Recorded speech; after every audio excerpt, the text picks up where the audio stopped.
All right, hello, friends. Thank you so much for tuning in, everybody. I'm gonna be starting in like a couple minutes here. I have a full water bottle. Nice. I hope everyone's staying hydrated. And I'll say hi to everybody once I like switch to once I switch scenes. We're gonna watch the cutscene montage though, and we are gonna watch the Nikke trailer. We're gonna watch the DLC trailer and talk about it and stuff. Since Sony just had their Nintendo Direct yesterday. So we're gonna talk about it. It's very exciting. Dude, PC version, I can't believe this. It's officially confirmed June so soon.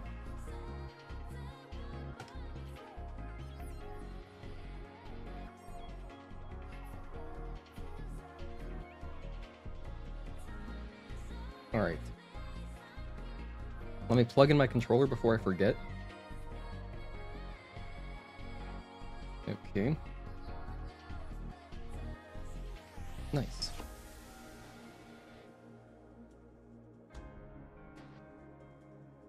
Although, why do I have no audio coming from my... what the heck? Well, we'll figure it out. Alright, I'm gonna run the montage. And we are doing Hitless practice today, by the way. Alright, thank you so much, music. Cue cutscene montage.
Alrighty, hello, friends. Thank you so much for tuning in. Welcome to our Thursday stream. We're going to be talking about the Stellar Blade Nikke, I almost said Nier Automata, the Nikke DLC collaboration and the PC version coming out. We're going to watch the trailer. But first, let me say hi to everybody. Edgar, thanks for tuning in. Matt Dean, good to see you. Hello, Magic. How are you doing? What's up, Wick? How's it going? Agatoki, thank you for tuning in. And let me actually read your messages to see if what I missed. We got Rapi, Anis, Alice, Scarlet, and Modernia. Plus a new boss fight. By the way, I don't know anything about Nikke. I don't know which one of those is the main character. If there's a main character, I'm actually not sure. I just know that it's a mobile game. And that it's like a gacha game. You can tune in from your office? Oh, hell yeah, Edgar. Nice.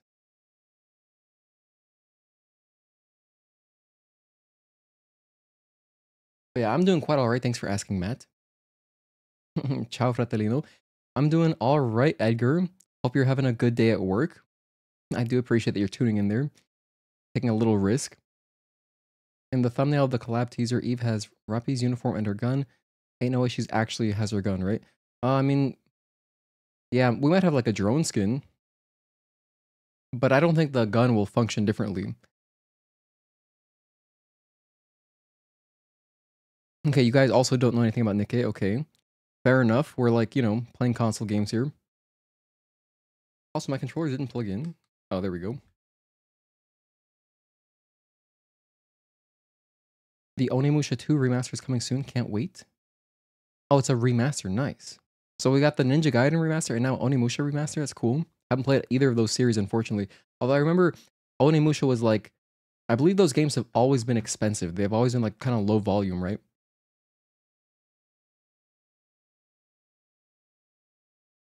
Looks like we get to fight man. I don't know. That's the thing.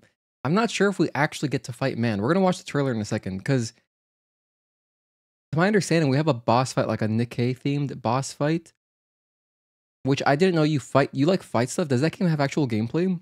I should watch like a gameplay video. I don't understand what that game is, but if there's bosses in Nikke, then you know we might just get like a boss from the game. Hello, Miss Brave. Thank you for tuning in. One thing, do you think they're gonna bring the Nier DLC to PC too? Of course, absolutely. I would think. I don't know why they wouldn't. I mean, Nier Automata is also on PC. I mean, I would guess, you know, most of the players are on PC as well, so the pink is not the main. It's on PC too. Rapi, the red black Milo outfit girl. Milo outfit? Oh, military. I see. Okay, red black military. That's the main character. Hello, Danox. Thank you for tuning in. The main character is Rapi E's first skin in the trailer. Okay. So the military one, that's the main character. Okay. Actually, that makes sense. Because that's the character that I saw in Japan. It's actually pretty popular. There are like these huge ads for it. I posted a picture once last year. Like last time I was in Japan was last April. I did post pictures of like these huge Nikke ads that I saw while I was there. In fact, I could probably pull it up really fast on my phone. Let me go back to last April. Let's see. It won't take that long. Just gonna scroll back there.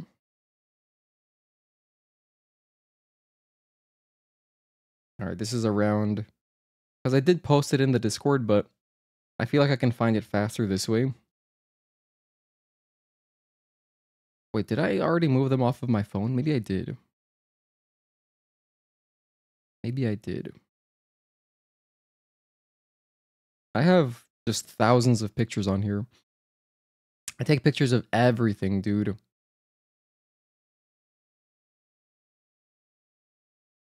Holy hell, I even have baseball game pictures. I haven't been to a baseball game in a long time. Hold on, this is the... I think I'm going the wrong way. Okay, here we go. Here's Japan. All right, Nikke. It was in Shibuya. All right, here it is. I found it. So this is the oh wait, no, this is red. This is something else. Oh. I thought I had seen the military outfit. But anyway, this is the girl that was on the cover of this ad. She's wearing like red and stuff. Let's see if my webcam will autofocus, but this is it's just like, you know, it's just a billboard. Not a billboard, but it's like above a store. Anyway. Actually looks like an arcade. So that was the big ad. Oh, and actually there's a part 2. Oh, right. There's something above it as well. It's like a 2-tier ad, dude. Look, this is from a video. You can see that there's the one you saw a second ago, and then above, I know this is kind of hard to see, but above there's a second Nikke ad. It's like double stacked. Anyway, I actually posted all that in the Discord. This was a while ago. In Nikke, you fight... Hello, Lucifer. Bonsoir to you. Thank you for tuning in. Excited for June? Time to double dip? Yeah, no, same. This will be my 4th time. When I buy the PC version, it'll be the 4th time I buy Stellar Blade, which is crazy. But thank you for tuning in. Gnu. You know, I need a... Is there a name you prefer? Because your username, I want to say Gnu HP. That's how I would read it. Gnu HP, but if you have something else you'd rather me call you, let me know. Played a little Nikke, it's very high quality. I just know there's good plot there. Yeah, no, I also heard that there is a lot of detail, like as far as the flavor text and all that, which is cool. In Nikke, you fight giant robot monsters. They have potential for a boss fight, but since Nikke revolves around shooting, not sure how it would translate to Stellar Blade. Oh, it's like a shooter, but on mobile? Have you seen Tides of Annihilation? It's very Stellar Blade-ish. I haven't. Although Mark was mentioning it to me. I know that's another thing that it's like a new game, right? From the direct yesterday. Maybe we'll watch that too. I know that I just know the only thing that I watched was the Stellar Blade trailer. That's the only thing I watched. And then I saw that there was Lies of P DLC, which is crazy timing because Nikke is also on PC. Oh, okay, I see. I understand now, Matt. I thought it was just a mobile game. I'm so ignorant, sorry. What was I gonna say? Oh yeah, so basically I know that there's Lies of P DLC coming, which is crazy because we were just talking about doing a playthrough. So now I have even more reason to do this playthrough. So the blind Lies of P playthrough will probably be sooner than I was thinking. Maybe we'll start it like literally next week. I kind of want to just start that game. And another reason that I feel comfortable just starting it right away is because now I'm not in a rush to beat it because they're also adding Jedi Survivor to PS Plus extra. And so, by the way, so I'm playing Lies of P on like Game Pass, so I'm only going to have 1 month to play through the game. And so I was also going to do Jedi Survivor at the same time, but now I don't have to do them together at the same time. I can do Jedi Survivor later whenever. Hello, Poncho. Good to see you. Thank you for tuning in. People say Nier made Stellar Blade, but the real bones of Stellar Blade is Nikke. World building, character design, story, music. Story, characters, and music in Nikke are amazing. Oh, nice. Well, I guess if it's like in-house shift up music, it's probably pretty good. Just say no HP for your name. Okay, it's my last name backwards. Made the account when you were 6. Okay, gotcha. No HP. All right. No. It's like a silent G.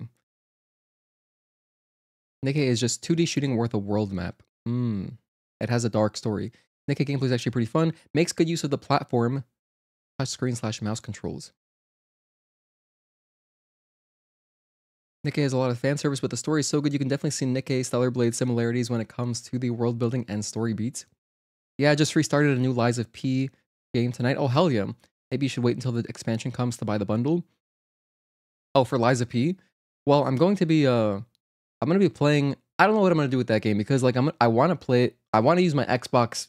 I've had a 1 month Game Pass code for like a year now. I've just had it sitting around.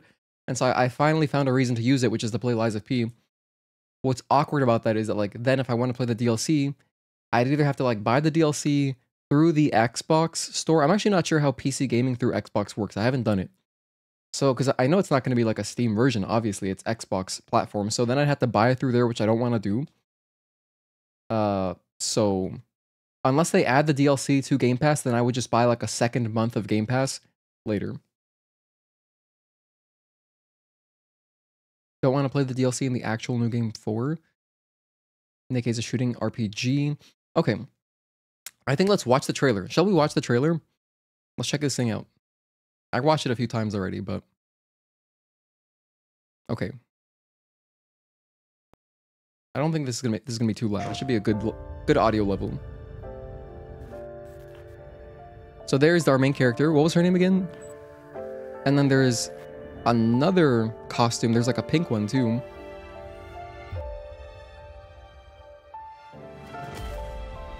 You know what else is cool? We have a different long hairstyle, not just A2. Also, what the hell is this area? Does anyone who's played Nikke know, is this an area from the game? Like, clearly, though, that obelisk in the middle is something Nikke, right? That's nothing Stellar Blade related. It almost looks like an Oblivion Gate, like we're playing Elder Scrolls 4. But whatever that thing is, I'm guessing that this must be where you fight the Nikke-themed boss. No idea. Okay, and like here's another Eve costume, right? So who's that? There's the pink costume. There's a different hairstyle actually. We saw another hairstyle. Hold on. So there's this white hairstyle. This is like a ponytail, which is really cool. And she's wearing headphones, which is dope. And then here's a short hairstyle. There's another pink long hairstyle. And then there was a fourth or fifth hair. There's some kind of Alisa looking character, like from Tekken. She has wings. And then it just says in development June. So I'm assuming that they'll come out together. The PC version should launch with everything, I would hope. And then we have Man.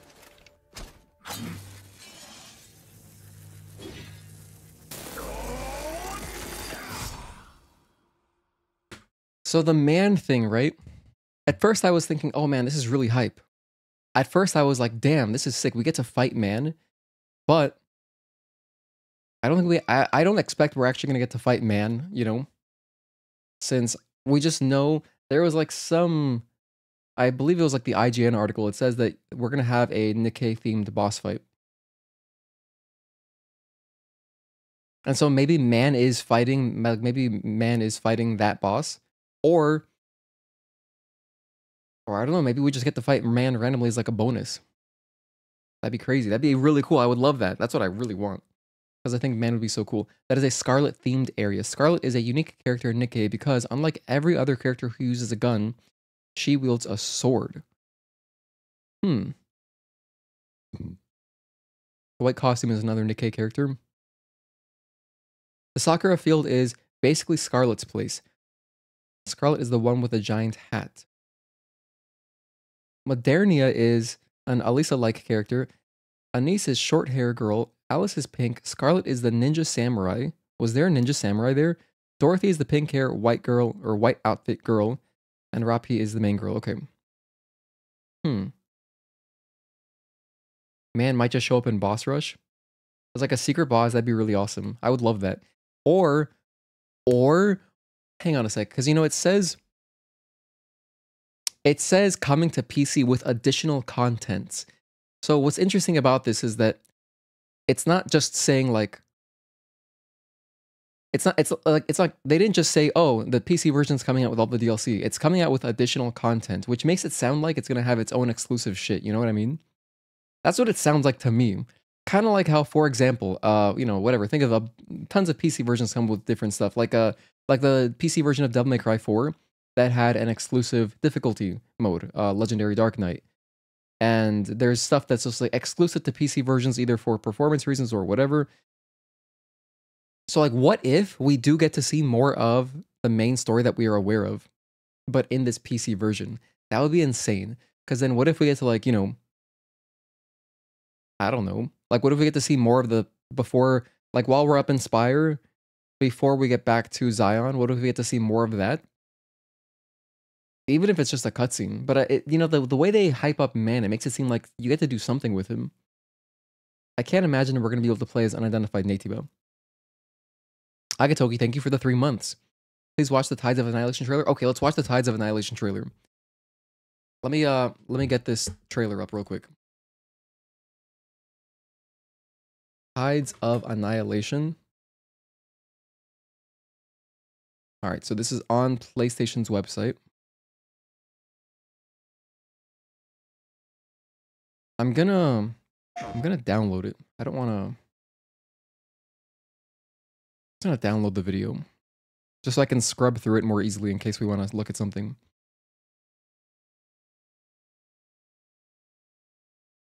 All right, so let me just download this real quick. This will take like a moment. Or maybe not. My link failed, excuse me.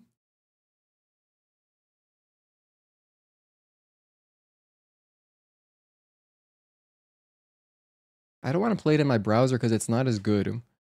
I like playing it in the my local video player. Did I mention that we're going to be we're doing more Hitless practice? Okay, it's not working for me. All right, whatever. In that case, we're just going to have to watch it through YouTube, which is okay.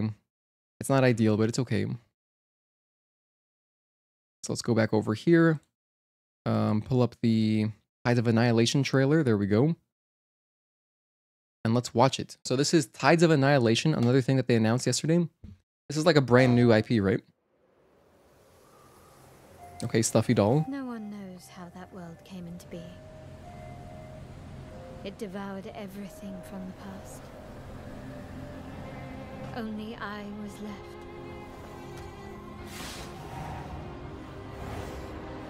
Dude, that looks like the Bloodborne. That was a fatal mistake. Like the Bloodborne trailer that, you know, where you see like that same camera angle going up his sword. Eclipse Glow Games. EGG. It's the aura of the grail pieces. I can sense it. Wow, nice hair. As long as it is reforged. My wish can be fulfilled. But Wow, their wishes hair was have a animating price. so nicely. To pursue one's wishes is to court one's doom. She kind of looks like Fang here from FF13. She looks a lot like Fang, dude. The outfit and everything.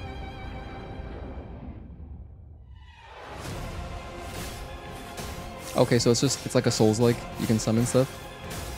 But not a Souls-like because it looks like it has fluid combat. Holy Grail. Blood. This is a feast only for the king. Can't escape from your doomed fate. Gwendolyn. Their hair looks really good. Final warning.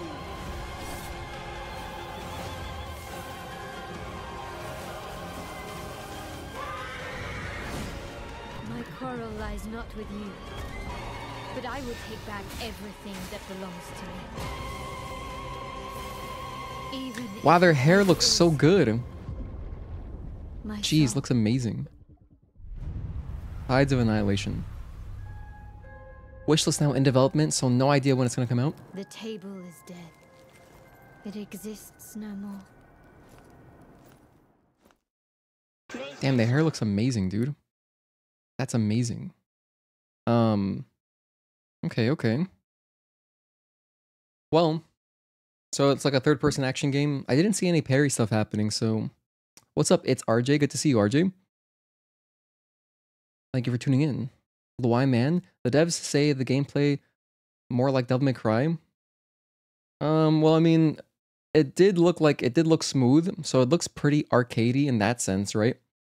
But I think that if it were like a Devil May Cry game, you wouldn't have, because I could see a dodge roll happening. And so if there's dodge rolls, there's clearly like, you know, it's my turn now, it's your turn now, it's my turn now, it's your turn type combat. So it can't really be like a Devil May Cry game that's pure arcade. But I didn't see any parries. Maybe I should need to watch it again. But if it's not a parry game, it's like just rolling. Not that interested, to be honest. But it does look really pretty as far as like the hair. It looks crazy. Like the hair looks amazing. I can't even believe how well it animated. Granted, I know it's just a trailer, so it might not be like that in actual like real-time gameplay. But it looks pretty. Looks cool. You know, all the visual effects look very beautiful. Even London. Looks interesting. Got to see more gameplay. Looks promising. Yeah, definitely the type of game that I would pick up on sale for sure. I have too many games to play though, but looks cool. Looks very pretty. And if there is like a parry system, then it could be very fun and I'd be more interested in playing it. Nikkes are cyborgs. Their last human part is basically their brains. The fight mechanic like aliens, basically for the same reason Eve fights her enemies in Stellar Blade. But the developer said it's more like Devil May Cry. Just the dodge roll makes it look like, you know, not like that. Looks like a hybrid Souls/DMC. Yeah, maybe, you know, we'll have to see. Like very little. I mean, if I watch the trailer like 20 times over, you could extrapolate a little bit more information from it. But without seeing like a gameplay trailer, can't really know. But yeah, as far as visually, crazy. Airborne squad members fight Naytiba, while Nikke are humans who have turned into cyborgs to fight raptors. Raptors are like robot versions of Naytiba. Interesting. Okay, so kind of borrowing some themes from their own game. But all right, yeah. So I mean, that's Tides of Annihilation. So we watched 2 trailers. We watched the Nikke DLC collaboration trailer, and we watched the Tides of Annihilation trailer. So, which is just like a cinematic trailer. Maybe we'll get a gameplay trailer later in the year. No, I don't know.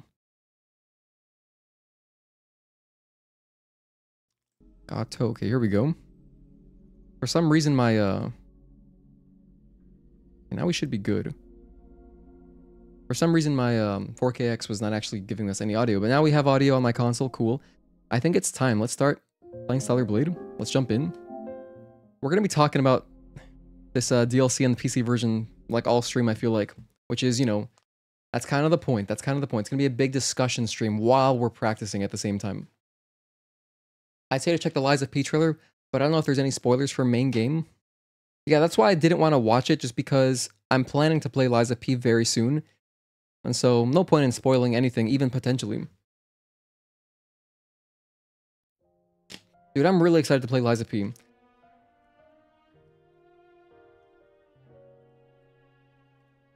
I mentioned it earlier, but we might start it just next week. If I did start Lies of P, do you think it'd be better? Should I stream it just Tuesdays only, or should I do Thursday, Friday? Hello, I'm Sai. Thank you for tuning in.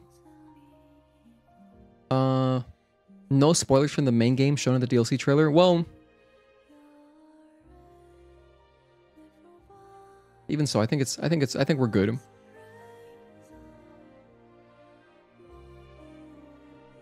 I hope Shift Up's next game will be anything like Stellar Blade. Same. I hope we get a sequel. Alright, do I have all my settings in place? I should have cutscene UI off. And I should have my compass off. Alright. So if this is your first time watching, we have a hit counter up here in the top right. So right above me, you can see a few things. The split is, of course, the current split that we're on. So if it's green, that's what we're doing.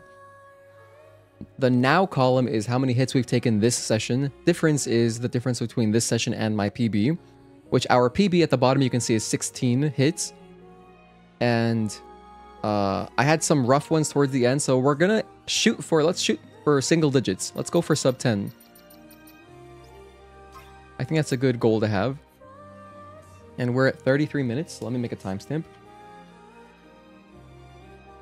Gameplay.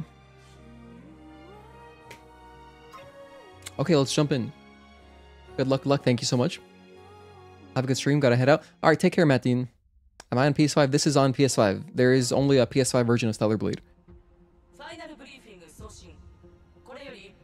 And we're playing on Japanese again. I think it's appropriate.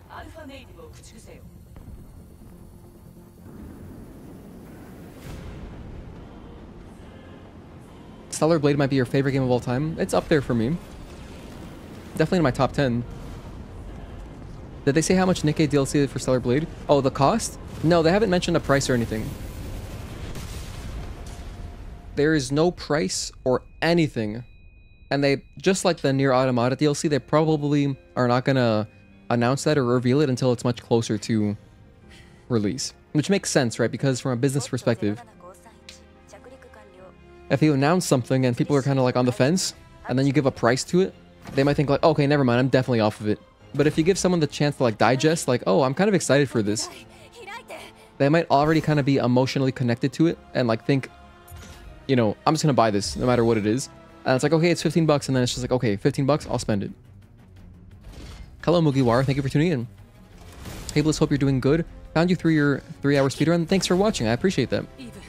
Yeah, I do want to make more tutorials in the future. In fact, this is, what we're doing right now is kind of to make another kind of tutorial walkthrough. I'm doing Hitless practice so that I can make a walkthrough video for when the full game, or so when the PC version comes out, I can do a no damage, like a Hitless walkthrough. The difference is, what we're doing today is just a full game playthrough. But when I do my walkthrough video, I'm going to be not just doing a full game playthrough, but like 100% playthrough. Hey Shikasu, thank you for tuning in. Nikke Skins, I'm there, no questions asked. And there you go. We love that kind of energy, that enthusiasm. But yeah, we watched over the trailers earlier. But definitely, today, it's just going to be like a discussion stream. In fact, I should make a poll. We should make a poll about something. I don't know what, but let me do some kind of poll real quick. Let's go like... how much will the Nikke DLC cost? That's a good question. $10 just like the Nier Automata DLC possibly. Let's go 15. Can't be more than 20, I don't think. I don't imagine it being more than 20. Or we could have a free option. if they charge for the Nier Automata DLC, I would think they're going to charge for Nikke, but at the same time, it is their IP. So I wouldn't put it past Shift Up to make it free, right? But it seems like it could be, if we're getting a boss fight, maybe it'll be 15 bucks. Oh, and by the way, we'll definitely be doing more giveaways for the DLC, however much it costs. You know, we did some giveaways. I gave away 6 Nier Automata copies. Not Nier Automata the game, but like the DLC. And that was part of our last giveaway, giveaway number 2. So we'll do some more giveaways. I'll give away at least, like if it's like 15 bucks, we'll probably do like, you know, 6 copies or something again.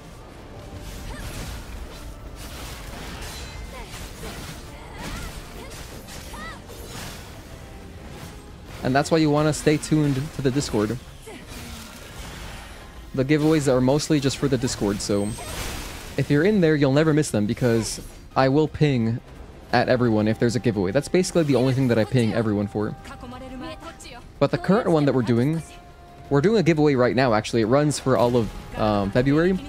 The giveaway that we're currently doing is for the Chroma Teal controller, which if you have not seen the Chroma Teal controller, just Google it. It's beautiful. It's this same Eve green. So the same color as our outfit here. It's that same kind of greens. It has like a flake, like a metallic flake to it. It's really nice. So we're giving away one of those. And then I'm also going to give away some PSN gift cards or Steam gift cards. If someone prefers Steam, I'll do that too. So those are the current prizes. I might add more. But right now we're doing 1 controller and then two $20 gift cards.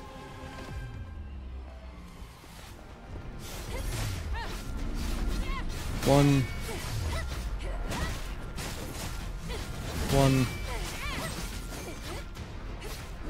This is the 3-string. 1, 2, and 3. He's gonna do his unblockable probably. No. 1. Now do the unblockable. Yeah, there it is. 1 and 2.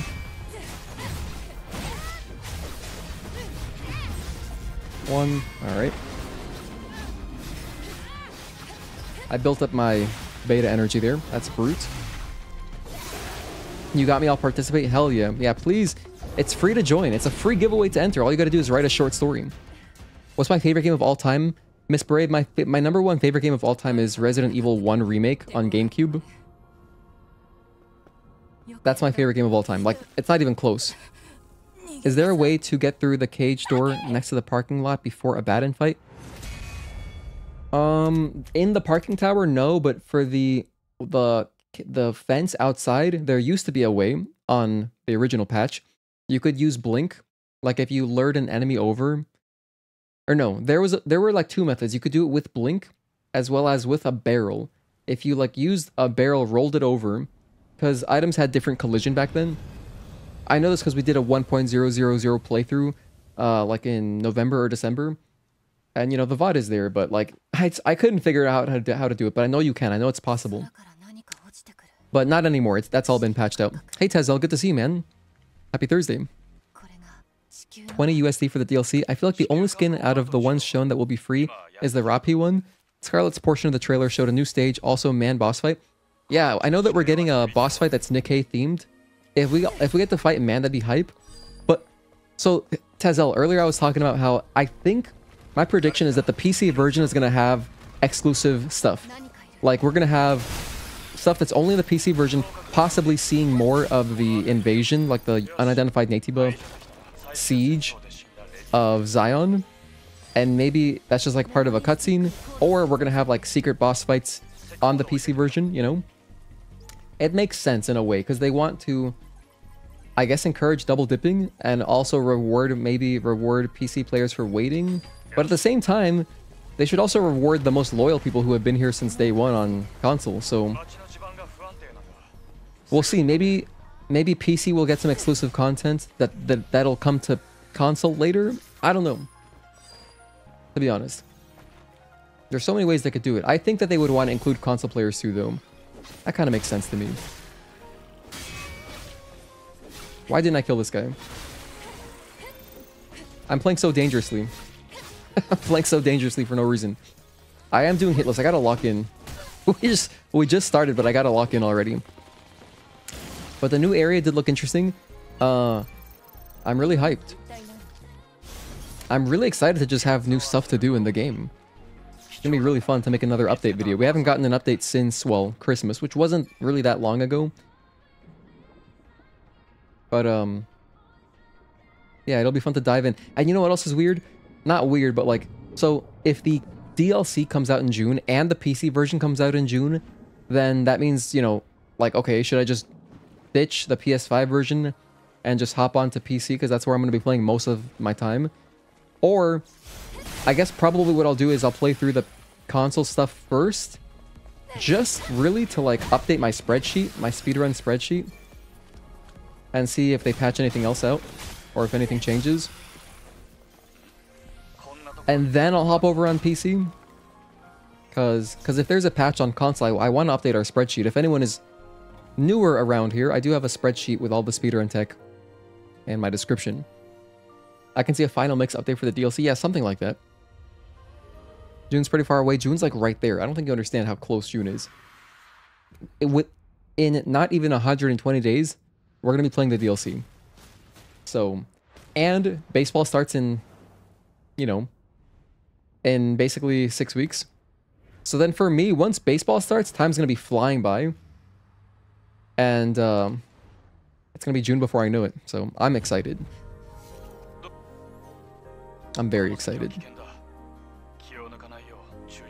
If it's a Nikke themed boss fight, I think we'd fight Scarlet.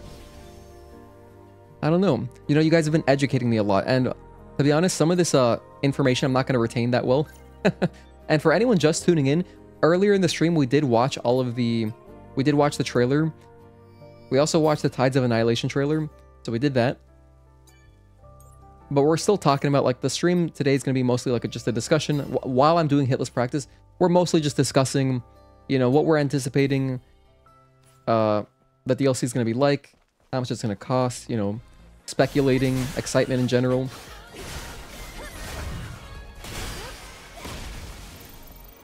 So yeah, that's kind of today's stream. I wanted to have just a nice discussion. Which team do I support? Yankees? I'm a die-hard Yankees fan. I watch every single game. I watch every single game and, well, not literally 100%, but like 95%. Maybe last season I missed like less than 10 games. Less than 10. But then I also watch Marlins just because it's my local team, so those are my two teams. Yankees, Marlins. Pretty good balance. Because the Marlins are... They're like allergic to spending. They made Amu finally this offseason. We picked up Cal Quantrill from the Guardians, who's a starting pitcher I actually like. I like that guy. He's like really smart. I think he went to MIT. Or he went to like Harvard. He went to like one of those big schools or whatever. So I like those kinds of cerebral pitchers, which, speaking of cerebral pitchers, I've been just watching... I always listen to all the press conferences with the players. So like I was listening to Max Fried and Garrett Cole talk about each other and stuff. And I love the respect they have. They're kind of similar in the way that they're both very cerebral pitchers. They approach the game very kind of like methodically. And those are my favorite pitchers. Wondering how they're going to set up the fight with Oracle's Guard. If it's a scenario or something. Yeah, I don't know. It's really interesting to think about. Also, thank you for tuning in, Django Uni. Django University. That's how I'm reading your username. You were rooting for my boys during the World Series? Thank you, I appreciate that. Yeah, that World Series was pretty tough to swallow. I was like pretty depressed. After the World Series last year, I was quite depressed for like a week or two. In fact, if you notice, like during the challenge run that we were doing during that time, the no camps run, I had to take a break. I was like, you know what? I just can't mentally do something like this right now. And so I didn't go back to the challenge run for a while for that reason. Because I was just like recovering. But honestly, it's great that we lost in such an embarrassing way. Because I'm hoping, I mean, our offseason was nice. We had a good offseason. I'm hoping that it, you know, woke up the front office. And we have more of a defensive focus. I'm glad we got rid of Gleyber Torres, you know, so I'm happy overall. Wait, oh, I got hit. Damn, that sucks. Let me add that hit real quick.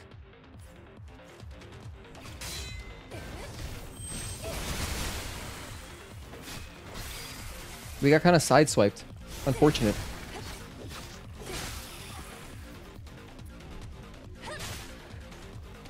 Hang on, this is kind of... I gotta separate them a little bit better.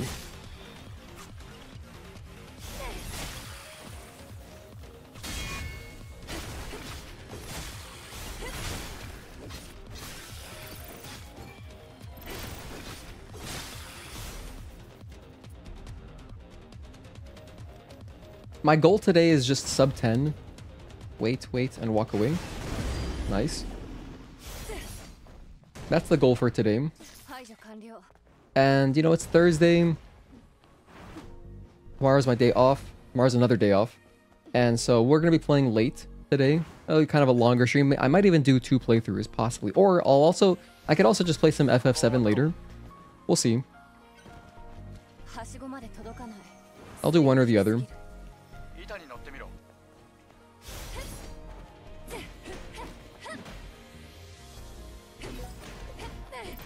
Get some cash.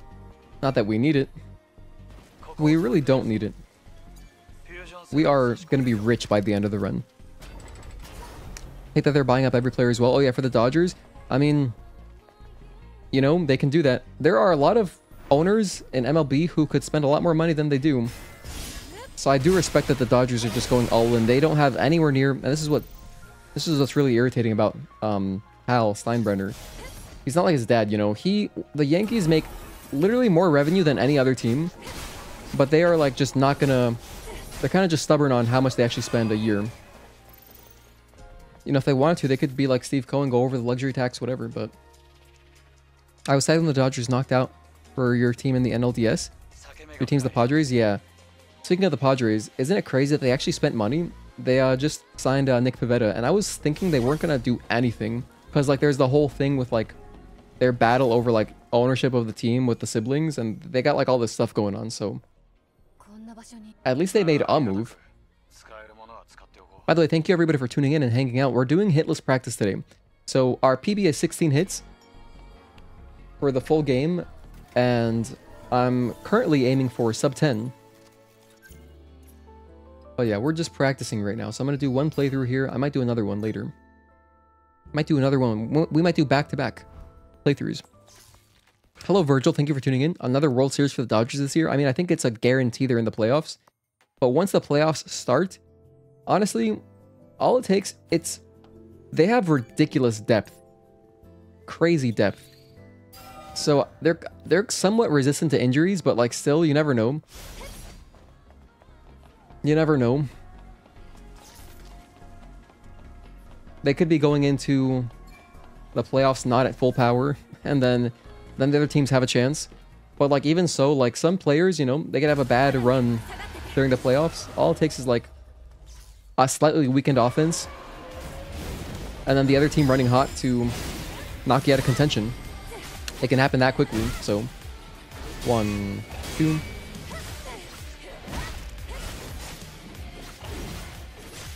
One, 2. 1.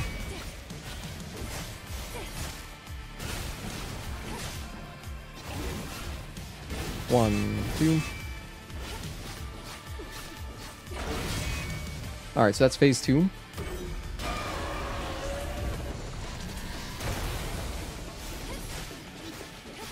And we have our Retribution on deck ready to go, which is amazing.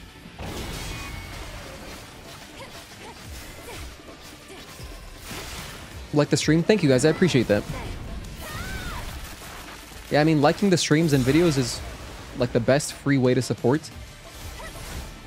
And so it is very much appreciated. Nope, don't do that. I don't want lightning again. Thank you. So we took... Oh, sorry, hold on. I wasn't even updating my thing. Whoops. In fact, I didn't even... I forgot to even open my hit counter here. Hang on, we got it. We got it now. We got it. I took no hits on Brute. Abaddon, we took 1 hit on the big spider. And now we're moving on to Corruptor. Hold on. Okay, there we go. What's up, Arith Pulse? Good to see you, man. Always drop a like, even if you're being a mute for the day. Thank you, Arith Pulse. I do appreciate the lurking as well. Shoutouts to everyone just hanging out and lurking. Seriously, I do really appreciate it. You don't have to say hi, but if you do say hi, I love that because then I can greet you more personally. Also, hello KSAL Gaming. Do you know if we get a story DLC? Well, we know that we're getting costumes as well as a Nikke themed boss. And then I'm speculating that the PC version will give us some kind of exclusive content. So I'm going to save my SP there. Did you guys know any kind of Legion camp? So any camp that doesn't have a repair console is a Legion camp. You can hit the shop and get some money. That can be useful sometimes. So what was I going to say? Oh yeah. Anyway, so about the lurkers. If you guys can't say hi in chat, maybe you're watching on your TV, you don't want to open up your phone, whatever. Because if you're watching on your TV, I totally respect it. I like watching streams like that too, usually. I'm just going to greet you guys generally. So hello lurkers, I appreciate you. Thanks for watching. And then everybody in chat too. Let's grab the chain type. It's so risky and not that much benefit, but let's try to grab it here.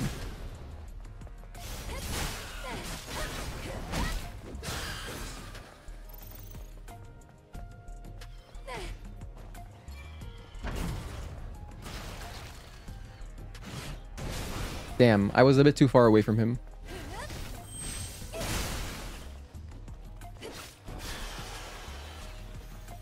That's too many spiders. Too many spiders for me.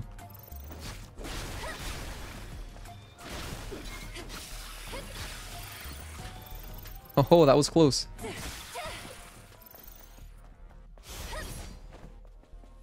So our one hit so far has been on the mutated creeper during the ambush section. And that kind of hit is pretty... It's tough because like my strategy for that ambush is I like to light up the barrels. Just because I want to do some free damage to the mutated creeper and stuff. So, you know, it's kind of rough because I have to jump behind the barrels. I have to jump behind them. Which can sometimes open me up. Depends what the guy does.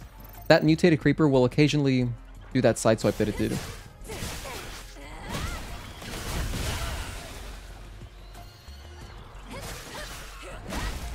Luckily, these dudes have, like, no poise. So that projectile guy, the guy with no arms, the cricket boomer, if you're just attacking him... What the hell? This guy's chasing me? He's so needy. You're not even a part of this floor, dude. Let's blow him up with the barrels. He just wants some attention.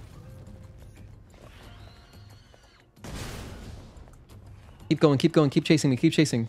Nice. Alright. I didn't have to fight him. Hello, AA Ron. Is that a reference to Key and Peele? That's a great username. If that's a reference to Key and Peele, I really appreciate that. You can get money from the lion statue and Buddha statue too. Yes, this is true. In the flooded commercial sector. We already popped off the bonnet. I'm not paying attention here. Hello, Bob John. Thank you for tuning in. You're one of those lurkers. I appreciate that, seriously. By the way, for all the lurkers, you know, you might not notice it because sometimes I'm dropping like little... I have like automatic messages in chat. You might not know that we have a Discord server. If you want to join the Discord, it's free to join. It's a free to join and safe for work Discord. There's a link in the description, so if you wanted to be a part of the giveaways mostly, like that's probably like the best incentive. Like if you wanted max value out of just watching a random small streamer, you could just join the Discord, participate in the giveaways, and that's it, and never interact with me otherwise. Because you can legitimately do that. It's not like you have to be like to join the Discord, to join the giveaways, all you got to do is sign up for notifications. But if you wanted, you could like sign up for the notifications, and then after the giveaway, just unsubscribe from the notifications if you want. You know, don't hate the player, hate the game, right? I'm gonna go the safe way. Let's go left. It's almost like this shit writes itself, dude. This is the second time now we've taken a hit in this area from me trying to be safe. However, if I did go safely, like if I turned left right away, we would have been fine. It's because I kind of hesitated. Last time it was that dude. You see the dude in front of the bus? That's the guy that got me my one of two hits in 807 last time. So that's pretty rough, pretty brutal. Pretty brutal hit to take.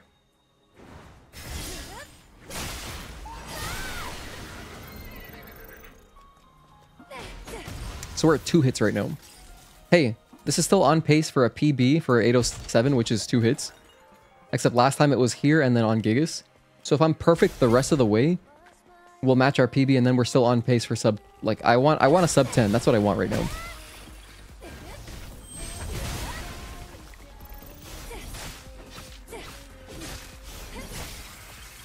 Nice. The big spider actually played nice today. That was cool.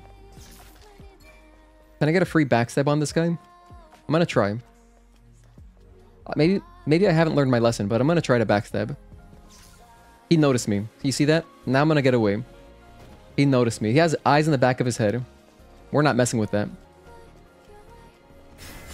That guy's posture changed, and the music changed. So non-parry guards don't count as hits, right? So blocking does count as a hit, absolutely. If you see my shield go down, that's a hit. Any parry, whether it's a regular parry or perfect parry, I'm not counting as a hit.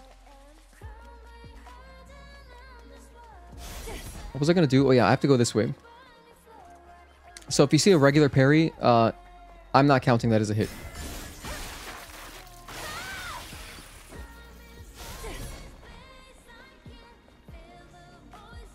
Like, the easiest way to tell if I took a hit is just, did my shield go down? Or did I lose any health? There are some damage sources that I'm not counting as hits. Like, basically the main one is fire. So if I walk over fire, I'm allowing that. Wait, we don't need this. I'm over here for two things. I'm over here for the Omnibolt and the drone upgrade module. So I want to open up that chest. But I'd like a free stealth kill, if I can. Nice.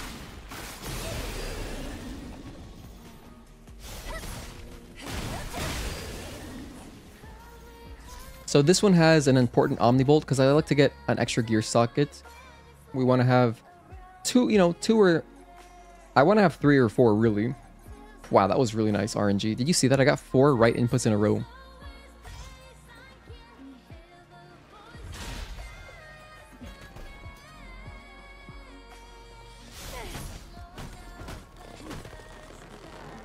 And then there's our drone upgrade module. I'm going to be grabbing a couple extra ones that you don't usually see me grab. That one dropped 2.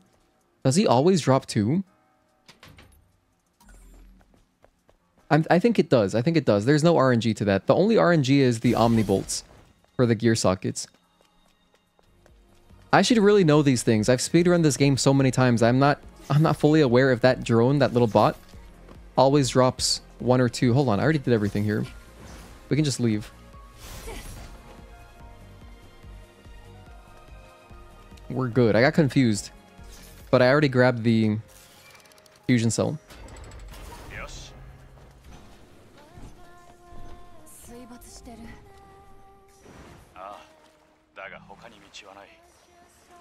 The rest of the 807 is pretty straightforward.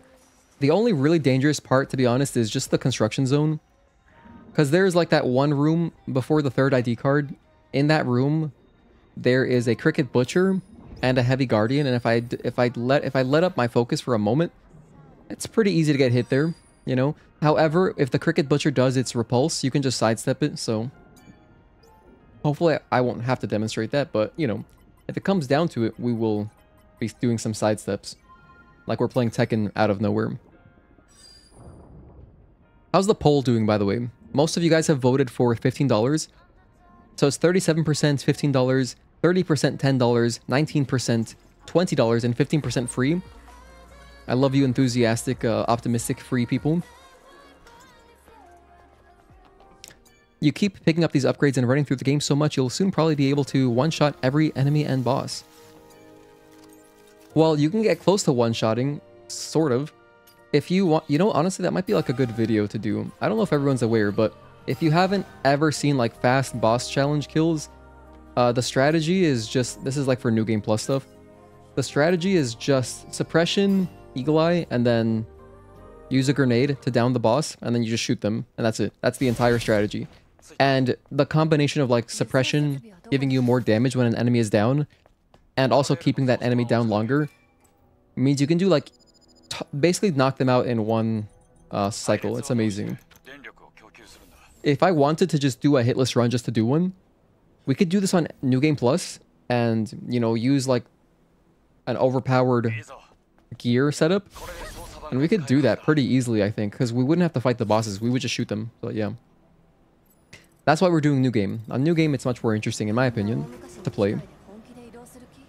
Eve got Joker's B neutral gun. Wait, Joker's B neutral? Joker? Like from Persona? That's another entire series I still have to play as well. I've never played a Persona or, you know, Shin Megami Tensei game, but my girlfriend's a big fan. Ah, okay, nice. Also, the way you spell out gun, does anyone remember there was that Xbox 360 game called just Gun? I never played it, but I always thought the cover looked so interesting. Same with Black. Those are two, like, because I guess because they were just one-word titles. Gun and Black. Both of those games. I always saw them, like, in store. I remember seeing them so often. I had no idea what these games were. To this day, I don't really know what they are. I just know that they're shooters, both of them.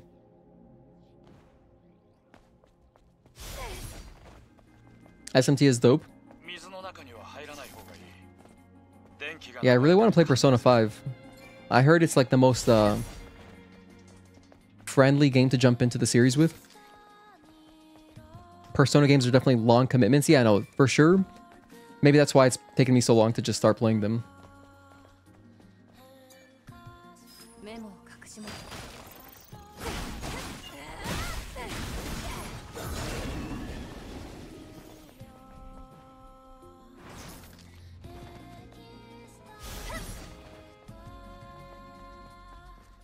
If I can get through the rest of 807 with just 2 hits, honestly, I'm happy with that. Damn, I didn't get both of them. Unfortunate. I spent a slash there just for the sake of, like, you know, convenience. And then it only killed one of the creepers. I'm gonna kill this guy anyway.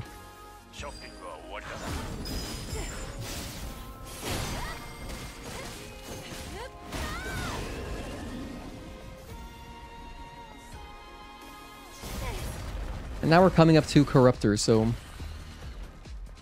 let's see how Corruptor goes. If I have a bad Corruptor, I will reset. I will reset on a bad Corruptor. In fact, or if I have a really bad Gigas for some reason, I would reset there too. I just want to go into the rest of the game having like a, you know, at least an okay 807. That's all I really care about. Just an okay one.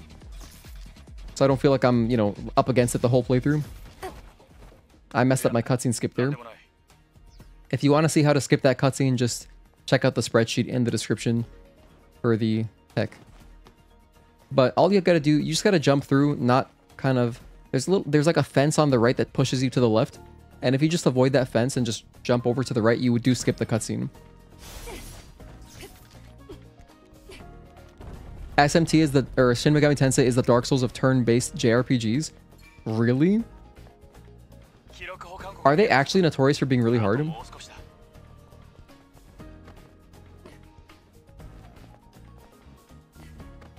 Oh, by the way, Tezel, how did your stream go the other day? Because I know you were playing some Tekken 8. I wanted to watch, I just didn't... I didn't notice when it was happening, so... But then I followed you on Twitch, and I put, like, you know, whatever. The notifications, so...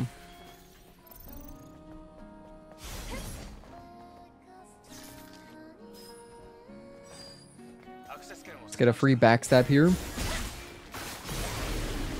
This other guardian up here is optional. If you just walk behind him carefully, you can grab this without him bothering you.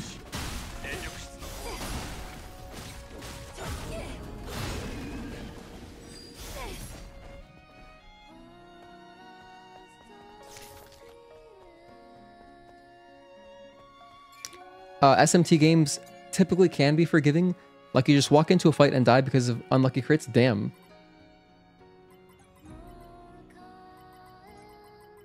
So the bosses can crit you? That's brutal.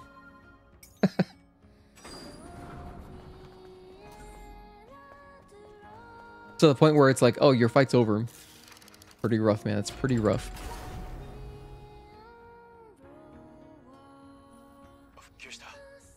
Alright, so we got a bit of dialogue here. This is a great section to grab a drink. If you're not drinking water or whatever you like to drink, I'm a big water guy. Big fan of H2O. This is a great time to get a drink or a snack, because nothing's happening for the next like 2 minutes. The rare mobs do it pretty often if you don't have the right elements ready to go. It's all good. Played a couple of ranked matches. Had a funny moment where Max told you to do a tiger drop because you had dressed Kazuya like Kiryu. Really? That's amazing. What? That's so cool.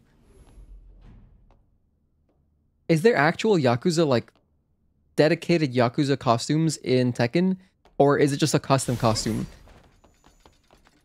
Because, you know, I don't keep up with, like, the store, so it wouldn't surprise me. They probably do have, like, Sega probably worked with Harada and got that in there, but... Also, Kiryu would make an insane fighter. That'd be really cool. How is he not in there? It was a custom? That's so cool that it recognizes it. How is Kiryu, or just even anyone from Yakuza like Majima or something, how are they not in Tekken? That'd be such a cool crossover. I feel like that'd be such an obvious crossover to do because, you know, Harada probably plays the Yakuza games. He looks like a family captain himself. Like, if you just look at Harada, the way he dresses even, sometimes.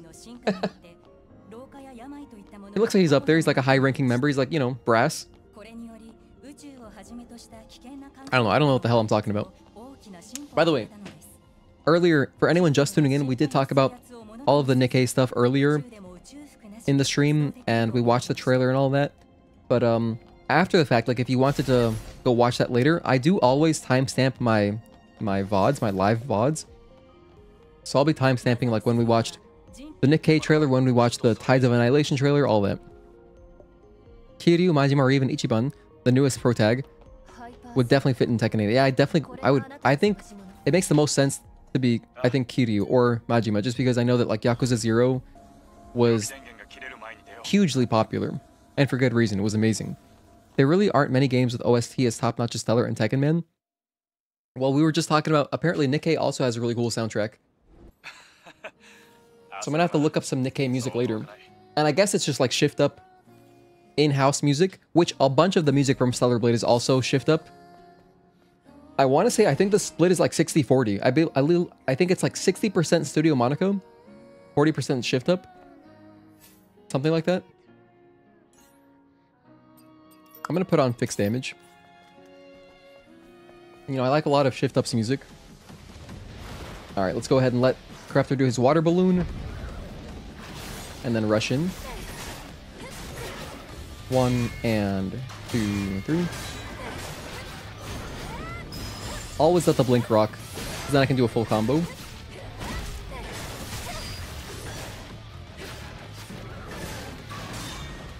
Two, 3.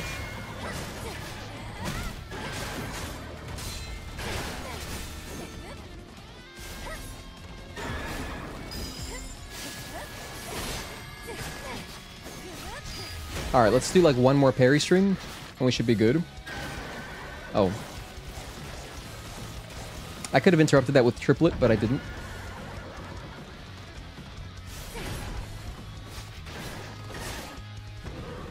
One and 2, 3. Alright, that's it. Oh, he's still alive. Okay.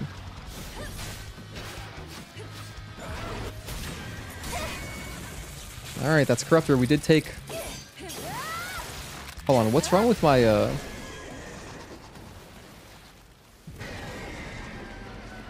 Why does it say we have a hit on Gigas? We shouldn't have a hit on Gigas. Okay, that's weird. I'm not sure what I did there.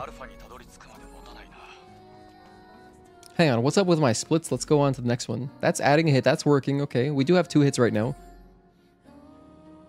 Yeah, okay. I don't know. Maybe I probably accidentally jumped to the Gigas split and then added a hit and then went backwards. But we are at 2 hits right now. We took a hit on the cricket, not the cricket slasher, the mutated creeper during the ambush section. I took a hit there, and then I took a hit. Where was my other hit? I don't remember, but I know I took 2. Oh, it was the dozer. It was the damn dozer, dude. As soon as we got out of the parking tower, that was rough.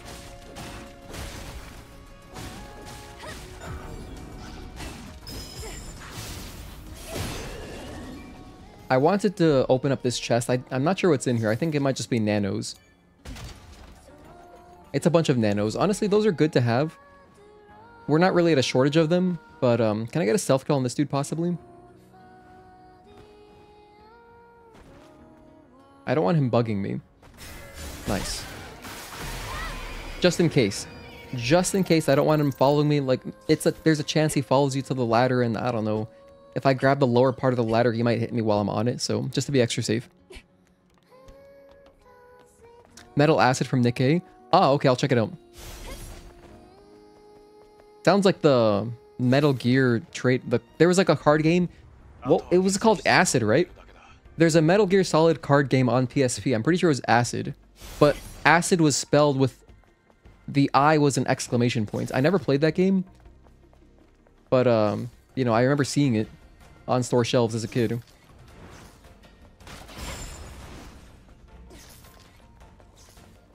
It's interesting too because like there was Metal Gear Acid as well as Kingdom Hearts Chain of Memories. So it's like for some reason these devs kept like making their portable games card games. That was like the go-to apparently. So for this Cricket Butcher, you know, I don't want to fight him. Once he's at the end of his patrol on either side, you can just easily backstab him. You know what? I do feel more comfortable from this side, though. I do like doing it from over here. Oh, that's unfortunate. Luckily, it did a blink. If it did the repulse, that might have been nasty because specifically where he was fighting, there was like no space. So I would have wanted to sidestep left or right, but there's like barely any space to do it there. So that's extremely lucky. If he did do a repulse, I would have been forced to just try dodging it. When Lily gives you the gun, the music during that time is super Nikke, like, oh, okay. That kind of stuff. I see, I see.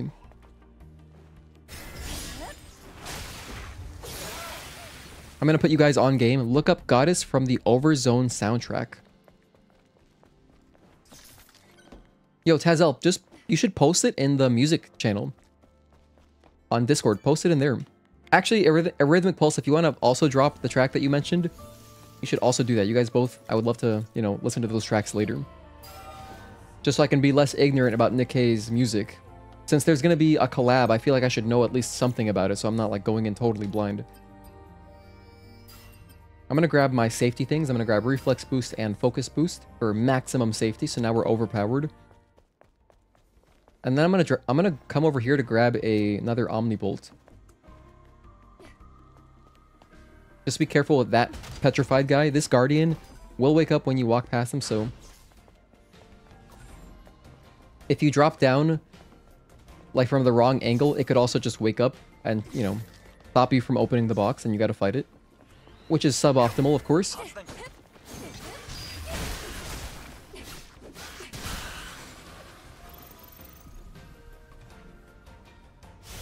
I let the spider come to me because if I fight him over in that area, like behind all this rebar, there's a chance that the other baby spider sees me. There's a spider right there. Hold on. You see him? So that's why you got to be a little bit careful. Not that it's like a big threat or anything, but we're trying to avoid as many enemy encounters as possible. So, because we're going for a hitless full game playthrough, gotta pace ourselves, you know? All I really want to focus on is just the bosses. I'd like to not have to focus on anything else. Which begs the question, why don't I just try practicing doing boss challenge full game playthroughs? Like, you know, simulate a full game playthrough by just doing the bosses in order. And, you know, that would be a good idea. I probably should do that first before even trying this, but I don't know. We've already done this a few times. It doesn't seem that hard, besides just, like, staying focused for, you know, 3 to 4 hours. I think that after Eidos 7, it really is just the bosses. As soon as you get your shotgun, if you're deliberate with your ammo expenditure, then you should be fine. Just, you shoot everything down from far away. Nothing should really be a threat. Because that's another reason I'm getting extra drone upgrade modules. I'm going to get extra slug. I'm going to max out my laser. We're going to have our explosive shells early on. We're going to do everything to make it more safe.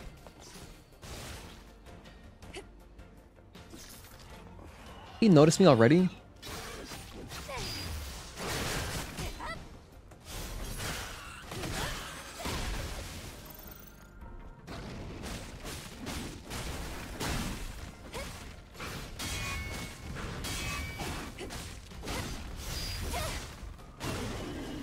Alright, that works out. I didn't get the stealth kill on the Cricket Butcher, but it worked out. We're fine. So now we've just got Gigas. There are no enemies that can hurt us anymore, pretty much. Although I do have to be careful here, because I don't want to... You know, I don't want to get a death abuse in my Hitless run. Although I will take fall damage sometimes. I'd rather avoid doing a death abuse.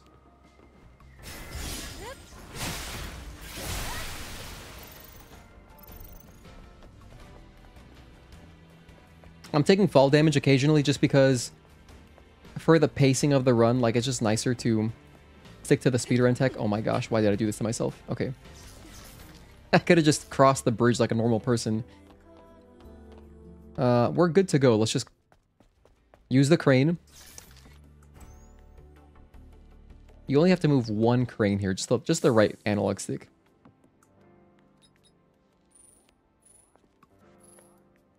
Also, these Hitless runs, so far, they've been roughly 4 hours long.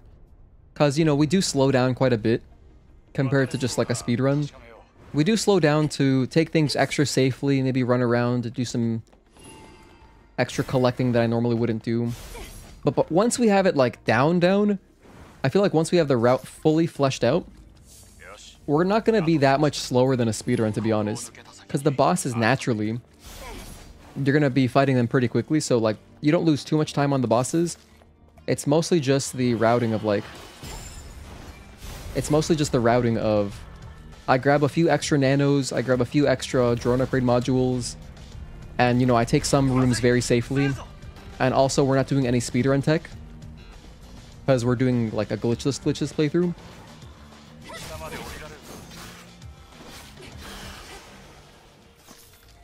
So, yeah. Hitless might be a good submission for GDQ. Well, you know, maybe. I think, you know what? You're right, though. I would submit both. Next time there's a GDQ, if it's anywhere that I even feel like going, because like the one in summer, I'm not going to go to that. It's like in, I forget where, but it's not Pittsburgh. I think it's Minneapolis. Dude, I'm so ignorant. I believe that they do the GDQs in the same cities every year, at least as of late. And I really wanted to go to the Pittsburgh one, but I didn't get approved.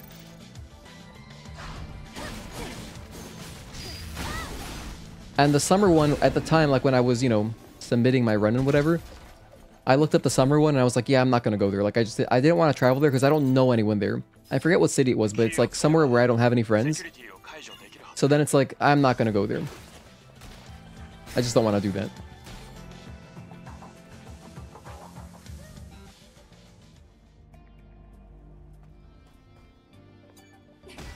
But yeah, maybe one day. I'd still love to run this game at a GDQ.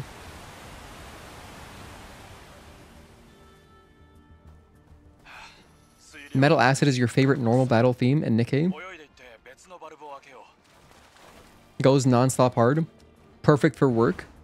You guys are out there grinding work with upbeat music. I don't know. Sometimes like I'll be listening to music a lot at work. But sometimes it's like it's a little distracting. I guess it depends on your job, right? Because, like, I'll just want to start jamming.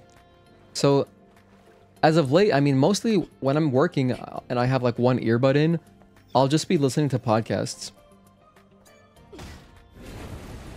Or, like, back when baseball was happening, I'll be listening to a baseball game. Like, I'll listen to the baseball game when I can't sit at my desk and watch, right? So that I can keep up with the game. Minneapolis is fun. Granted, you haven't been there in 20 plus years.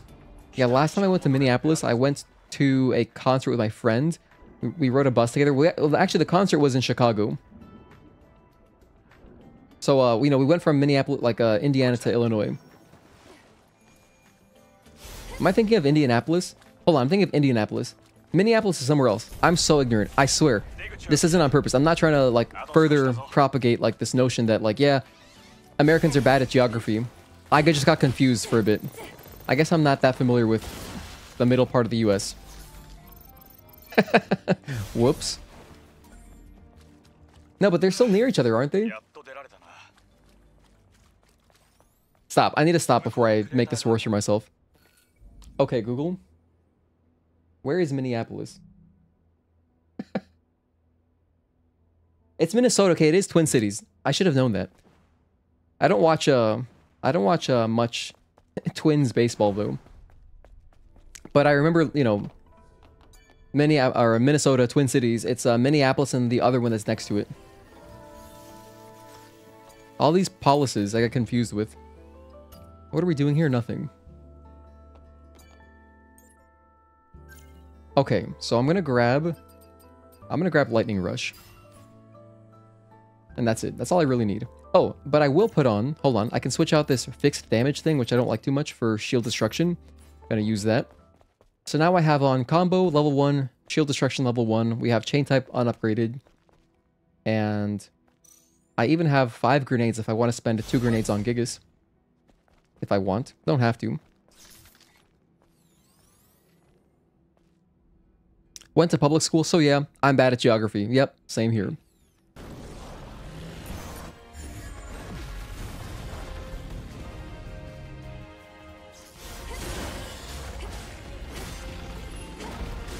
One.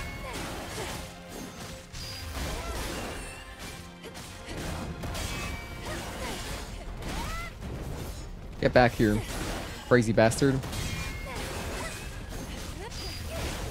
Oh, that was the 5 string. I should have let that rock.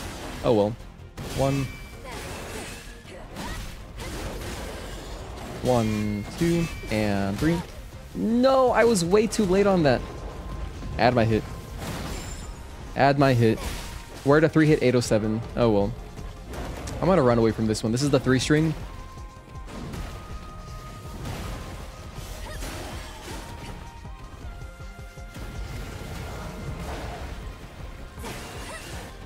One.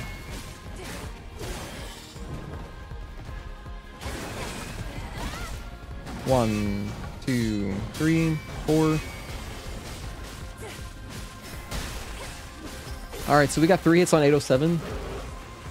I have 6 hits left. However, the rest of the run should be easier, so I can still get sub 10. I can still do it. I'm gonna keep going.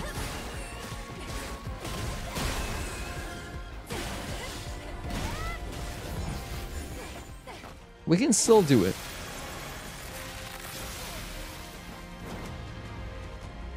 Nothing's better than hitting a donut on the forklift while listening to Nikke.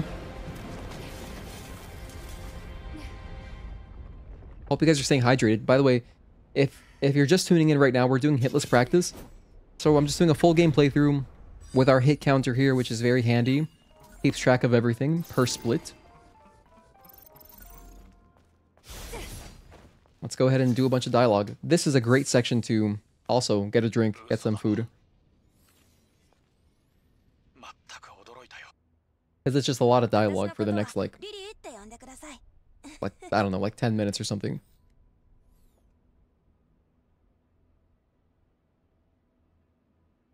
But yeah, we did talk about the Nikke DLC earlier.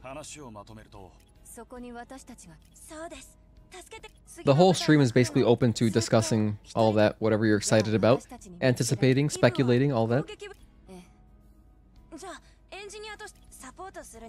I would have made a video about it too. I just don't like topical videos. I really don't like them unless it's for a game update. Where I can, you know, put something meaningful out. So...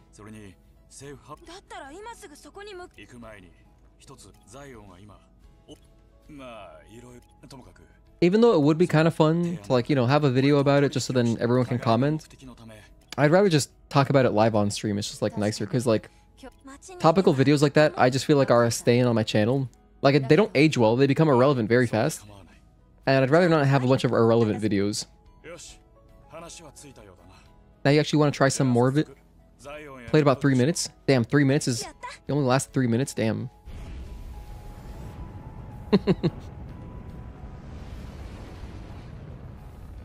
mean, that's more than me. I never even downloaded the game.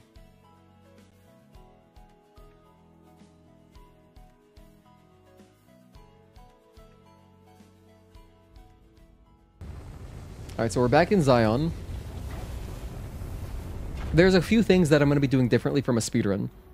In the speedrun, we just kind of fly through here, but I'm going to be grabbing extra stuff. I'm going to grab basically a ton of nanos We're gonna get extra nano elements, and in the Wasteland, I'm also gonna go a different route to grab a bunch of drone upgrade modules. There's a handy dandy chest in the Wasteland, and it gives you like 4 drone upgrade modules, and it's not... You do gotta go a different route, but like, it doesn't take much time to get. You just gotta kill one guy, get a code, and then bam, it's yours. Hello Shahriyar, Hassan, thank you for tuning in. Do you think there will be more story in the DLC, or is it just a boss fight? Well, if they're adding a boss fight, I feel like there will be some story. At least something, right? I don't know why, I don't see them putting in like a zero context boss fight. There's at least going to be some kind of cutscene or something to build up to it, I think, or some kind of documents. In fact, I know that if you read the IGN article, they said that we're getting like the Nikke themed boss fight as well as some collectibles, like I want to say it was stickers. It honestly sounds like another scavenger hunt. We've gotten a few DLCs now, no, 2 of them. Well, we've gotten an update and a DLC. They both have like scavenger hunts. It wouldn't surprise me if we're gonna have similar kind of scavenger hunts to get all the costumes, and then probably like once you collect everything, then you can unlock the boss and you can like go to the whatever that area. But like probably the scavenger hunt will be for lore. Like you'll get some kind of lore drops there here and there. Pulse just turning into like a sketchy advertisement. Oh, speaking of Elden Ring, since you're here, Arrhythmic Pulse, and I just associate you with Elden Ring, are you gonna play the network test? I know that, isn't it like free for everyone now? I want to say. I'm not sure. I'm not like up to date, but I know that there's something happening this week. And if it's like available for everyone, yeah, are you guys gonna play it? The scavenger hunt was fun, but I'm not sure I want to do another one. Well, if you don't want to do it, you know I'll be doing a guide, as usual. Yes, bro, 3 a.m. tonight. Are you serious? Hold on, is it like a... Oh, it's all weekend. Oh, okay. It just starts at 3 a.m. Ah, that's fun.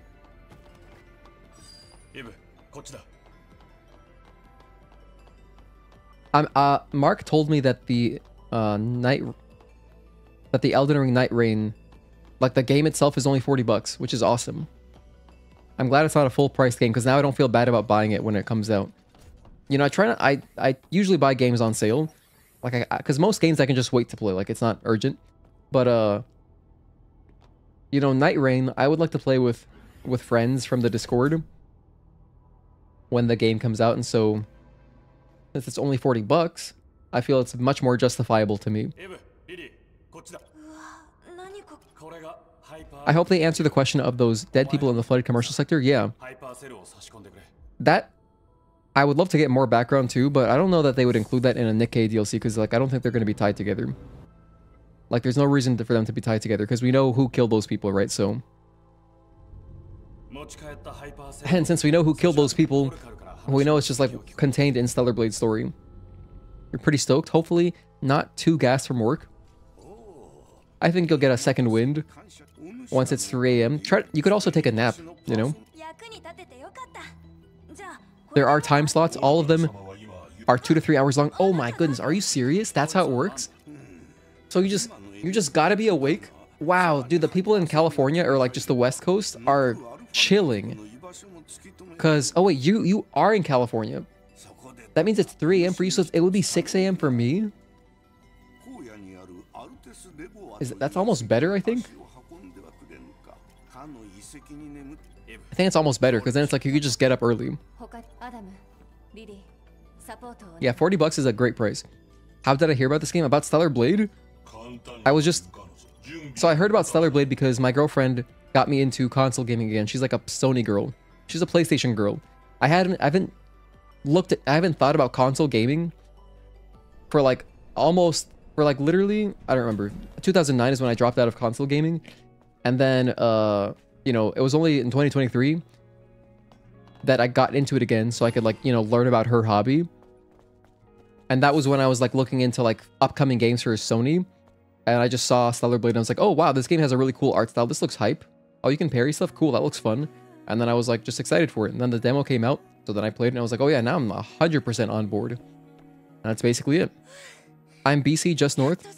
Have some 7 p.m. time slots too.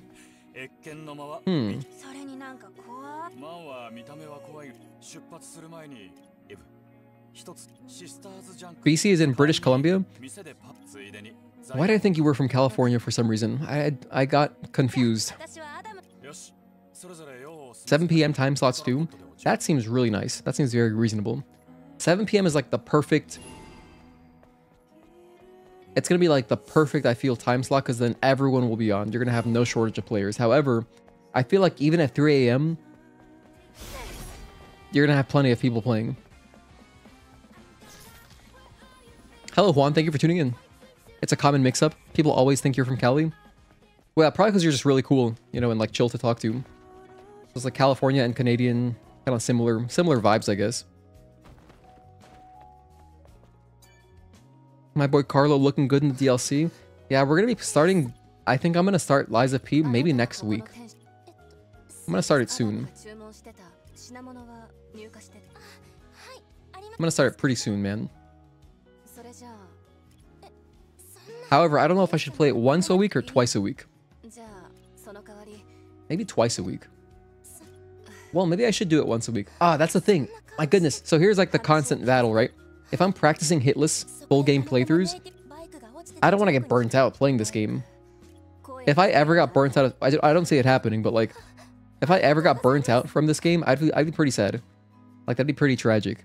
So if I'm doing like Thursday, Friday every week back to back, for something like Hitless, which is, you know, a grind, maybe I should do Lies of P 2 days a week instead.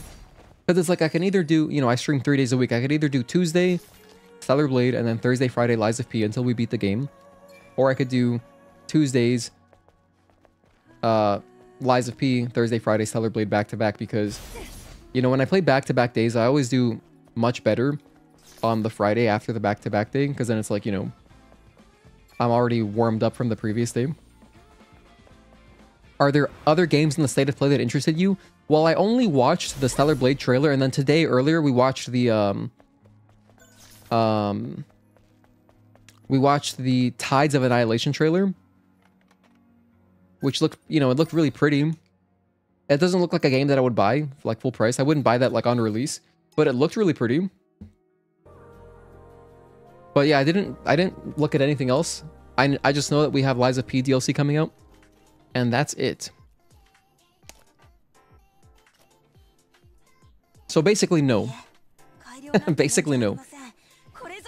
The only games I'm really looking forward to this year, I'm looking forward to Stellar Blade PC. And, you know, I'm looking forward to Night Rain as well, Elden Ring.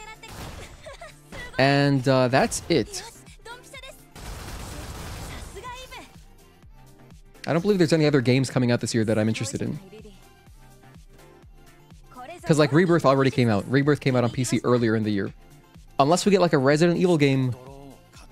You know, I believe that's it. There's not really any games for me this year. They finally announced the next Digimon story game. You've been playing Cyber Sleuth and Hackers Memories for so long. That's cool. Speaking of Digimon, you know, I just saw, like, randomly, I saw a clip of Digimon Rumble Arena. Dude, that game was so much fun. Growing up, I played so much Rumble Arena, the first one on PS1 with my friends. It's a really good time. Because it was kind of like a Smash Brothers type thing. And you could do 4-player as well. It was great. It's good stuff. Let me buy some ammo here. I don't need the skill tree just yet. We're going to use the skill tree after Maelstrom, because all we're doing here is we're just shooting stuff, so. I forgot a bunch of stuff. I autopiloted it. I did not grab all the stuff in Zion. And another Digimon game I liked a lot growing up was Digimon World 3. That game was awesome.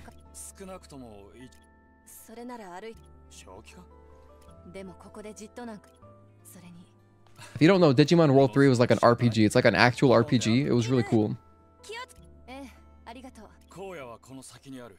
You know, you had your party, you could level up your Digimon and whatever. Compared to, I know that I've never played them, but I know Digimon World 1 and 2 are very different. They're like very, very different games.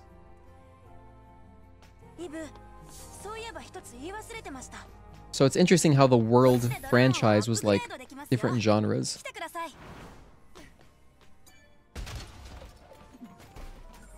Okay, there's an Omnibolt I'm going to drop down. Teleport back to Zion. Grab the chest that I mentioned earlier that I forgot about. And also another Omnibolt chest. There's two things I forgot. I forgot this. This chest back here in the restaurant. This one has Omnibolts. I got two of them. Nice. Good RNG. And then across the town center, we have another... Well, we gotta go to the dumpster first. Inside this dumpster, there's a code.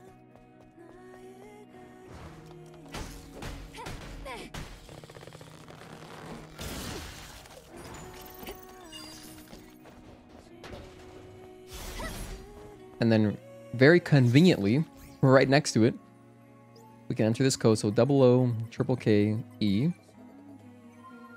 Digimon Survive was a huge disappointment. I don't know what that game is. It sounds like a free-to-play game for some reason. Anything that says Survive, I assume is free-to-play. Am I thinking of... Wasn't there a Metal Gear Solid game called Survive as well? It was a complete flop. I remember that.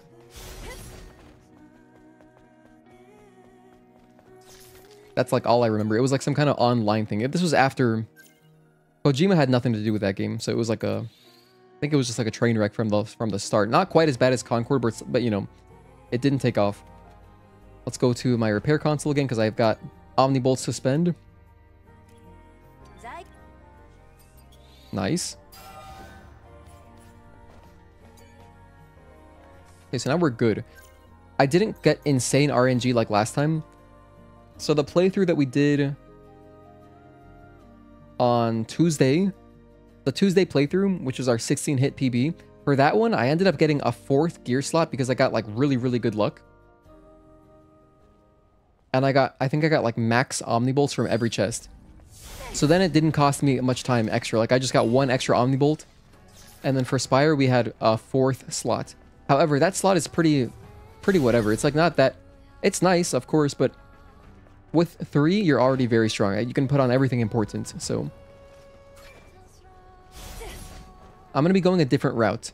So if you're used to watching the speedrun route that I would normally do, you know, typically I would just head straight, literally from here in a straight line, and we'd go that way. But we're going left instead. So we're heading towards Digger's area. Like towards the scrap yard. No, the scrap planes are to the right. What is this way? I think this is the scrap yard. Whatever. This is Digger's area, basically. If we keep going in a straight line here. But we're not going to go all the way to Digger. We're going to cut right just before him. Scrap planes. Okay, cool. And all we got to do is go in a straight line. Kind of hard to miss. There's like a road here. You just follow the beaten path.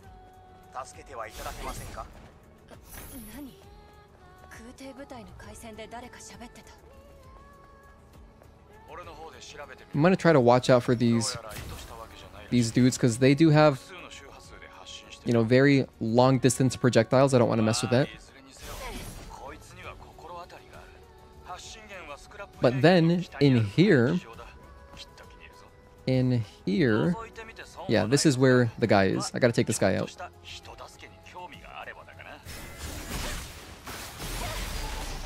Just in case. And now we need this code.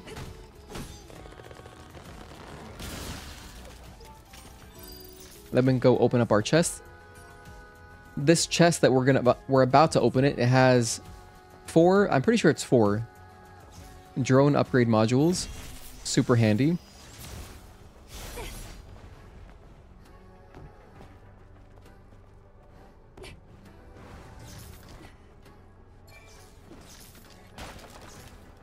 And there's also an extra chest here, which is, you know, nice. It's a nice bonus, but that's not the main one. This just has nanos. And actually, I got an SP initializer. That's handy. I did need one of those eventually at some point. So now that just saved me buying one. Not that they're expensive, they're only 200 gold, but still. Alright, so this is our Boa SA.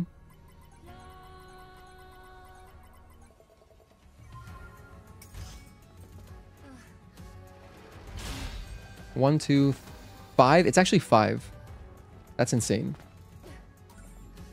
And that's all we need for the rest of the game. Well, I'll grab one more just because it's on our path directly. No, I'm going to grab 3 more. We get 2 more in Altess Lavoir, and then I get 1 more in Matrix just because they're like on the way. But yeah, now we can basically do everything with our gun that we need. Oh, and actually, I lied. There's even 1 more that's very fast to grab. We're going to cross these rocks.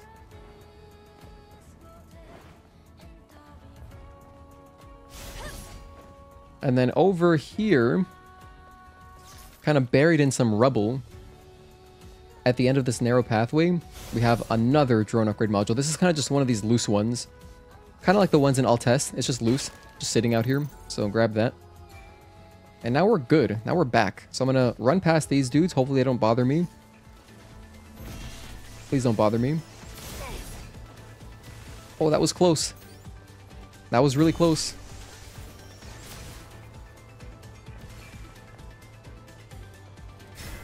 I'm going to backstab this guy because I think I'm safe.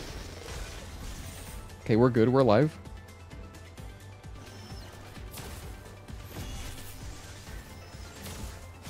Alright, we're past all the danger. Okay. Nice. Now we just gotta go fight Quiel. Which, before I forget... Oh, just kidding. We're gonna change our loadout in a second. I have to put on the Exospine, the Eagle Eye. So when I put that on, I'll switch to the double-edged gear, which we bought from Kaya. Maybe in the next state of play, we get Bloodborne Remake / Remastered or a prequel sequel. That's extremely optimistic. And you know, I do envy your high optimism. That's like a very optimistic thing to say. It's like actually, it's really wholesome.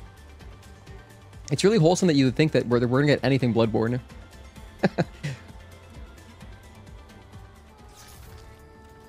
But hey, if you're right, that'd be cool. So here is the Eagle Eye. Literally the most overpowered thing we can use for this playthrough. It's going to make every single enemy encounter easier, more efficient. And then here I'll put on the double-edged gear. And that's it. Now we're ready to go. I bought my ammo earlier, so we're good there. And for Quiel, we can kind of just shoot her down. But I'm going to parry her at least once, just so that I can, you know, get a feel for the string again. Because when we fight her sister, Shael, later, she has more health, so we can't just shoot her down. And when I say just shoot her down, I literally mean, like, if you, in the speedrun, we just shoot her like 8 times here and she dies. She doesn't even attack you once. But later, we will have to fight Shael. Quiel, though, she has less health. You know, she doesn't even have... She only has 1 parry string. She has 1 combo string. Later, Shael will have 2 strings. Switch to my shotgun. Alright.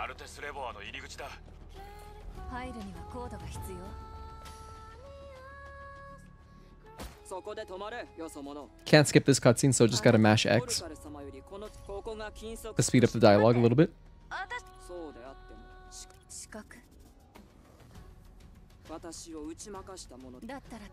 Also, this is our first playthrough of the day, but maybe we'll do a second one, you know? Just for fun. 1, 2, 3, 4, 5, and 6. Nice. 4 shots, do the retribution, and then we'll shoot her down. I don't know, just do a rush and we're good.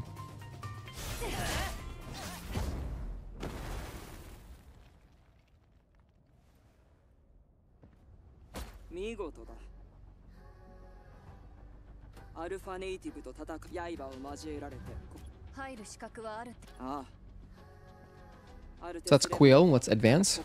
Now we're on Maelstrom 1. Altess Lavoir is pretty straightforward. There's I mean, there's like the one ambush room, which, you know, if you're careless, you could get hit there, I guess. But as a reminder, for my hitless rules, I'm not counting walking through fire. So any fire I can just walk through.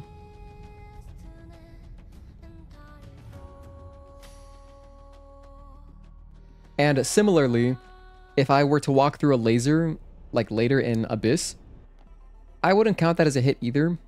But I do try to avoid them anyway. But yeah, basically fall damage and fire damage are fair game.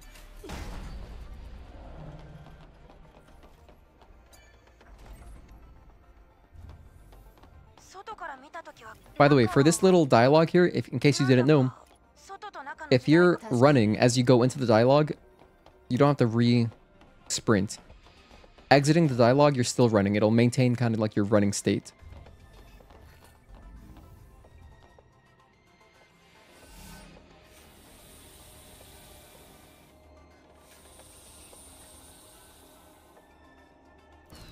Okay, we're entering Umbrella Corporation Laboratories or something. And then we wait. Once those fall down, we can go.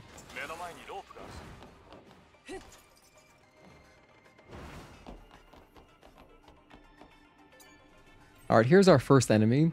This guy, I always let him just wiggle towards me once. Just once. That way the fire doesn't slow me down. Because otherwise it'll block you from pressing the button.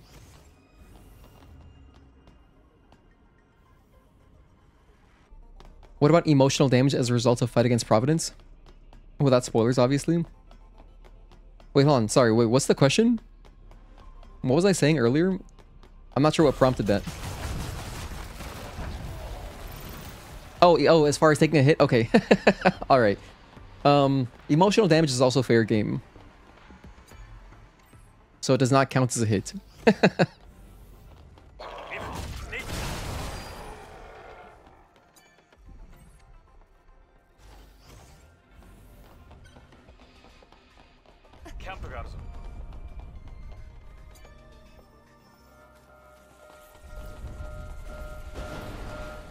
Make sure you jump here to avoid this grab.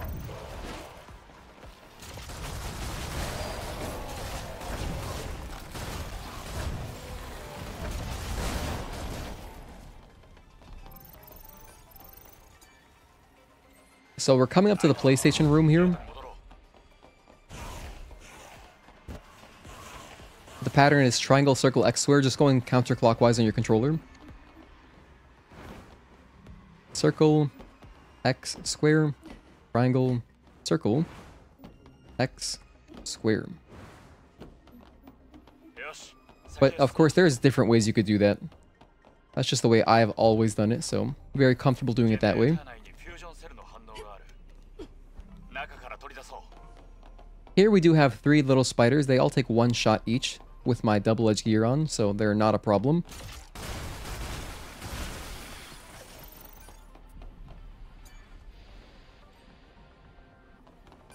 Now, I normally would go left and jump across that bridge with some speedrun tech, but here I'm gonna instead kill these guys and press the button, do it the slow way. Just for maximum fidelity to how the game was intended to be played, we're pressing the button. And you know, sometimes it's just fun to press a button. We usually don't press this button, so... Are you counting non-damaging transitional boss phases? I know they don't damage, but they do technically hit you. Yeah, I mean, for the time being, I'm not counting them. I think that once we get, like, the game down to where we're at, like, you know, 1 or 2 hits, then I probably will also avoid getting hit by them just because to make the video a little bit cleaner. But currently, no.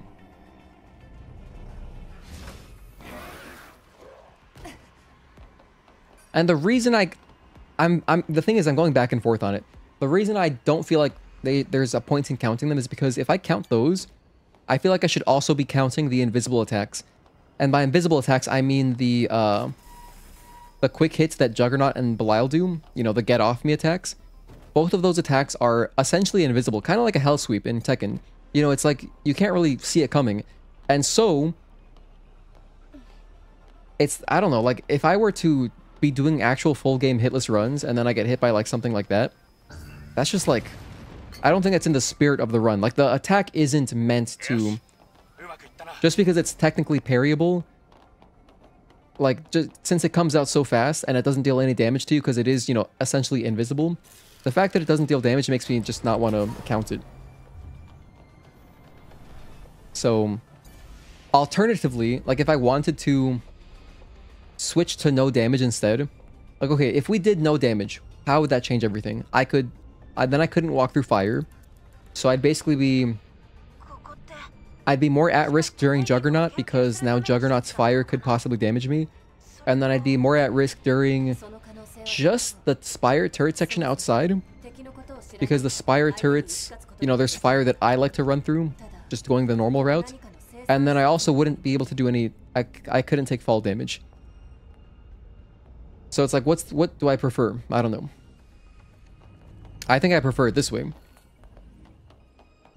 But yeah, if I'm gonna count the transitions, I think I should count the invisible attacks, which counting those seems kind of pointless.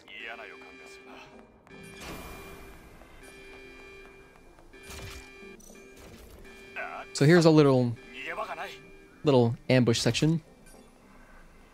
If you just stay in the middle of the room, it's pretty safe.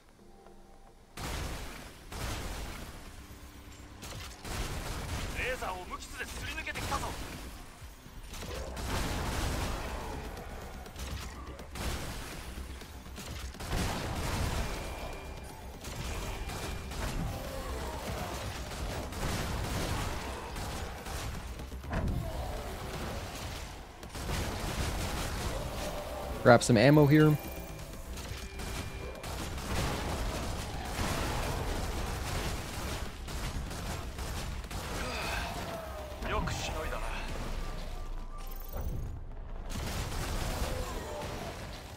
And that's everything.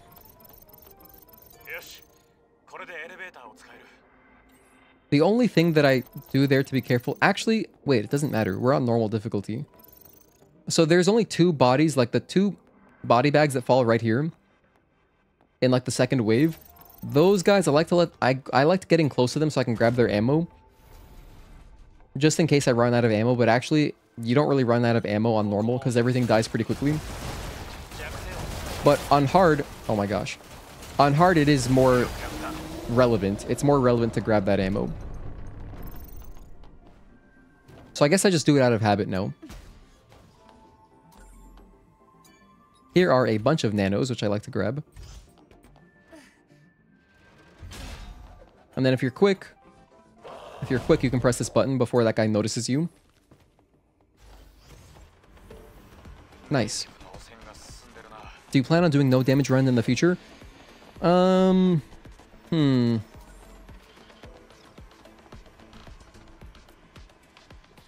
don't know. At the moment, no. But maybe I'll change my mind one day.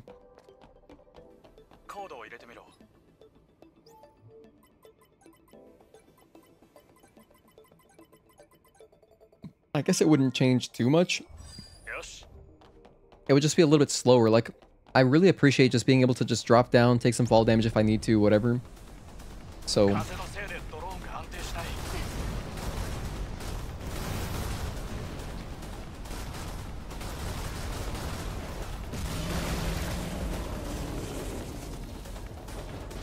really, the biggest thing for me is just I like running through the fire when we do the turrets. And the fall damage, because also there's like some rooms where I drop off to really just an 807. I drop off the side of... I essentially fall into an infinite void. That way I can de-aggro some enemies.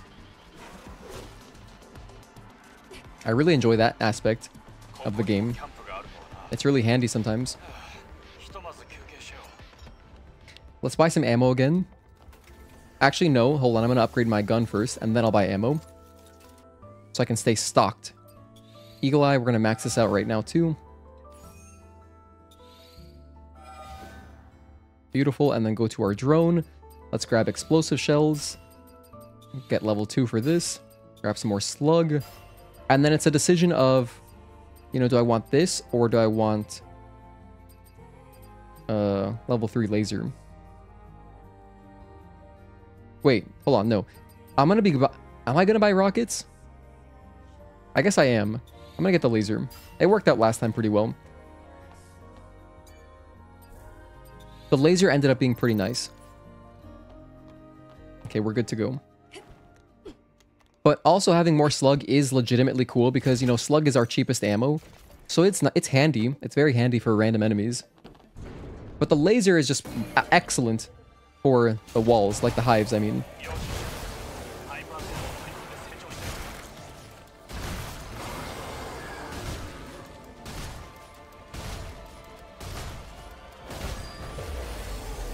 And that's the whole Maelstrom section. Pretty, as you can see, pretty straightforward. Like, I guess the most dangerous section would be... If Maelstrom drops acid, you gotta be careful with that. Because, and also, if Maelstrom drops bodies, like if he drops the body bags, they can approach you during his death cutscene. So you gotta be careful with that as well, because, you know, you don't want this body bag crawling towards you and then exploding during the cutscene when you can't move. That would suck. Well played, thank you. Thank you, Wick.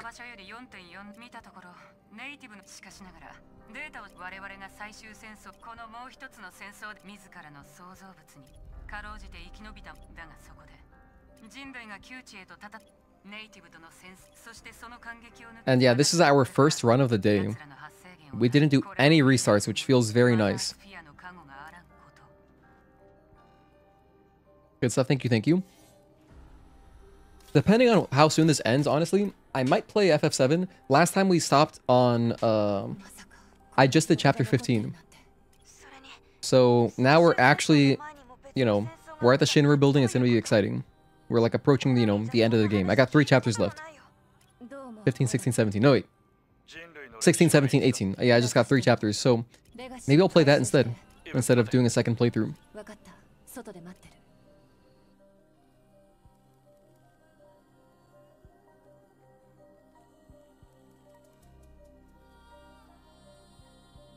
Still waiting for an update to play with Raven's Blade. That would be a dream come true if that's what we got on PC. If the additional content that we got for PC was something like that. Like if it was the kind of thing where like, okay, remember DMC3? DMC3, PS2 game, the Black Label version had no Virgil. Greatest Hits version had Virgil. And so it was like an awesome addition to the game. Having a whole new moveset. If they just gave us something like that on PC, that would be unbelievable. I would be the happiest person alive. Like you wouldn't be able to stop me. I'd be streaming Stellar Blade for like non-stop every day for like probably a month or 2 months. Just playing with whatever that is. Let's go ahead and use our repair console. Do the weapon core. And then let's go to talk to Oracle. Would not be opposed to a Stellar Blade Final Fantasy collab. Whoa, that was a weird little bug. Doesn't happen too often, but yeah. Not the first time.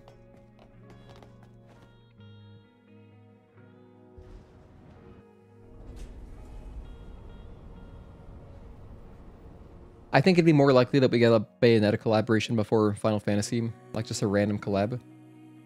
Because it's not like the director Kim Hyung-tae. He's never mentioned Final Fantasy in any of the inspiration for Stellar Blade, and so we know that he was talking to the dudes over at the God of War Studios.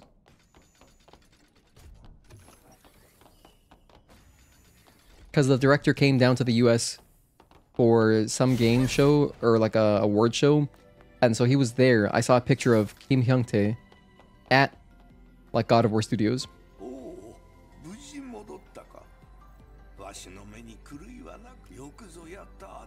I want a Stellar Blade Bayonetta collaboration. Makes sense. Makes sense to me. I mean, it would just be like cosmetic, surely, but even a Tifa costume and Tifa in an Eve costume, well, that is just gonna be possible with simple PC mods. So, honestly, you know, someone could make a a Bayonetta costume for Eve, I think, pretty quickly. Once we get the PC version too. Probably wouldn't be that hard to do. And it's a logical one. I think it's a very logical one because that's like the trio. You know, it's Eve, Bayonetta, and 2B. If you look at, you know, the inspiration games. Which, if you're not familiar, Kim Hyung-tae, the director for Stellar Blade, he did an interview with Famitsu. He named 5 games that inspired him. They were Bayonetta, Nier Automata, and then there was God of War, Jedi Fallen Order, and Sekiro, of course. You know, a Sekiro costume would also be insane. I'd love that. If I could just play as Sekiro himself, and like, you know, Eve's moveset, but with like Sekiro, like, you know, the wolf costume, and then also Sekiro's sword, that'd be hype. Taki's pretty much Sephiroth, 1 wing, long sword. I mean, sure. You know, also looking at correlations to, or making comparisons, drawing similarities. If you look at the way Elder drops in, you know, there's 2 final bosses in this game, obviously. That's not spoiling anything. There's just, you have an option, so you have 2 final bosses. And the Elder one, the way he drops in is literally, he's dropping in like Safer Sephiroth. So it's the exact same thing, 1 wing, and then he just comes down. Like, it's so similar, actually. Not the fight itself, but it's basically Safer Sephiroth. Images, Adam trying to pull off... Oh, imagine Adam trying to pull off a Rodan outfit. That'd be so cool, actually. That'd be really, really hype. Adam in a Rodan outfit would be sick. But I feel like they could give it to someone else, right? Like, who would do a better Rodan? No, it has to be Adam. Because, I mean, like, yeah, there's other characters. Like, there's Clyde, Kashim. Honestly, Man would be an insane Rodan. Man would kind of be perfect because he's just like so intimidating already.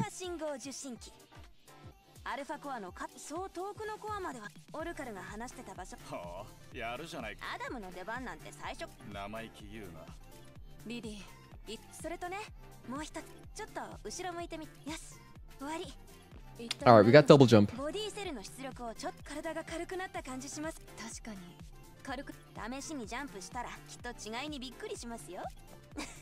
Man, Eve would be so good at basketball. She just has a double jump that's like so overpowered.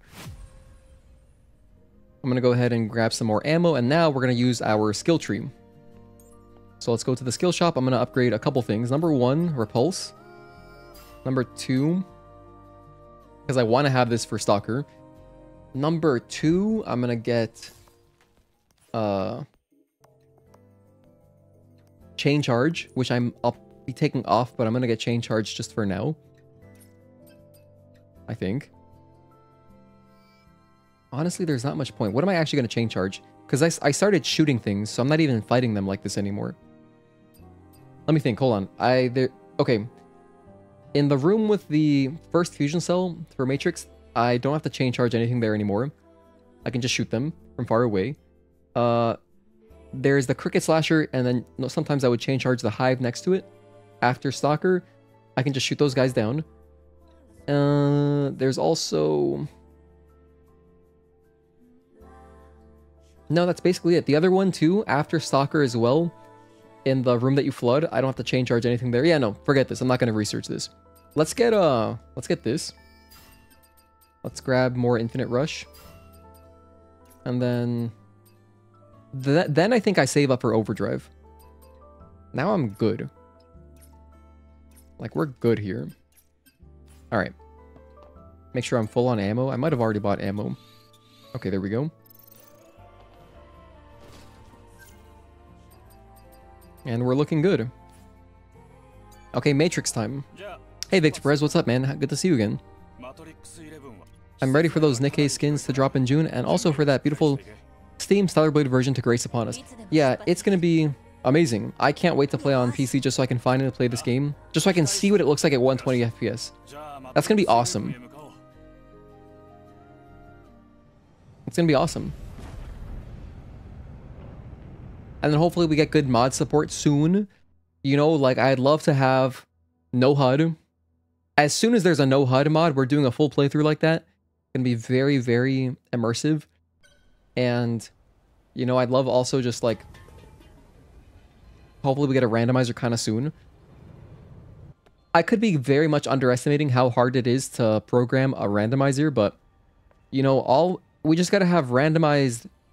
Basically, anytime that you would open up a chest that has, like a gear or a exospine in it, it should be random. And then the enemies just need to be random, and the bosses need to be random. Those are like the main things. Yeah. Am I planning on upgrading your computer for the PC port, or do you think your rig can handle just fine? Oh, I'm fine. Are you going to play Nikke now thanks to the collab? No, but I'll research it a little bit. Just so I'm not fully ignorant. Like, I'm going to listen to some of the music, but no, there's nothing anyone could do to get me to download a mobile game or, you know, a gacha game. Those games are just not for me. The only mobile game I've ever played was Pokemon Go. Played some Pokemon Go because I was so hyped back in 2018 to play the newest Switch games. And then, you know, I played for like a year, it was fun, and then I didn't play it again. I'm good. So, yeah. But yeah, PC should be fine. I probably won't be able to stream. Well, we'll see. I may or may not stream it, like, because I can't stream at 120 FPS. Like, literally, YouTube doesn't allow it. There's no support for that. But I'd still want to play at 120 myself. But we'll see how that goes with, like, streaming plus playing at the same time.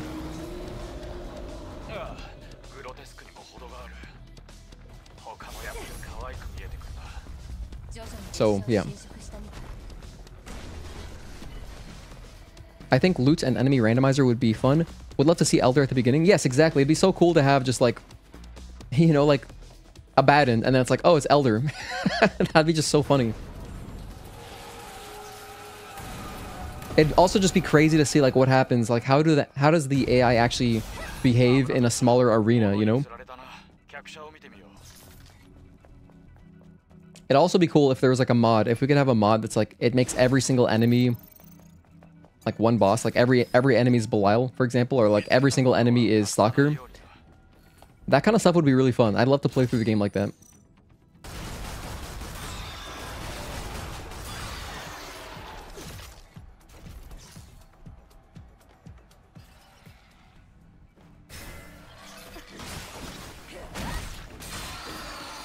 I wanted to get the assault kill, but it worked out, so we're fine. Really want a Tifa skin? Yeah, I mean, I would love to see just a bunch of cool skins in general. I think, like, for example, the most logical one would be just Bayonetta. But I would love to have a Sekiro skin. I would love to have a Tomb Raider skin. Specifically, I want a Lara Croft skin, because then we could play through with the English voices. And that'd be really cool. Like, playing with the English voices and a Lara Croft skin would be perfect.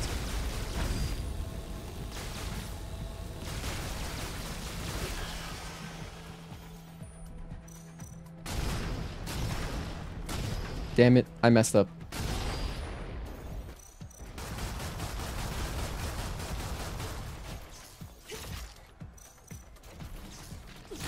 I messed up again. I'm really botching this.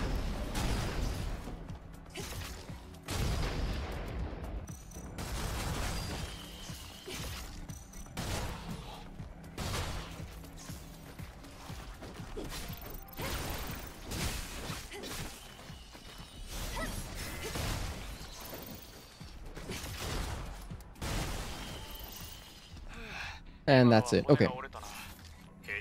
Damn it, I need to go back and watch how I did it. I did it one time so perfectly. It was so smooth. Everything worked out, but I don't remember the order. And you know what's funny is that last stream, I did say I was going to go back and watch it. I didn't. I didn't go back and watch how I did it. I got to go back to my, it was like my second full game playthrough. No, I think it was like my first full game playthrough. The first time I did it, it was perfect. Whatever order I did it in, it worked out where like, I was able to quickly and very efficiently take everything out without them like grabbing multiple bodies. I think my mess up, the way I screwed up this time was that I used the laser. I probably shouldn't have used the laser because it's easy for them to like dodge a little bit. you can see that the second guy that I was targeting, he got out of the way of the laser pretty easily. And then since the laser, the blaster cell is quite slow to reposition, you know, it doesn't play too well together. But anyway, now we've got Stalker, and we are coming up on an ammo chest, so it's pretty handy. It's very convenient. Do I think man will be the new boss fight? I don't think so. What I'm predicting is it's going to be, we're going to get like exclusive, or at least the PC version will come out with like new content, actual new content for the story that we know. And so the actual campaign will be a little bit different. I feel like there's going to be bonus stuff. That was my interpretation of, you know, PC version coming in June with additional contents. I could be wrong. It could just be that, you know, we're getting like all the DLC to come out with the PC version together. But I interpreted that as there's going to be new stuff. So like either it'll be exclusive to PC, or when the PC version comes out, they'll also be dropping that into the console version of the game. And so we might be able to see more of the story, like some more cutscenes. It might just be a cutscene with man. Or they could add a new section where other stuff happens and we get to fight man. Maybe not as Eve, I don't know. But definitely, we know that the Nikke DLC, the collaboration, will give us like a Nikke-themed boss fight. So since that's going to be like the boss fight for that, the other stuff is separate. Plus, you know what else? They didn't show man until they like until the very end, together like with the PC stuff. They didn't show it as part of the Nikke collaboration part. So your copy of Need for Speed Most Wanted finally came in today. Oh, sweet. What console is it for? That's literally my favorite Need for Speed game. I played through it, you know, like a couple years ago again, and it was still awesome. That game is mostly really fun for me just because, like, the cars are cool and also the soundtrack is amazing. So many good tracks. Literally, to this day, I listen to so many tracks from that specific Need for Speed Most Wanted soundtrack all the time. Just really good stuff. Maybe they're trolling us and instead we play as man during his fight against UN. That'd be really cool too. But I don't know if we're gonna play as man. I feel like it would make some more sense that we play as UN. I could actually see that happening. I could see playing as UN, honestly. More like, I think it's more possible than playing as man. Hello, Dan Lazar, thank you for tuning in. I would love to see a mod where every boss fight was a double boss fight and was randomized. That's what I want. I want stuff like that. That's exactly what I want. I want all that kind of random stuff. Have I ever heard of Racing Lagoon? I haven't heard of the Racing Lagoon OST. No. I'm not familiar with it. So let's grab missiles here, just to have them. Then buy ammo again.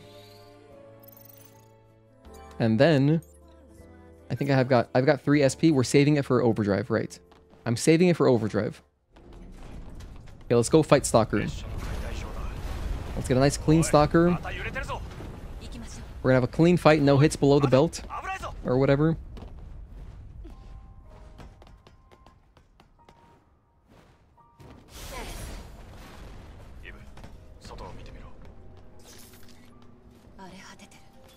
I messed up the tech, by the way. First time we've done this dialogue in a long time. There's 2 ways to do that dialogue skip. You can either, if you drop down to the right of the train cart, that's like the surefire way. Or you can also hop onto the edge of the train cart on the top level of it, which is the way I've been doing it like the past several runs. And doing it that way effectively skips this. It's the same thing. It just looks a little bit cooler, in my opinion. It's a little bit faster, rather. A little faster because you don't have to like do any extra parkour. Because if you drop down, there's like you gotta like climb on a box and stuff. So it's a little bit slower, I think.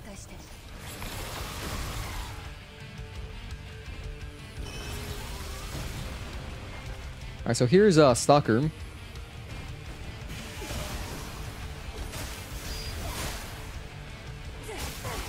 One, two. No! Oh my gosh, this is cursed. Oh man, it's my fault. Add a hit. Oh well.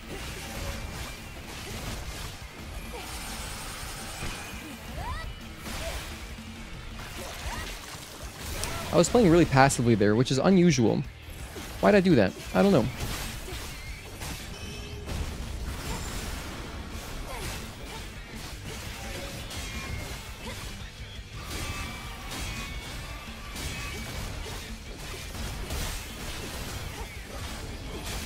Let's do the blink.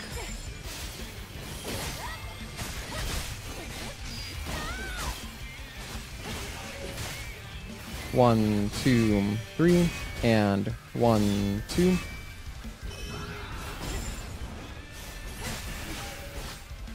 One, two. Anyway, that's Stalker. We took a hit. So now we're up to... Why does that keep happening? I keep going into... Oh, he's not dead. I keep changing my splits, and then it has one hit already added in. I'm not sure what that's about, but let's try it again. Why does it say I have 3 hits right now? What in the world? This is my previous PB. I had 3 hits on Matrix 11. I did something wrong. I don't know what I did wrong. Hold on. Let's do this again. Let me just reset the whole thing because this is very weird. But I've taken... that's my 3rd hit. No, that's my 4th hit. I've gotten 1 hit on Abaddon, Corruptor, Gigas, and then Stalker. Let me reset the whole thing. Okay, so there's my PB. Alright.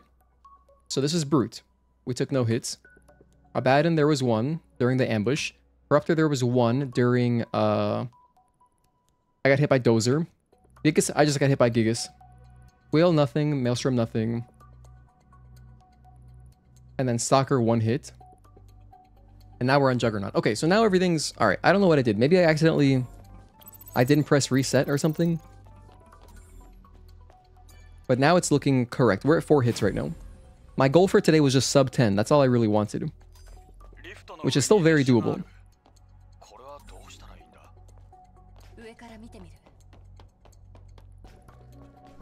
PS2 Earl is going to be fun to race against. Been so long since you played Most Wanted.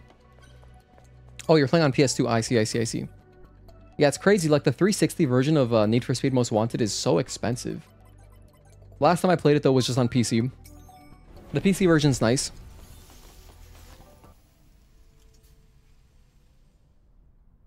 I'm going to get my overdrive here. I want to play as UN, so that means we could play as... I'm not gonna try. I'm gonna try not to spoil anything. I'm not gonna be deleting messages, but yeah, I like to not spoil stuff just until we're like at that section of the game.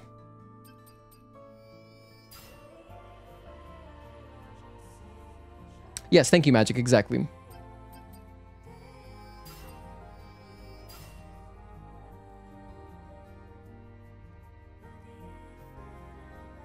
How come Stalker's roar could be dodgeable with perfect dodge, but not so much with normal Naytibas? Is there an example of a boss that also does a roar as a normal Naytiba? The closest thing is the acid cloud, like the poison cloud from the what are they called? The cricket slashers. But those guys, you know, it's not exactly the same. But any kind of roar is dodgeable. You know, Behemoth has one. Basically, every boss has one, really. Okay. Anyway, I got my overdrive. I'm pretty happy about that. We bought some ammo too. Oh wait, I didn't buy ammo. Hold on, I forgot my ammo.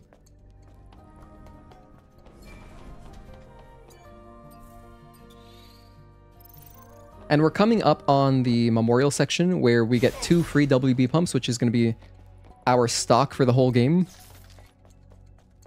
Just as a nice backup. You know, sometimes it's nice to just have 1 or 2 pumps.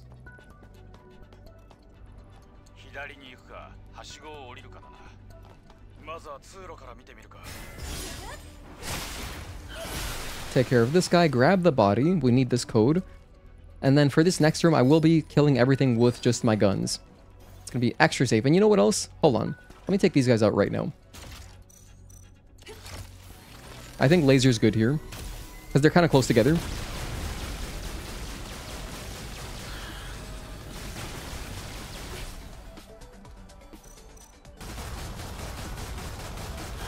Okay, that works. Just to clear them up right now. Now for this dude, I kind of want to backstab him. This could be reckless. But, you know what? No, it probably is reckless. Let me just laser him.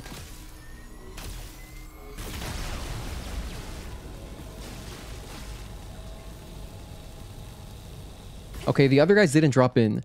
That's what I was kind of worried about. So, here's what I'm going to do. I'm going to kill the 3 guys. Oh, and this is good. What I don't want to happen is I don't want the other Skullings to drop in. Oh, they already did? Wait, they're just walking towards me? What the hell? Okay, that works for me.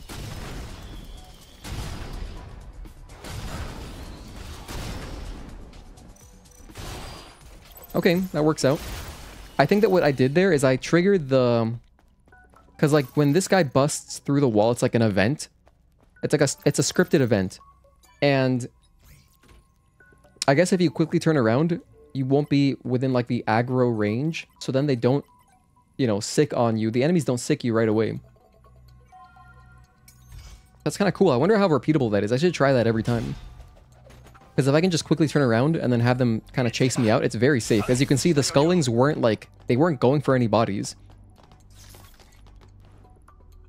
Had they started reaching for, like, corpses to reanimate, then that would have been nasty. Errol has insane rubber banding.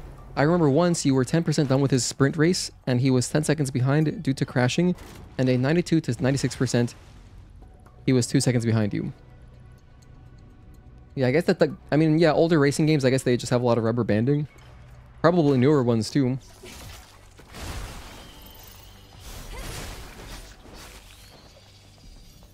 I want to stealth kill this dude. There is one more Skulling that we have to kill inside the room with the burst trance right here. So just take him out. And then we can get my beloved burst trance exospine, my favorite one in the whole game. And there are 2 more Skullings here. Alright. Now we can flood the room with water. And kill a few hives. Do the elevator. And then we're basically a Juggernaut.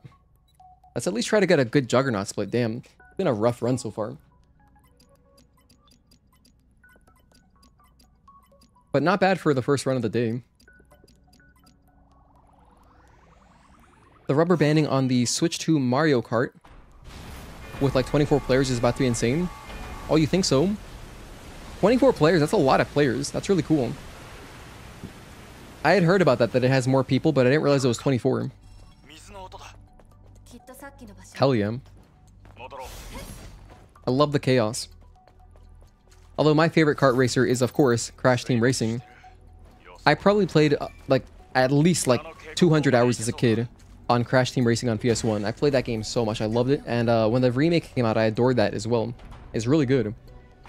You know, it basically feels like I'm playing the old one, but it's just pretty. And, you know, you have so many...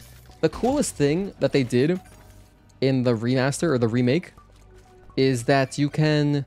It really is a remake. You can choose whatever character you want and then change the driving style, so you're not, like, tied to, you know, like, one style. Rather, you're not limited on the characters because you want to play with a certain style. So I love that. I really appreciate that.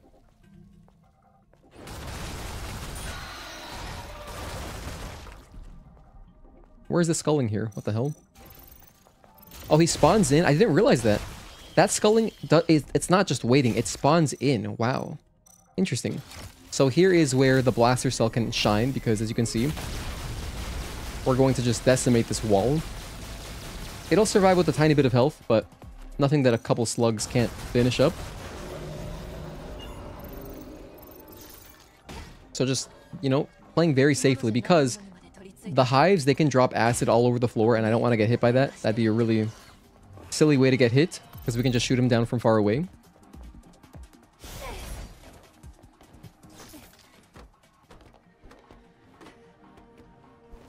Now we have a Skulling here after we open this chest.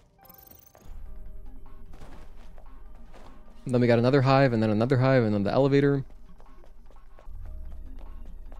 then we got our boy Juggernaut. What's up, Lucas? Thank you for tuning in. What's my favorite card to use in Most Wanted? Well, I always start with the IS 300, of course, as I was, you know, as that was like my first hot boy car in real life. So I love my IS, the first gen IS, aka the Altess. But you know, besides that, honestly, I'll just use that like the whole game. I forgot to switch to the shotgun. Okay, how about you guys? What is your, if you've played Need for Speed Most Wanted, what is your favorite car? Probably the Golf is a popular one.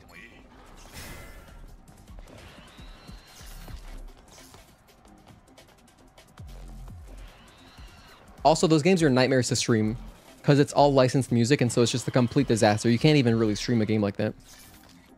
Phenomenal pick.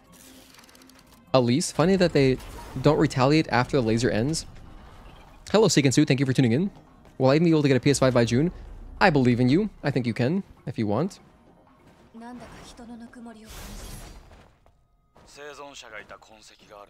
So I'm going to grab two things from here. I'm going to grab a chest in the back that has some nano elements. And then I'm also going to grab the WB pumps. And then that's it. So this is the chest I was talking about. This has a bunch of nanos, which is nice for upgrading our stuff. This time I'm going to try not to forget. I've done this now like 3 times where I go out of my way. I grab the suppression exospine. I upgrade it and everything, and then I'm ready for Katakuri, and then I don't even use the suppression exospine on the boss fight. I just forget. I've done that like 3 times now. It's tragic. You're more of a Midnight Club person? You know, I've never played a Midnight Club game. But I know that like what's the popular one? It's like a PS2. It's like Midnight Club. Is it LA or is it? It's like says something dub edition. Oh, hello Magnamic. Thank you for tuning in. Just saw you there. Sorry I'm late. No worries. I appreciate your tuning in as always. I don't know if it's exactly 24 racers, but I remember it being an insane amount. Not a fan of the new Mario Karts, but it's going to be really fun if the new Mario Kart is 24 players. Flatout 2 is a really fun game if you're interested in racing games. Flatout 2, isn't that like a... What am I thinking of? Isn't that a, like... surfboarding? What the hell am I thinking of? Midnight Club 3 was the best one. It is... Okay, it's Midnight Club 3 dub edition, I see. Peak of the series. And then it dropped off the face of the earth. I don't know. I've never played any of those games. But I believe, yeah, that's the one that my friend has just like a copy of that I've seen like in real life. So it must be the most popular.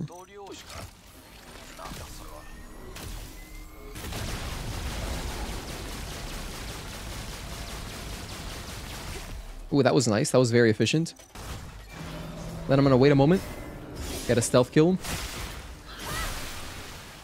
And we're just cleaning up house. We have one more hive to kill before Juggernaut, our boy. Oh, I can't aim up here? Can I not aim up here? Yes, I can. Okay. Blaster cell.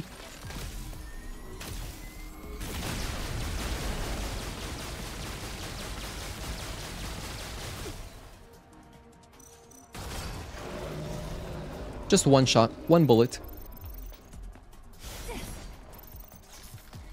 That's all it takes to finish it off. Now, if earlier I had the option, like instead of getting missiles, I could have researched the hacking upgrade on our drone. And then if you wanted, you could grab, there's the chest back there. You see the orange one?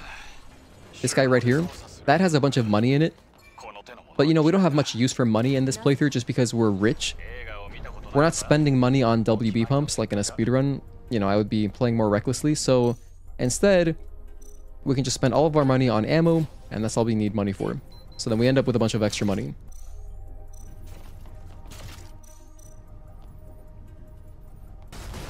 You gotta wait for these barrels to light up, and then you can shoot them down.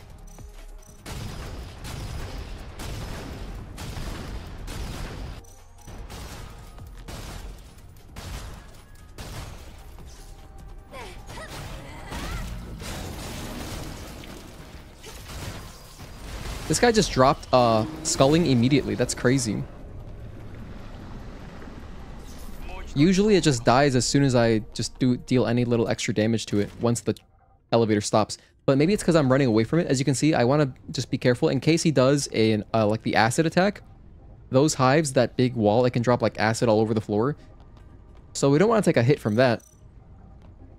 And perhaps like just walking away from it, it gives it the opportunity to do an attack. Because even though it runs out of health, you still have to do like at least one attack to finish it off after the elevator stops.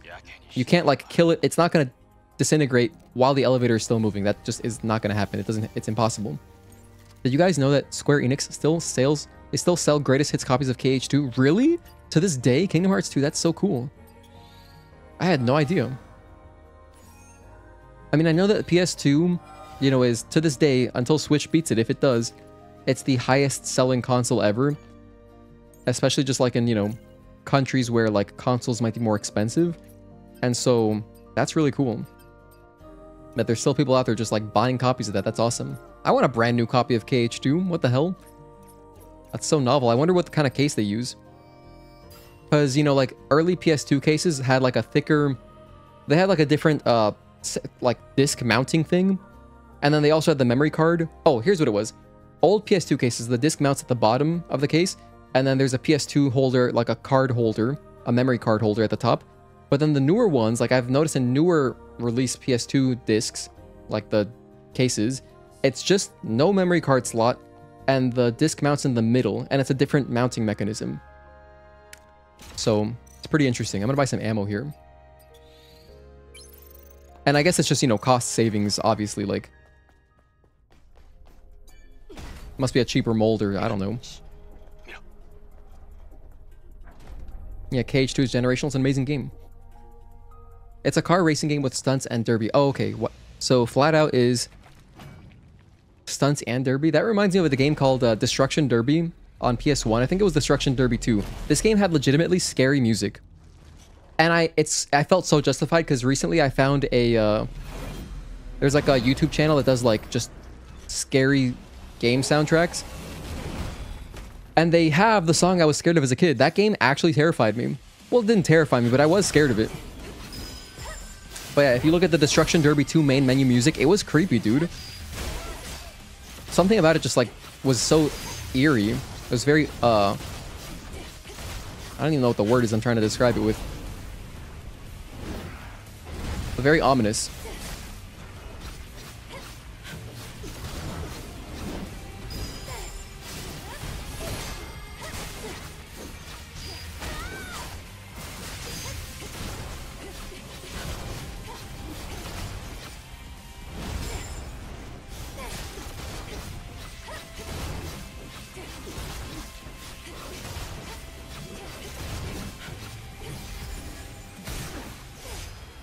Yeah, old PS2 copies use a triangle hold, while new PS2 copies are a tri-circle holder. Aha. Triangle hold, yes, that's right. Yeah, like the tri-circle one is more, it has more little cuts. I hate them. The other ones I felt like were easier to get the disc out of, in my opinion, because you just click it in and then bam. But the other one, I feel like I gotta bend the disc a little bit more. So, by the way, shout out to PS4 and PS5 cases just being so low quality. I feel like every time... It's like I think it's a pretty common occurrence. Let me know how many of you guys have had a PS4 or PS5 disc case shipped to you because you ordered it online and then it arrives with the disc loose. Let me know. I can't be that. I think it's a pretty common occurrence because, yeah, I guess like the way they make the cases, it's not very, I don't know, it's not very sturdy or something. By the way, I'm going to grab the shield destruction gear over here just to get a little upgrade, although it's very minor. Sony is going to find another 10 million PS2 sitting somewhere to add to the highest sold console of all time. That's a lot of consoles. Let's go ahead and, like, even if I don't think they're gonna sell anymore, unless, you know, something crazy happened and they're like, we cannot let Nintendo overtake us. But it's still an absurd amount of consoles when you just think about that number. And when you think about how video games are just like a luxury. Mark, you beat Alatreon? Hell yeah, congratulations, dude. That's awesome. 2 down, 1 to go. See, I knew you could do it. I bought Jedi Survivor the same day as your PS5, and it was loose the whole time. You never realized? Damn.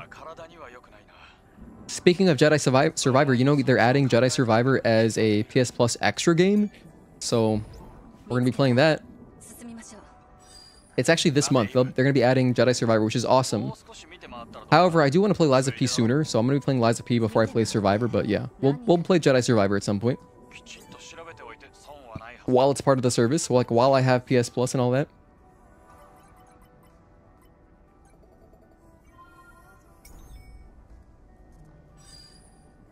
Definitely one of the hardest bosses you ever fought. Dude, congratulations. I know you were grinding forever just to get ready for that boss fight. 5 tries, nice. 1 for each finger on your hand. Or 1 for each day of the work week. Either way, whatever, however you'd rather look at it. When I bought my copy of Call of Duty Advanced Warfare sealed out of GameStop, it came loose. There you go. While we're talking about cheap cases though, dude, Call of Duty had to be one of the earliest ones to do it. Like some of the 360 Call of Duty games, you know, they started removing plastic from like behind where the disc sits just to save a little bit of money. Criminal. And then that's when no manuals started. Gosh, man, 360 is when the whole no manuals thing really took off. And devs were like, you know, we're gonna save $1 here. Or not even $1. We're gonna save like 75 cents here.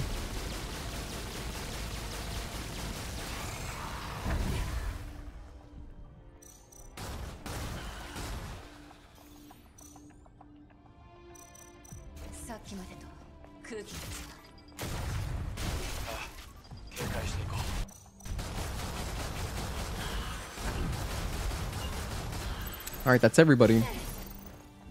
Now I just gotta shoot down 1 more hive. I'll kill the sculling too.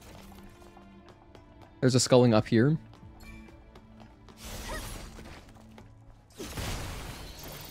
That was almost close for no reason.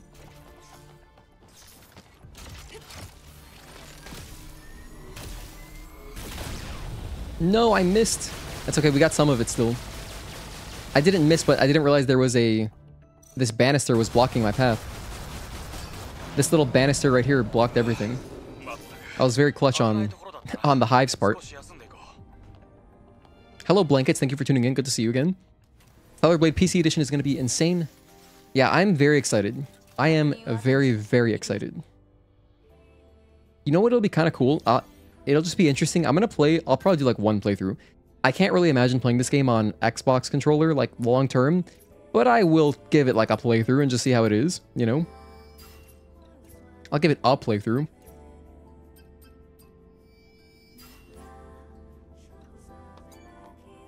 Because then I'll be able to... Oh my gosh, that's right. I forgot that I had so many ideas for like cool challenge runs, but I want to do a playthrough on a Guitar Hero controller. That's something I promise I'm going to do. I promise. Early. Maybe I'll do it. Maybe that'll be my first playthrough. Or like my second playthrough. Maybe we'll have a normal playthrough just to start. But then I'm going to do a Guitar Hero controller playthrough. Just for fun. I think it'll be really cool.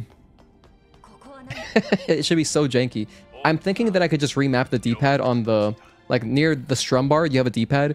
And I'll just use that to move around, you know, just so that I have movement.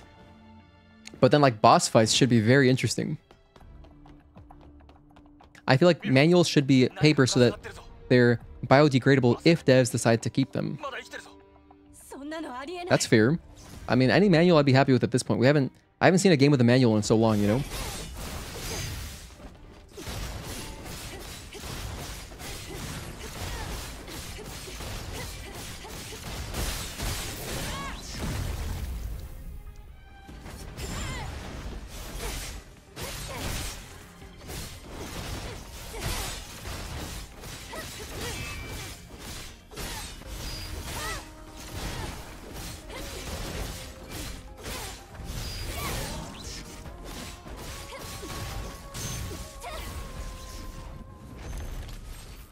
Okay, teleport.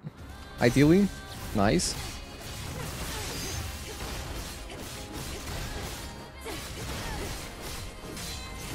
Oh, perfect. The repulse is the ideal attack to get there, because now I can just shoot her down. And that's the boss fight. Wow, we got a very nice, smooth set of attacks there. Very friendly. You clipped your last fight? Probably not the whole fight. How long was it overall?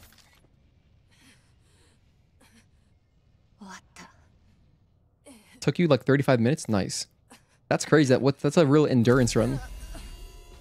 I'm gonna grab a snack. I'll be right back.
My cat's here.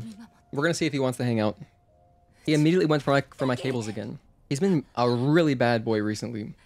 I don't know why. I've had this cable hanging in the same spot for my controller to show the layout. I've had it hanging in the same spot for like at least like 2 months now. Roughly 2 months. You know, I have a little like clip thing that I put it into so that when I'm not playing, it isn't really in the way. And now, out of nowhere, recently, he's been so fixated on it. So he's always trying to, like, fight it, and I have to stop him. I've never had, until recently, like until this cable, a problem with him biting cables.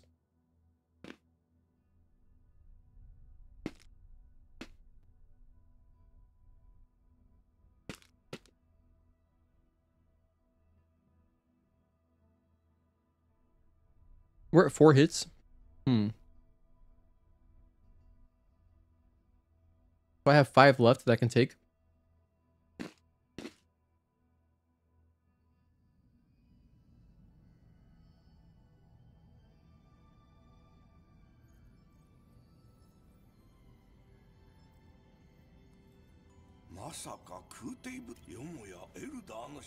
Well,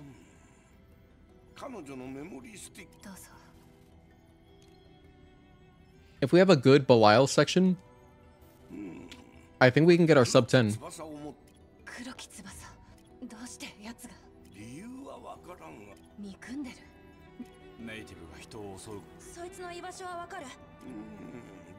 So we're gonna do our best to be careful around the turrets.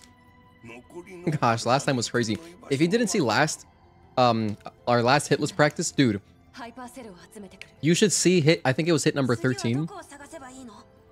In the timestamp, I captioned it as what was that? Something like that. And it was during Spire turrets. I would recommend going back and watching that because it was crazy.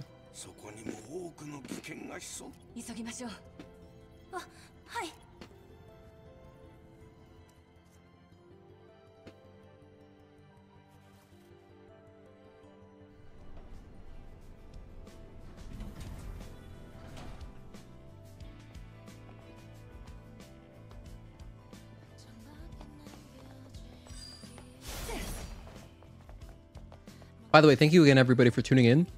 I do appreciate your hanging out. We've got about, what time is it? Well, we just have Spire left. We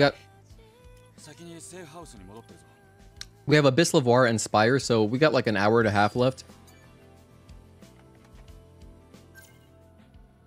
And then I might do another playthrough, or I might just play Final Fantasy. I don't know yet. イブ、こっち来てください。何かいい知らせ？はい、そうです。滝の装備のカスタム。これからは彼女の武器。本当に？さすがね、リリー。きっと滝も喜んで。But also, if you didn't know, we're doing a giveaway. So if you like giveaways, if you like free stuff, I'm giving away a Chroma Teal controller. Which, if you haven't seen it, you know what? Just in case no one has seen it, in case someone's watching and they don't know what it looks like, this thing is beautiful.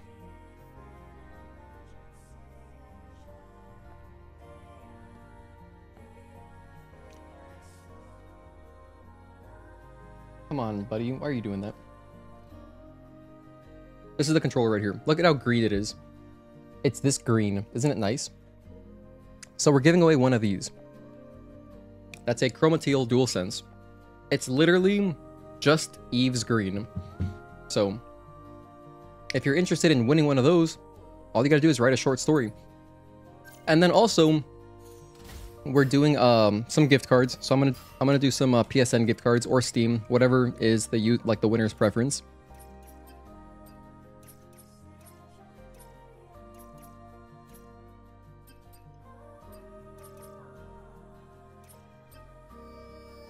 Before I forget, let me just grab this. I really want to have Rush Chain. Alright, now we're good. Make sure I have ammo. Make sure that I use my weapon core. I did. Alright, let's go. Off to the desert. Oh, but we gotta watch the Legacy verse.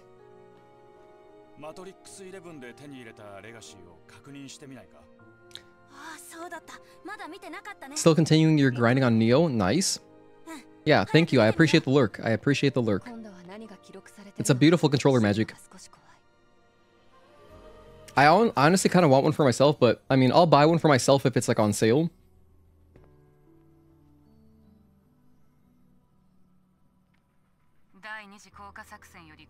But otherwise, no. Because I mean, it's not like I'm going to use it. I really don't have a use for it. I just, you know, I'm so used to using my DualSense Edge, I don't want to go back to a regular controller. However, I say that, but when I play Final Fantasy, I do play on a regular DualSense. Because, you know, FF7, there's like really no need, like the control setup is really good. I don't feel the need for back buttons at all. Mainly, I think it's mainly because you sprint with just like right trigger. So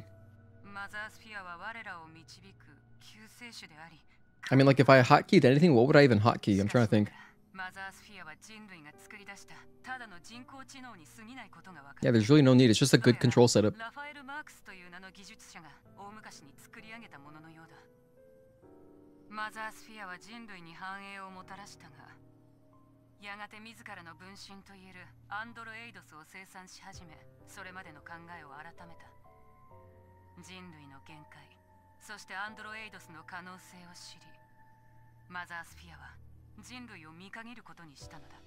You know what is really exciting though?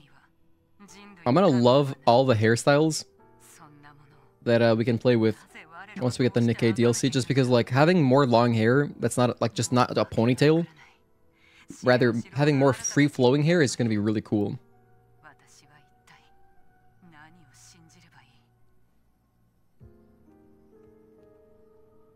Because I like the free-flowing hair that we get with A2's costume. I like that one. It's nice.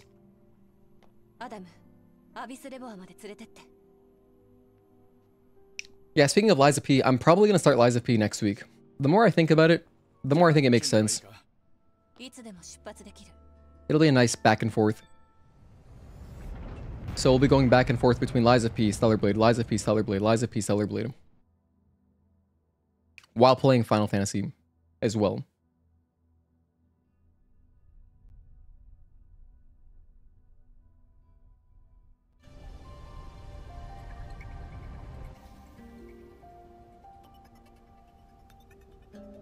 Alright, desert time. All their hairstyles are so varied, it's great. That's assuming each person gets their respective hairstyle. Alice, the pink suit, has super long twin tails. 問題ない。ドローンでサポートして。ああ、任せろ。私もいるから安心です。ベテランの回収屋でも。 Come on, buddy. だが俺たちにはマップが。 He's just not in the mood to nap. I want my cat. I would love to have my cat in frame. By the way, we're gonna go grab the suppression.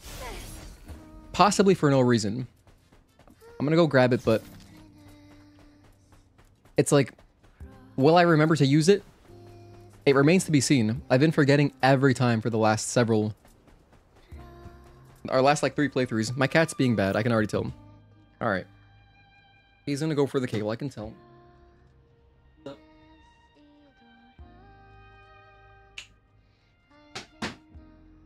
And he knew. He knew. He had that guilty look on his face. So he was ready to leave. Alright.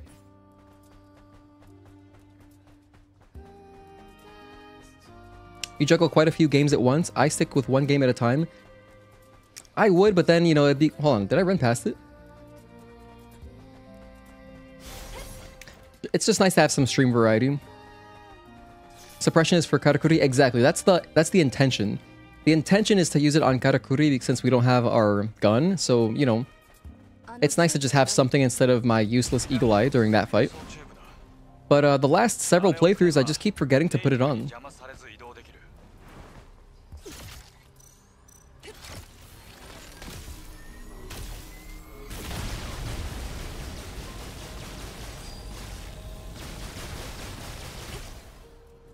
That was quite efficient. No, did I hit the... I hit the Hydra, didn't I? Whoops.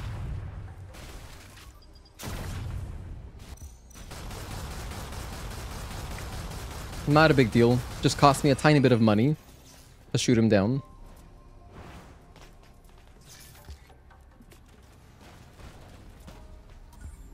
Alright, there is suppression. The suppression, honestly, is also just really good. It's a very powerful... The most possible damage you can do in this game is Eagle Eye suppression. That is like the single most powerful thing you could do for just quick damage is Eagle Eye suppression. Basically, all you gotta do is, you know, put on some double-edged gears, use suppression, use Eagle Eye, pull out your shotgun, use 1 shock grenade, knock a boss down, shoot them down. While they're on the floor, they take more damage from suppression, and they stay down longer from suppression, so it's very, very, very overpowered. However, I like using Burst Trance because it's my favorite. And I think it's also legitimately very good. I think that suppression with Burst Trance is also super strong, but since we're playing on normal, Eagle Eye is definitely better. Because like bosses don't have that much health. On New Game Hard, I don't like Eagle Eye as much because you run out of ammo. Basically, on normal, the ammo can carry you to the end of a boss fight. But on New Game Hard, it'll just do some damage, you know? So it's like a nice, you know, it's a nice damage source, but I'd rather have a Burst Trance because I can use that the entire fight.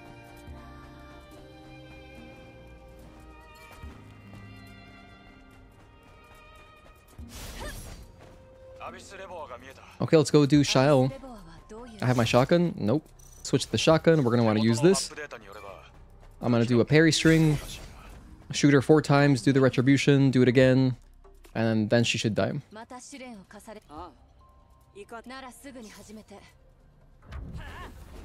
1, 2, 3, 4, 5, and 6.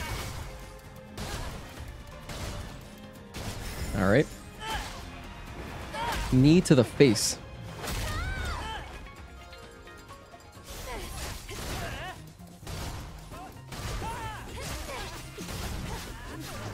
One and 2 and 3 and 4 and 5 and 6 and 7, 8, delay, and 9. Wow, that's a 9 string? I thought it was a 10 string. Luckily, we didn't get hit anyway. Our last few playthroughs, she hasn't done that string. Haven't practiced that in so long.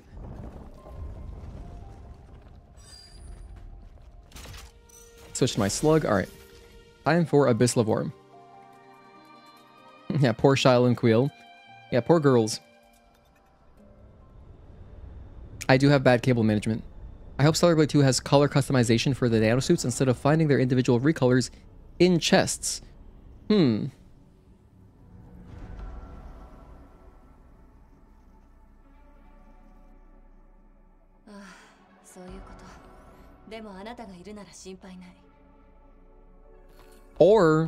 Or like the second time you find a suit, it can unlock multiple colors and not just the one.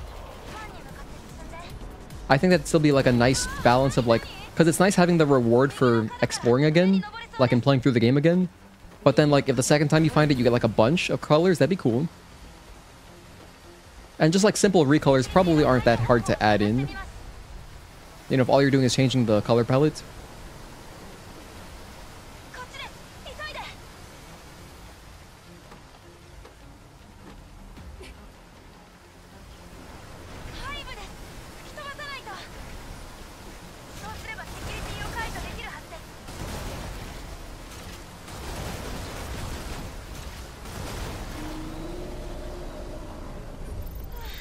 Okay, moving on. So for Abyss Lavar, there's only really one kind of dangerous section. What am I'm getting a spam call right now. He's so obnoxious.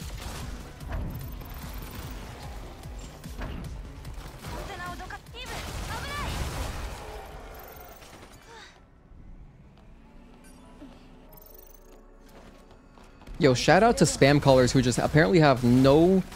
They have like infinite perseverance. It doesn't matter how many times I answer the phone and hang up on their face. Like I've even answered the phone to try to just tell them, hey, take me off this list. But usually I don't even get a person. It's just like AI, or not an AI, but like just a machine. It's crazy. I wish I could... I just want to change my phone number, honestly. But the thing is, if I change my phone number, I'd have to change it. I'd have to update it on so many things, you know? So it's kind of like, how worth it is it? Probably it would be worth it, but then it's only worth it until that new phone number makes it out to, you know, these like spam people with nothing better to do. So just a shame there's not more real jobs. And so there's people doing that.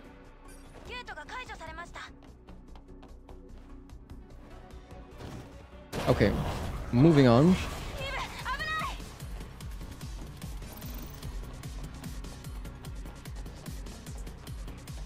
We have one enemy over here.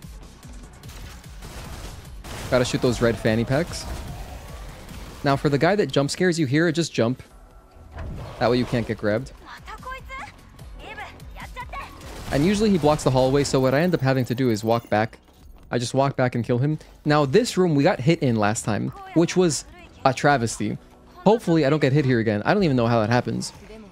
It's gotta be like one of the rarest occurrences to get hit here, but...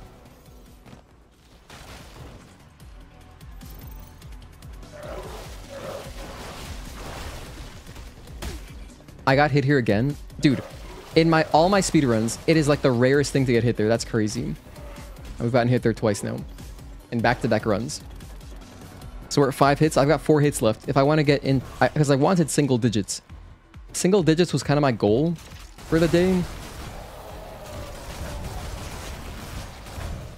Now we're at 5, so I have 4 hits left for the rest of the game. Okay. 4 hits, huh? Because if I get 10, then it's not a single digit anymore.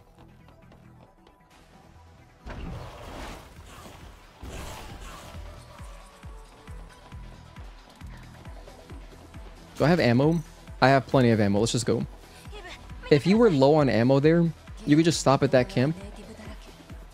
Restock on all your ammo, because this death hallway, you do want to have full ammo. Well, have a good night, Mark. Peace out, dude. I appreciate you. Congrats again on conquering the boss fight.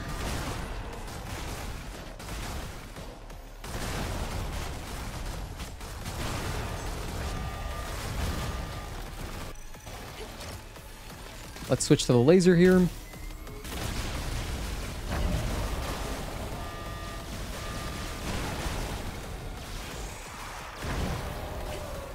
That was nice. That was quite efficient. That actually took out everything? Wow. Oh, hold on. Don't do that. We're just gonna go for explosives here because they've gotten a little bit close. Too close for comfort. Okay. That's everybody.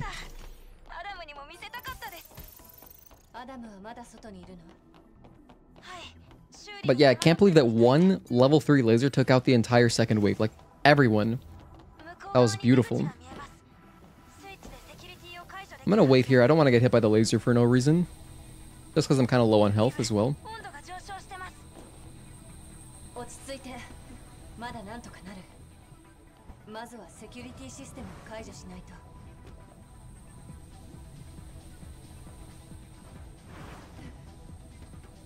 I'm gonna be extra safe. Not gonna take any risks here. I'm gonna wait until this laser passes us and then I'll go.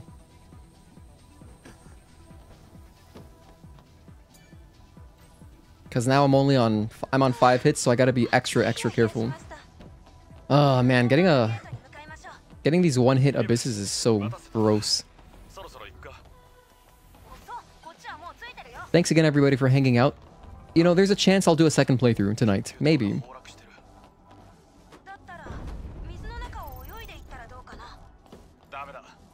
Oh, I almost accidentally did speedrun tech. It's hard to break that muscle memory.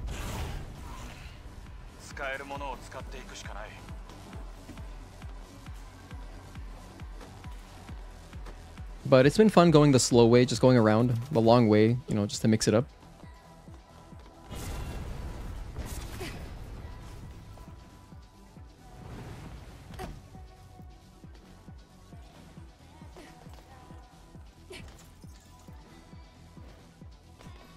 And then we can head up here. Jump past this guy.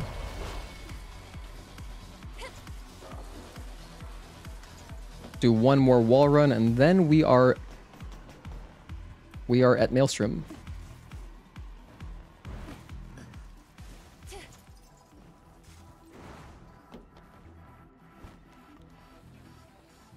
All right, you know what's interesting too? If you do the speedrun tech, these bodies, like these corpses here, they don't spawn in. Only if you go the intended way do they spawn in.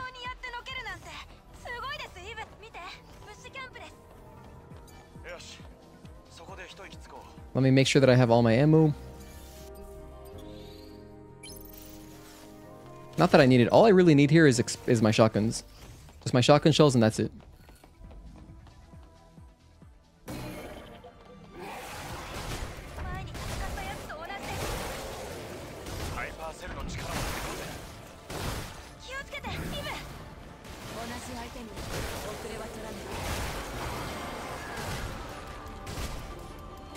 I'm gonna run away. I wanted to get away from the corpses because I could hear the body bags crawling around me. So I just wanted to reposition.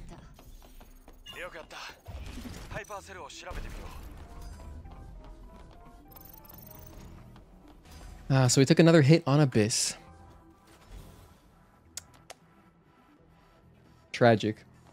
Take a sip of water. Abyss reminds you of the music video Stellar Blade did with BB. I wonder what K artist Shift Up would collab with next time. Yeah. It'd be cool if they do another collaboration. That was like so unexpected.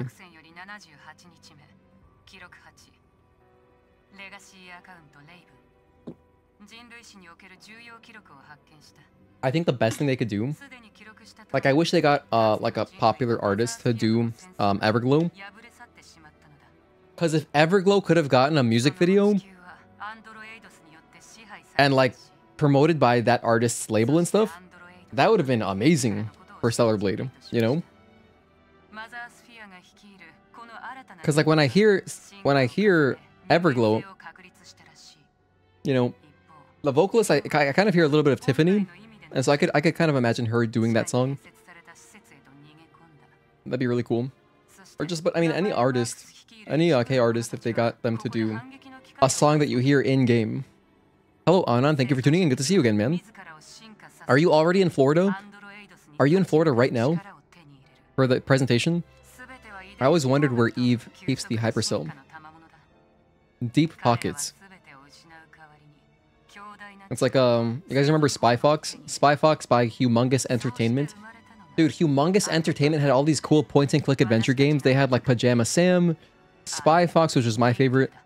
I even had like, I forgot where, but I got like a Spy Fox toy. I loved that shit as a kid. I want to say it was from a cereal box, or maybe it came with one of the games physically. They had Freddy Fish. I think they had some other one, but anyway, those are the ones that I remember. But I love the Spy Fox games. And anyway, so the point is, Spy Fox had infinite pockets. He just put whatever in there.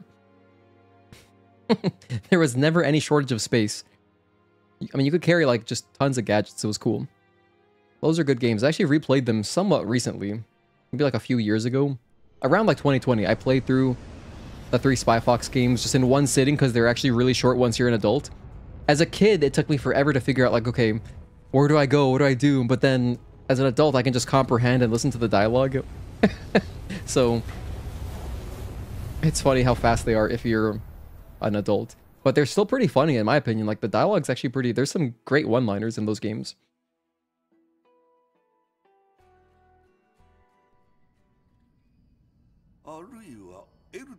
I feel like other 90s kids would know Spy Fox. Anyway. Or one of the other ones that I mentioned. Pajama Sam, Freddy Fish, etc. Thank you everyone for tuning in, by the way. Did you guys know that we're doing a giveaway?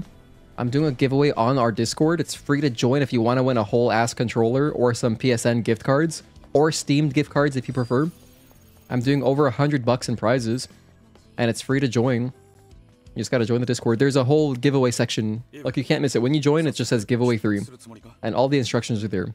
All you gotta do is write a short story. And it's a short story about Stellar Blade, so it's like all on theme.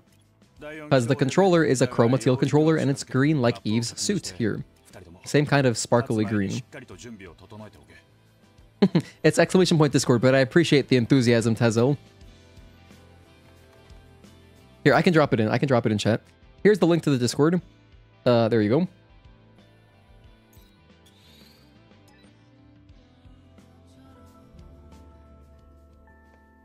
And here we have our second exospine. Dude, please, can anyone remind me? Sorry, it's all good. I appreciate you. Can anyone remind me to put on the suppression exospine right before Karakuri? I always forget. Maybe like around Arisa? Like around Arisa time, I think that's a good time to put it on.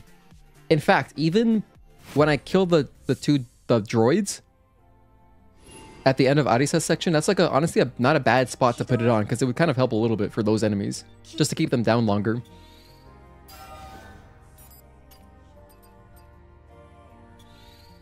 So here's the suppression. I'm gonna max it out. I have plenty of loot to upgrade this bad boy. I even have enough for this, which I'm gonna upgrade just for fun. Okay. It's good to know. The reason that information is useful is because, like, if I'm doing a speedrun, it's nice to know that, like, with all of the nano element pickups that I've gotten, I have this much at this stage. Did I use my weapon core? I did. Alright, alright.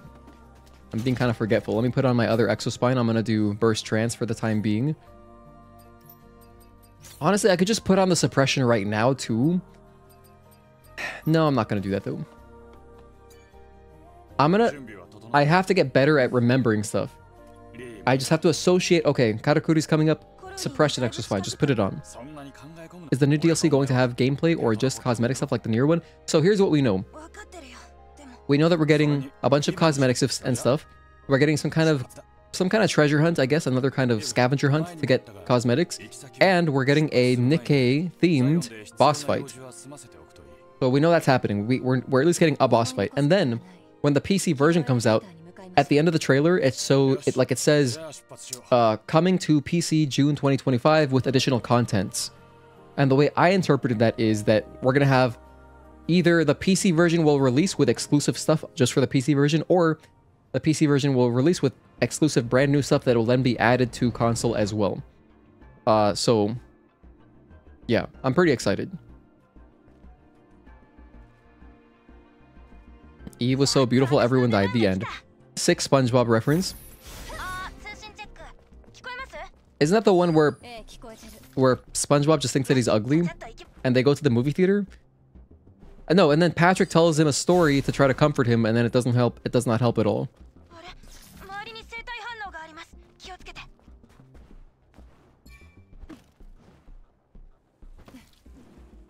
機械型ね。 I feel the PC content would be added later. I hope so. I hope that console players also get everything. But I mean, for me, like once the DLC comes out, like I'll check it out on console, I guess. Well, the main thing is that, I don't know, depends how much it costs.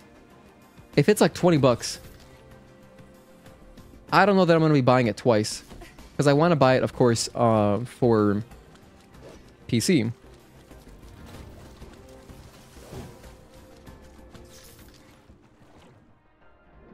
But I will be doing some giveaways. I'll definitely do giveaways for the DLC when it comes out. If it costs money, that is. So again, another reason to stay tuned to the Discord.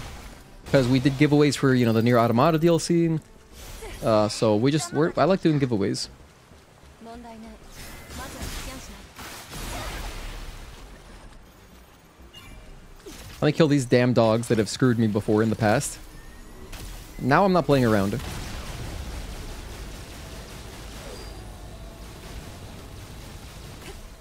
Oh, that's pretty good.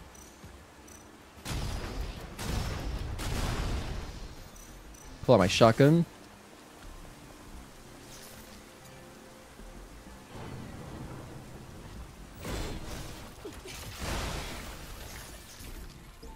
If you're airborne, you cannot get grabbed there, so it's just like a safe...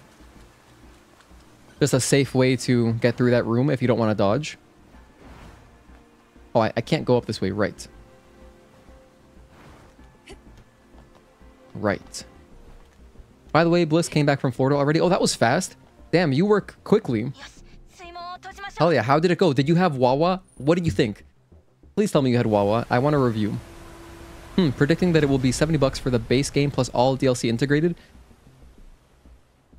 Oh, for PC? Well, yeah, I fully expect the PC version will just cost the same amount. It'll be the same as like the console release, so 70 bucks. But, you know, you can always buy it on like, usually for PC games, there'll be some kind of like, either through like Green Man Gaming or something. You'll have some website that'll have discounts pre-release. So it'll probably be more like $55, at least US. So at least there's that to look forward to. Unless you like pre-order it on Steam, then you're paying 100% full price. But you know, I don't usually buy games directly through Steam. Usually, unless it's like a good sale, usually it's through some other website like either Humble Store, either the Humble Store, Green Man Gaming, or like something like that. You know, and then I just add it, and then I just renew it on Steam. Let me grab this. I almost forgot. We're going to be using the perfect combat gear. It's a very good one. Great damage up. You had the Philly cheesesteak at Wawa. Pretty good. Better than Publix. Nice. Well, I'm glad you enjoyed it. Yeah, shout out to Wawa. It's one of the last reliable 24-hour places. You know, ever since COVID, dude, ever since COVID and Walmart has just been so useless. Like, remember when Walmart was useful and they were open 24 hours? But now, it's like they close at 11. It's like, okay. So, the best 24-hour place now is really like Wawa. Unless you have like, you know, unless you want to have like McDonald's, I guess. They're usually open. There's usually a 24-hour McDonald's around. But, yeah. I'm gonna go ahead and grab my... I'll get more ammo, yeah. Because I'm gonna be extra cautious here. We're gonna be killing everything with ammo. Everything that I can. We're gonna shoot down. Stellar Blade Cross Steven Universe?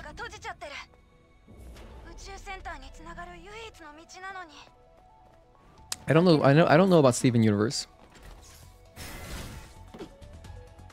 Alright, so here's what I'm gonna do. I'm gonna shoot down this one.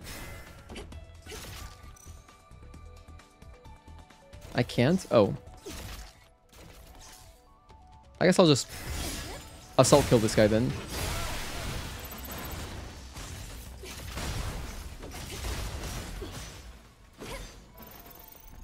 Just because it's since I don't have chain charge especially. And if I were to get very unlucky, even if I like went in with an assault kill on the droid here, the big robot, sometimes the machine gun guy right here, he can kind of, you know, he can kind of rush out a projectile attack that I don't want to deal with, so do not want to deal with that at all. Same thing with up here. I want to be cautious about this guy too. So, this one.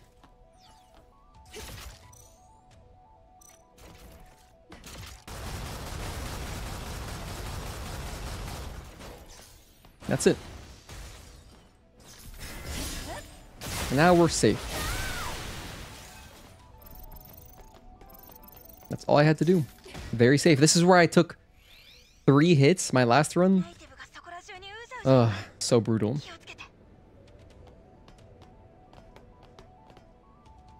You know what? I think I will take him out just to be extra safe.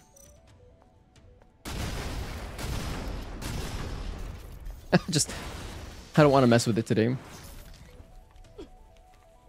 I don't usually have problems just running to this ladder, but, you know, just extra precaution. This is a hitless practice, right? So we take precautions here.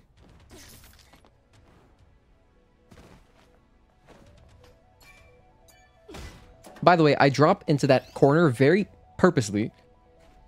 So I'm deliberately aiming for this corner here because if you drop like here, usually that guy will notice me. Which is undesirable, so we don't want to be aggroing anything that we don't have to aggro. This guy's actually at the end of his cycle. Wow, that means I did this very, very slowly. Oh no. Here's what I'll do. I'm going to reset this whole room by just coming over here. So typically that battle droid, the big mech, he will be walking away as you go up the stairs. But since I did this whole room super slowly, he was in a different position, so I had to kind of reset things there. Now I just want to backstab him again. Hopefully this works out. I want to keep running forward. Careful with the aidbot. Why is it chasing me like that? Dude, it's never chased me for... This is that's a hit. This is why it's good to just like... practice this stuff, honestly. If you're coming from up the stairs and backstab the battle droid, that aidbot, the healer, it will self-destruct on you pretty much instantly. But since I came from a different direction, which is something that, you know, we don't practice that, that guy can actually respond like that. So I guess what I could do instead is I could sneak around the corner, shoot down the aidbot, and then back up again, de-aggro the battle droid, and then backstab him. Just for extra safety. Hello, Javer. Thank you for tuning in. So, okay. That's great experience. I'm going to try not to take any damage here as well. Because if I take a hit in the hypertube, I would count that as a hit. I think that's a very fair hit to take.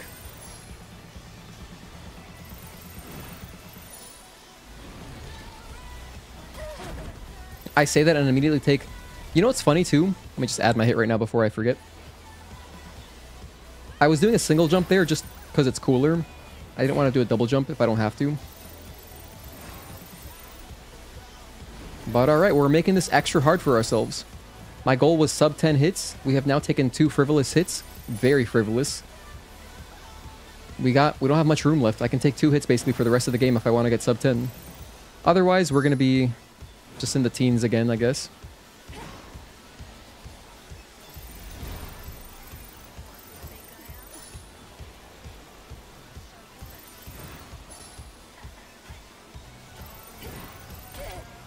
Took another hit.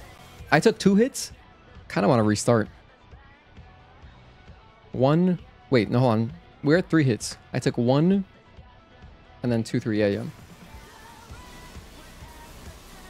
Kind of want to restart the playthrough, but we're already so close to the end. I may as well just finish, right? Because now we're at 8 hits. Hold on, did I count that correctly? We took 1 hit from the machine gun guy. Then I took 2 hits in hypertube. So yeah, no, it should just be 3 hits. Okay. Damn, that sucks. Pretty disappointing. Oh well. Yeah, GG's. We'll finish the run anyway. We'll finish it, I guess.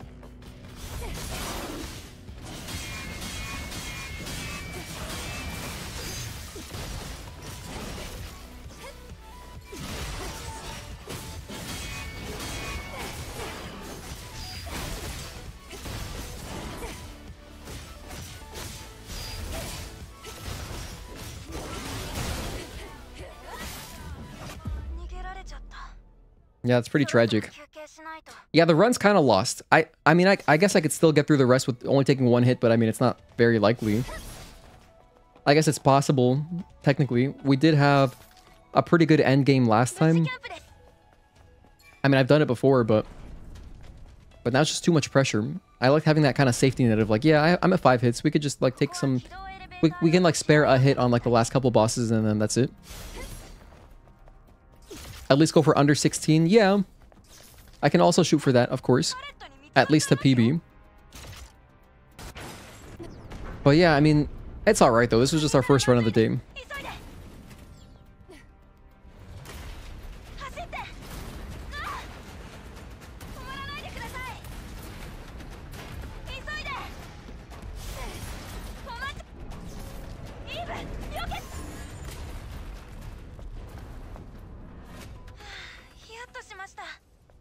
Okay, Belial 2 split. This should be a free split. Unless I get hit by a turret again. But this should be a free split.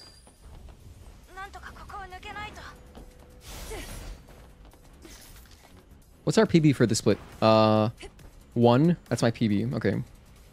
And that was the turret one. Yeah, that was the last time. We took 1 hit on a turret. And it was crazy splash damage. I highly recommend going back and watching that one. I did timestamp all the hits, by the way, from last playthrough. We took 16 of them.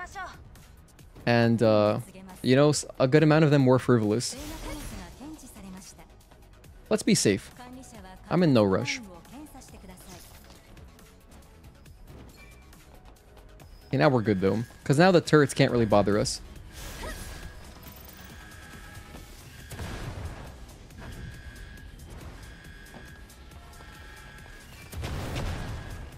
Because we have boxes to protect us.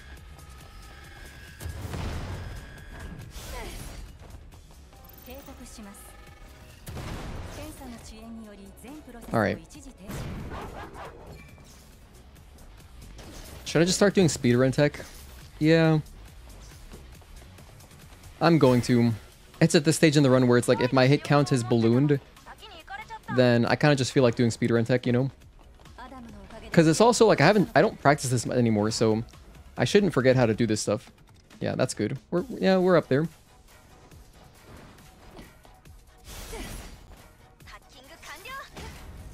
I'll do all the tech for the rest of the run. Outside of the talkie mode skips, because the talkie mode skips too many enemies. But if something of, you know, essentially doesn't skip any enemies, I think it's fine.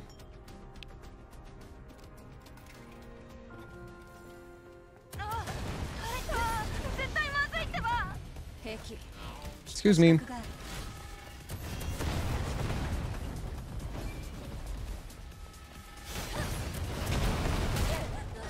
I got hit with splash damage again. Oh my gosh, because I'm not at full health. At a hit. Okay, now I'm over it. We're at 9 hits. It's 7 o'clock. Okay, so let me see. If I spend the next hour doing this, if we finish the run within an hour, it'll be 8 o'clock. If I do another run, we'll finish it around midnight.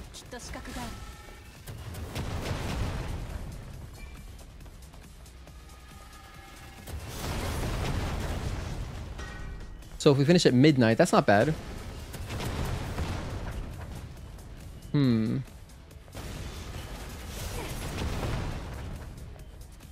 gonna be extra safe here. Just because of what happened last time. I just charged up my rush there. And we're at 9 hits. Okay, okay. There is still value in finishing the run. There is still value. It's just generally good practice. I'm gonna finish it. But now it is... I'm at 9 hits. My goal was sub 10. So this is all I've got. We got a lot of stuff left in the game.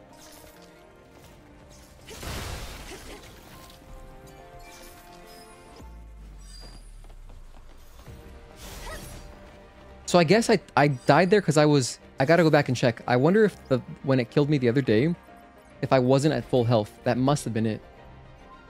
Because typically I would heal, I think.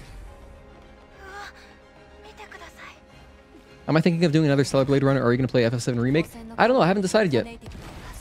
I could do either way. I hesitated on my jump there for some reason, so I'm just going to go ahead and come over here.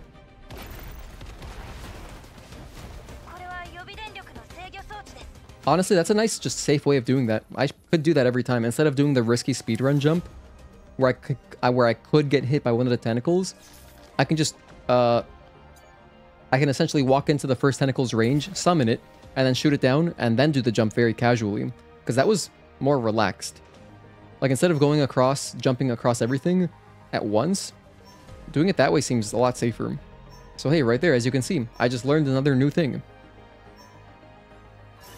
And that's the value of finishing runs. I'd be happy if I only got 2 hits on that tube. The tube, if you study Hypertube for like half an hour, trust me, you can get it down. That's what I did. Back when I was doing my OST video for that Hypertube, I wanted to include the gameplay. So, yeah.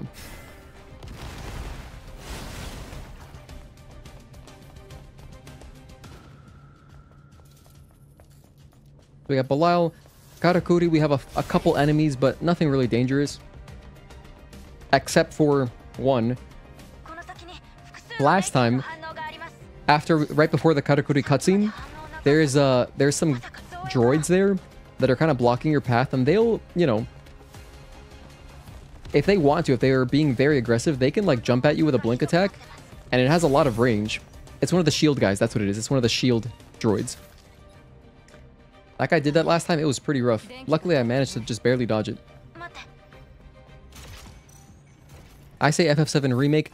It's better to play after this just to keep your mind focused. Another playthrough would mess with you, especially playing late at night. Actually, that's a great point, because we would be finishing it kind of late, around midnight. So, yeah, actually, that's a good point. I probably will do that then.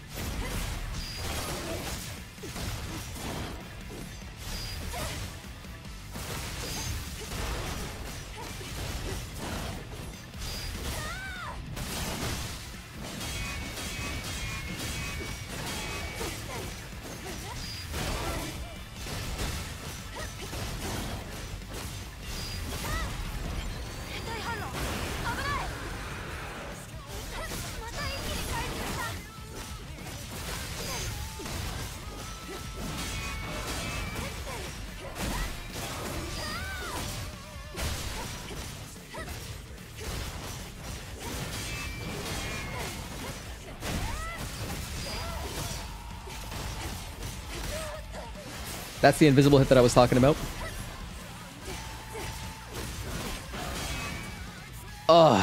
You know what's funny too about that is that the phase was over. If I just stepped back, I probably would have, he would have transitioned.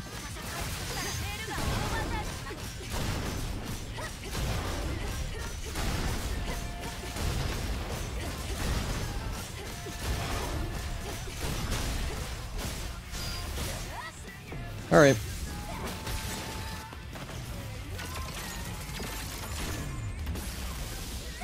I guess what am I playing for now? I'm playing for a PB. I'm just playing for a PB. Any PB technically under 16 is an improvement, and we've also learned new things. So I mean, the run has value too. The chapter that we're on though for FF7 is chapter 16. I don't know how long it is. Depending on how long it is, I'll do 16 and 17 maybe, and then I'll finish I'll save the finale for the last stream, I guess. Or maybe it would make sense to do 16 and then separately 17, 18. It depends. I guess I can kind of tell. Like, once we're playing the game, I'll see where chapter 16 ends, and then I can decide, okay, should I do 17, 8, or 17, or should I save 17, 18 for the next one? So one way or the other. We're done. Beautiful. Thank you.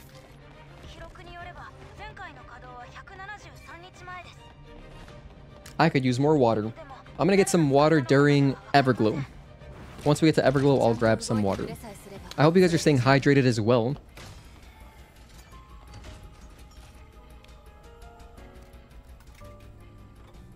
Buy some ammo. go to the skill shop just to grab something. Let's get a... We have 6 SP. I'll finish up my descending break. You know what? I can actually get something else too. I can get some energy from dodges. That's always good to have.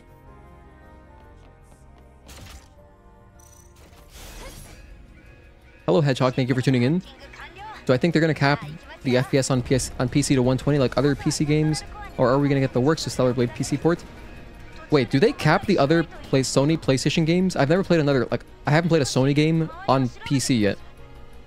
But I would hope they have an uncapped, you know, version just so that, you know, it's doable. But I mean, we better at least have 120 FPS. If, you know, now that I think about it, there's a small chance... Wow, I didn't think about this. There's a small chance that they might limit it to 60 just because of, like, physics reasons. Maybe they don't have support. And I mean, hopefully this is one of the reasons why the PC version would take a little bit longer. Because they have to add supports for, like, 120 FPS. Get it to work and stuff. But, yeah. I really hope we at least have 120. And then if they have an uncapped, that'd be awesome for just for future-proofing.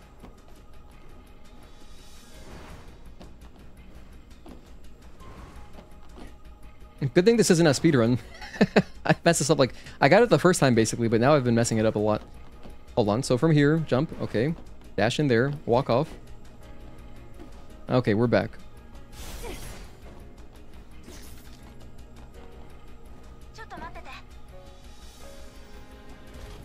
They have uncapped, but you can't cap it to your refresh rate.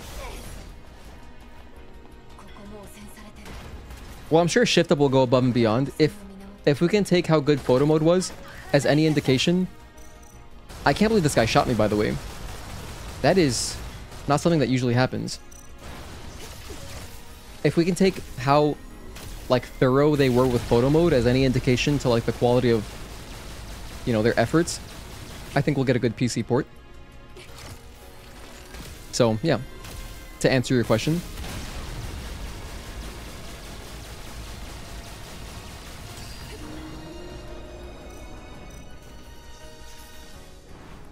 Okay, moving on.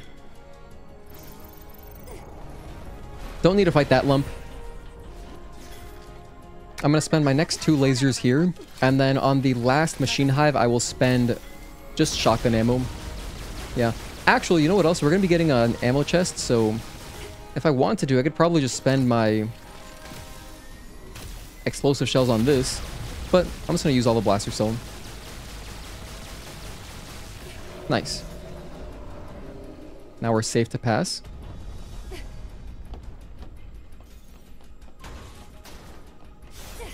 Excuse me. Just kidding, just kidding, just kidding. My bad. I didn't want to attack him. I just kind of rushed in that direction and it auto targets. Okay, we have a tiny bit more speedrun tech here. In fact, I'll even show a little bit extra that I normally don't in Hitless practice.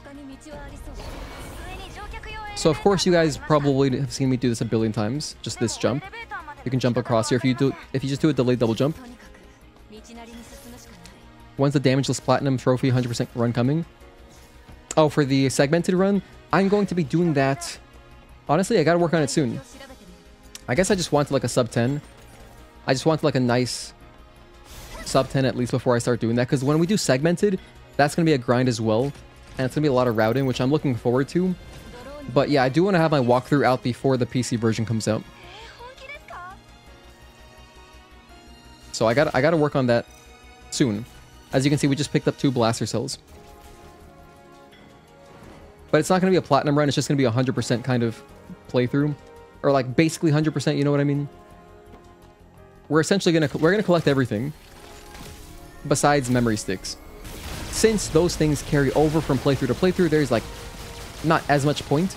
But like for costumes, exospines, gears, I'm going to pick up everything. And then all the cans. And like I guess like all of the Omnibolts Well, maybe not every single Omnibolt, but, you know, all the main stuff. Like, I'll open all the chests. I'll do that. Because we're going to be doing side quests.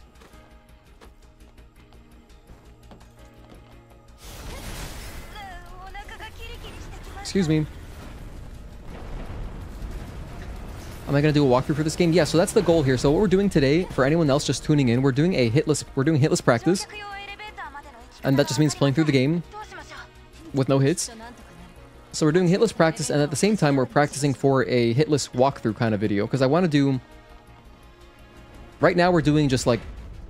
We're only fighting the main bosses. But what I want to do for a walkthrough is, you know, fight all the bosses, collect all the stuff, and also do that hitless. But that'll be segmented, because otherwise it'd be like just really hard to do. I'm not trying to do like an extremely long playthrough hitless. Like doing something like a 4-hour run like this is already, that's good enough for me.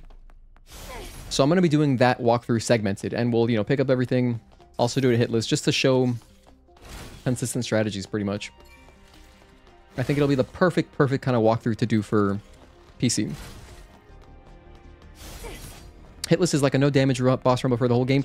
Yeah, so the difference between hitless and no damage is that we do take damage on some things. For example, the main ones, I'm allowing walking through fire and taking fall damage. Those are the ones. That's pretty much it. But if it's a source of damage from an enemy, you know, we're avoiding that. If we were doing no damage, you know, I'd have to play so much more carefully just because, like, fall damage. I'd have to be avoiding fire, which isn't really practical. So, let's take a seat here, just because. Taking a seat does not stop the dialogue.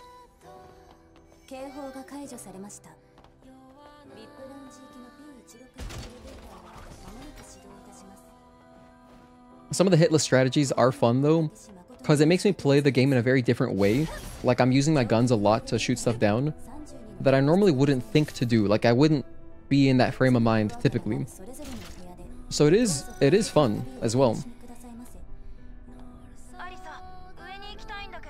And, you know, for someone who just wants to, like, play through the game, I think it's good to just show, like, hey, if you want to shoot these guys, you can. But then someone could also make the decision, like, you know what, I'm going to fight these guys because, you know, whatever. I want to try out this new ability that I just got, etc.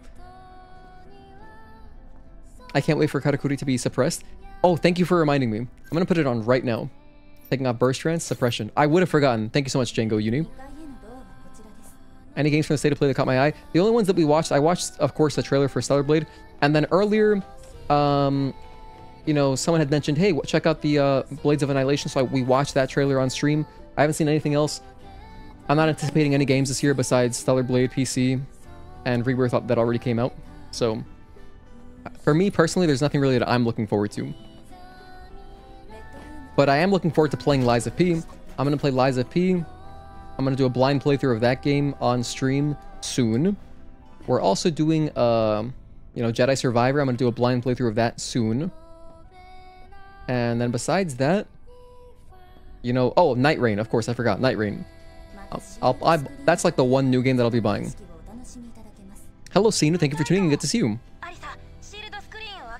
Excited for Digimon Story and Lies of P DLC. Oh, Digimon Story is a new game?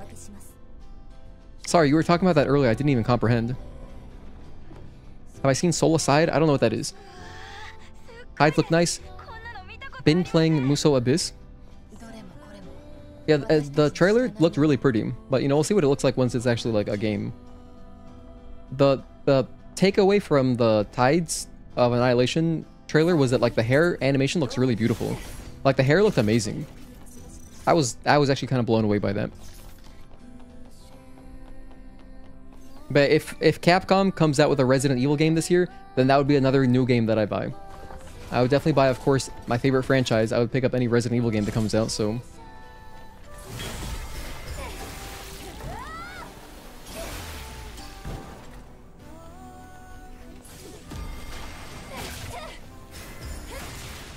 Notice how, since I was locked onto the guy in the back, it made it so that I couldn't do the retribution, so...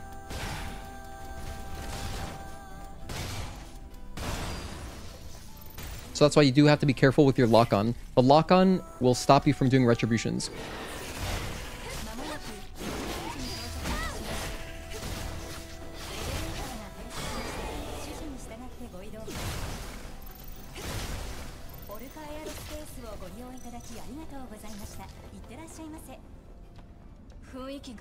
It's another new Digimon story. Oh, so it's not the first Digimon story game. Soul Side is kind of similar to... Oh, hold on. Gotta be careful of this guy. Cool, he didn't do his blink. Hell yeah. Last time he did his blink there, it was very aggressive. Soul Side is kind of similar to Stellar Blade. It's made by an Eastern studio, but unlike Stellar Blade, it's closer to hack and slash gameplay than it is to Souls gameplay. Oh, well, I mean, Stellar Blade doesn't have Souls gameplay though, so I'm not sure what you mean. If it's a hack and slash game, like 99 Nights, I don't play any hack and slash games. You know, like 99 Nights, Dynasty Warriors. However, I do see people misusing hack and slash a lot, so I don't know if you mean like just a third-person action game. Because I think that the hack and slash genre is like just lost to... It's lost to a lot of people. I see it used to describe like Devil May Cry, which is crazy. The Blade Annihilation game looks like a DMC game. The Blade Annihilation game? Let me buy some ammo, even though we're not going to be using ammo here. Alright, so I have suppression on. Perfect. Eagle Eye. I have everything good. I did pick up a 3-star shield destruction, so I'm going to put that on. And you know what? Actually, I'm going to switch off combo gear. No, actually, combo gear is not bad here. But maybe I should just use all the shield destruction. Let's try this instead. Let's use the 2-star and 3-star shield destruction, just so we can knock out our shields completely.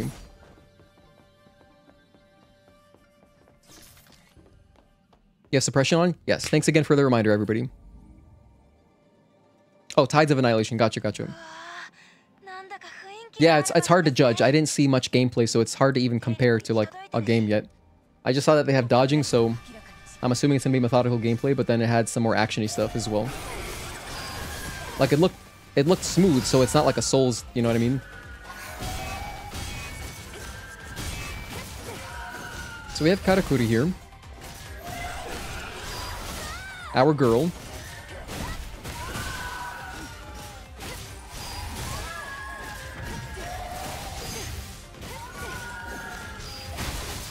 Let's down her. I'm gonna do a full combo, because we can.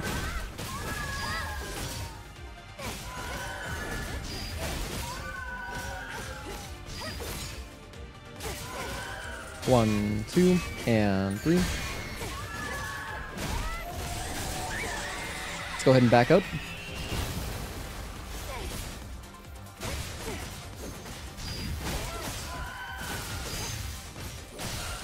One, two, and three.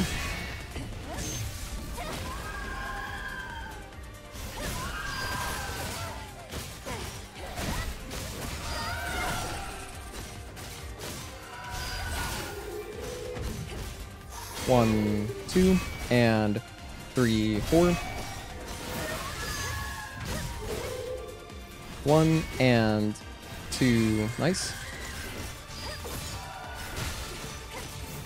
Alright, and that's basically the fight. I'll do, like, whatever. She's basically done.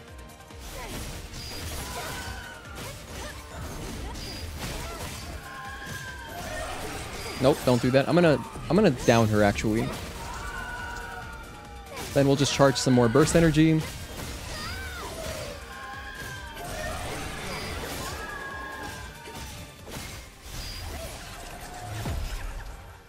Pretty straightforward. So Demo Crawler next. Demo Crawler should also be chill, because we're gonna have our gun, and Demo Crawler is... He's not too aggressive. Like, he does sidestep you a lot, but it's not like later bosses that are, like, super avoidant. Okay, I'm gonna take off this suppression. We don't need it anymore. Back to burst trance. Wait a minute. Did I just... You know what I did? Oh my goodness, I am the worst. Why do I do that? You know what okay, the whole point of putting, and I thank you guys so much for reminding me, the whole point of grabbing suppression was to replace Eagle Eye, and I did it the other way. I had Eagle Eye suppression, and I was wondering, like, why isn't my stuff charging as much? I meant to have suppression burst trance. Oh well. Well, that's like take 5. That's got like the 5th time that we've done Karakuri very inefficiently. Hello Max Cannon Center, thank you for tuning in. Make the fight look easy. That's kind of the goal here. That's kind of the goal. Don't remember the name, it went quickly. Okay. That is so funny. I can't... Okay, let me look at it again. I have Eagle Eye, Burst Trance. That's what I want. That's what I want on right now for Demo Crawler. Demo Crawler specifically, I think it's really, really good to have all of the shield destruction gears on. And the reason is, Demo Crawler is a 3-shield boss. It has 3 phases, so makes sense.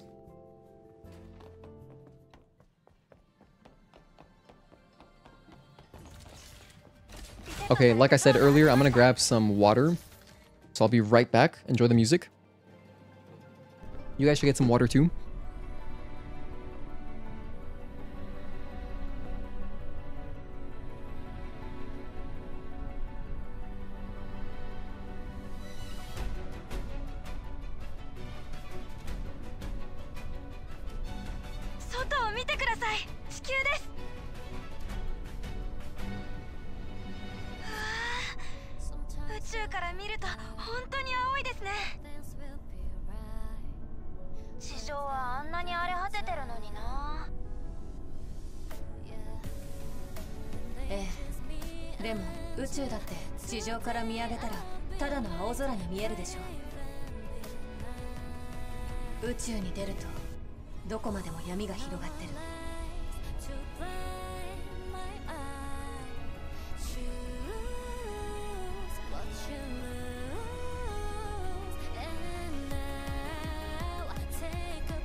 Alright, we're back.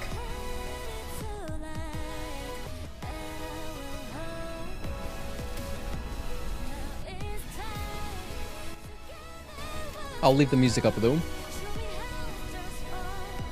How am I doing? I'm doing quite alright, thanks for asking. We've just been talking about, you know what, speaking of which, we've been talking about like the direct yesterday, oh my gosh, the state of play. Let's end the poll. So here's the final numbers after 95 votes. Thank you guys for voting. We got 32%, $10. The question was, how much do you predict the DLC will cost? And there are our results. So we got $10, 32% votes. We took some small damage, no big deal. I'm not counting that as a hit. $20, 25% vote, or 25% of the votes. $15, 21%, and then free 21%. Okay. So a nice range there. Off to it. Take care, Juan. Thanks for tuning in, man. Have a good night.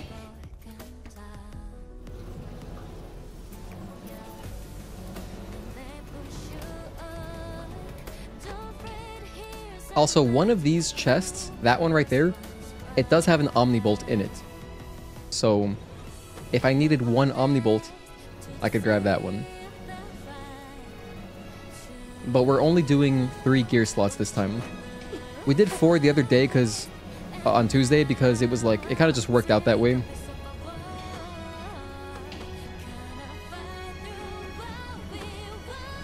That was close. Only picked free because both are shift up games. Yeah, I was thinking that too, possibly. Because in a way, you know, they're promoting their mobile game too, so it's not like they're paying. You know, like for Nier Automata, that's a big collaboration.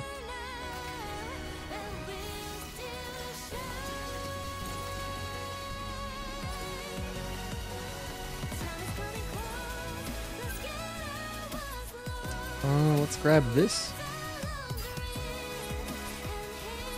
We're good there. I'm gonna start working towards getting Counter Chain to my favorite ability. Alright. Boss time, boss time. I have my shotgun out, I have a good build. We got double shield destruction, we have double edge gear. We have Eagle Eye, Burst Trance, both maxed out. We are overpowered. We are overpowered. Hey, Milzumas, thank you for tuning in. Thank you for the GLHF. They're already adding more stuff than even the Nier collab provided. It's gonna have a price, but probably not a big one. Yeah, maybe they'll, you know, because they can subsidize it with like their advertising for Nikke. Maybe some people will play that game as a result of the DLC. So then they don't have to charge as much or something. Hello, Mario. Thank you for tuning in. Yeah, no, it's gonna be more content. We know that. We know that it's at least a boss fight as well. So it's exciting. It'll be exciting to just fight a new boss. Like having a new boss, that kind of new content is gonna be so cool. My nose is really itchy right now. 1, 2.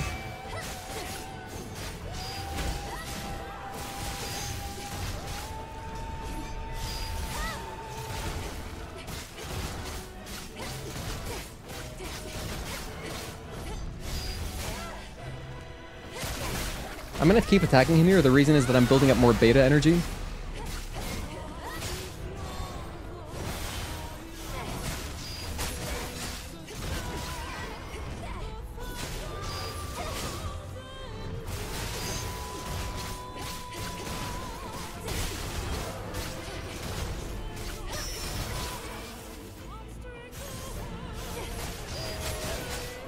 Let's down him.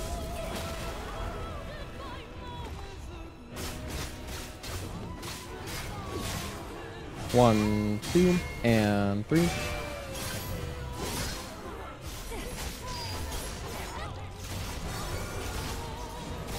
1, 2, and 3. Now he's gonna go to the middle of the room. You wanna look at my energies. I can keep attacking him just to build up some more beta. And then even some more burst if I want. 1, 2, and 3.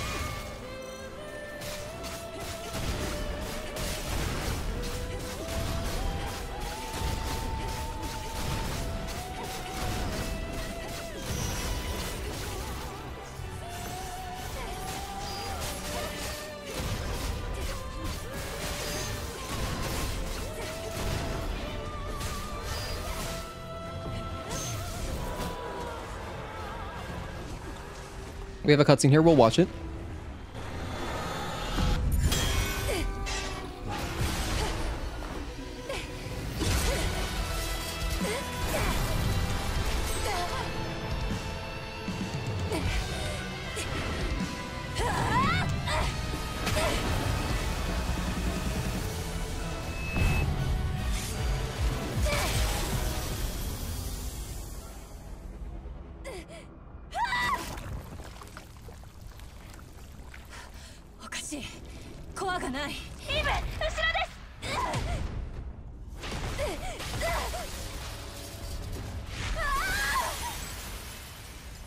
I feel like Scarlet's area, the new area, will probably have an endless mode against waves of enemies and bosses in between. If they did something like that, I would be ecstatic. Ecstatic. Because I've been asking for that.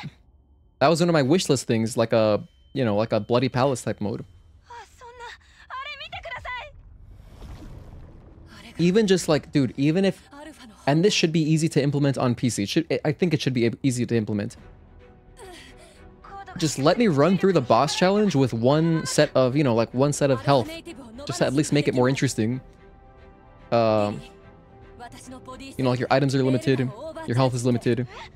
And then maybe after like so many waves, like after X amount of waves, you can like choose. I talk about it in the wishlist, but basically I would love something where you make decisions every so many waves of bosses or enemies. You can choose like, okay, I want a damage upgrade. Okay, now I want health items. Now I want whatever. Now I want to unlock my shotgun, for example.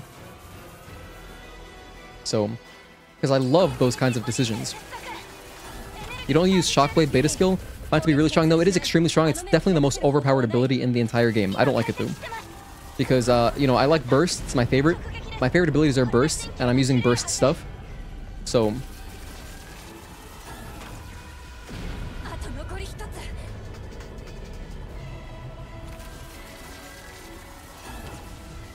Okay, one more.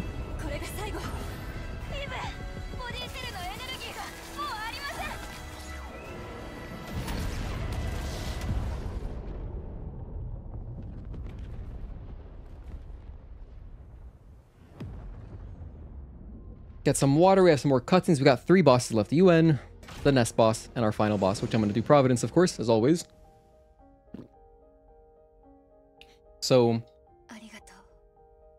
I'm already at 10 hits, and my goal was to get 9 or lower hits. So, I can still PB though. My PB is 16, as you can see there. And on my PB run last time, I got 2 hits on Nest Boss, 1 hit on Providence. So if we just don't get hit on those, you know, we're fine. Hello, Leo Jackson. Good to see you again. 안녕하세요. Do you know sound can't travel through space? Indeed, no one can hear you scream. I'm a big fan of the Alien movies.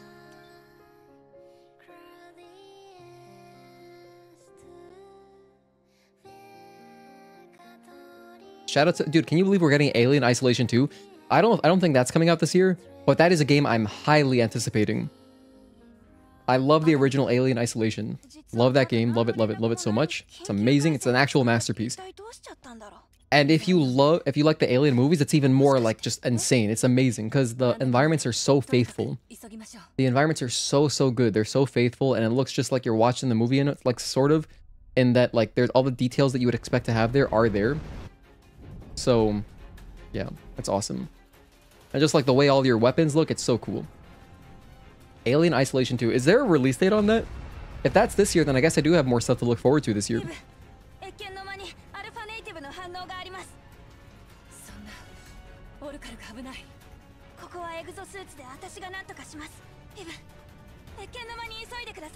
All I gotta do here is buy ammo, use my weapon core, and then I'm gonna research Counter Chain 2, and then we're good.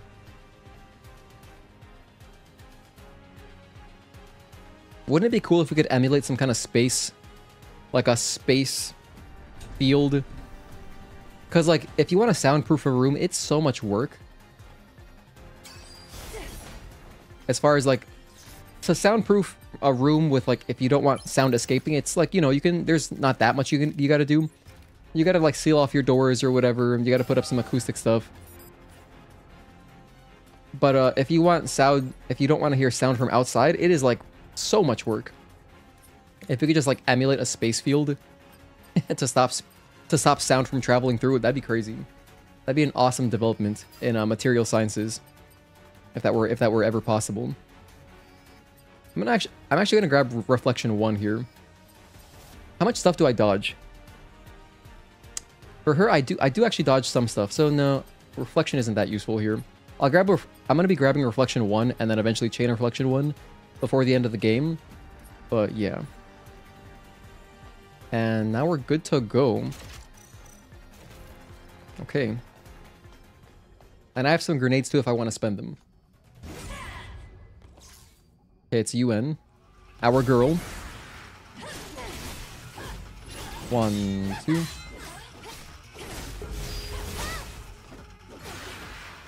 1, back up. 2, 3.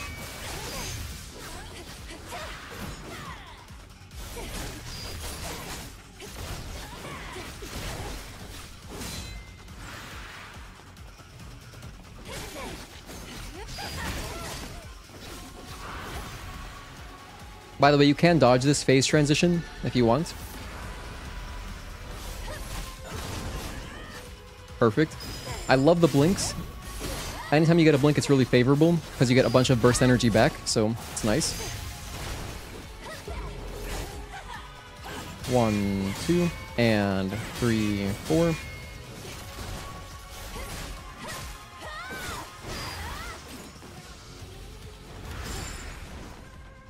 She's doing this to be very safe. You could parry this, but to be extra safe, I'm just going to jump over it.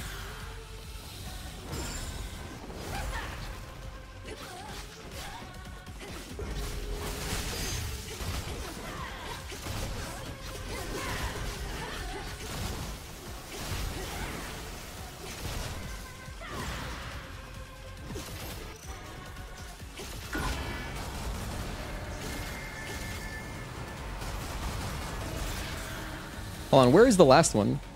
Oh, I got confused for a sec.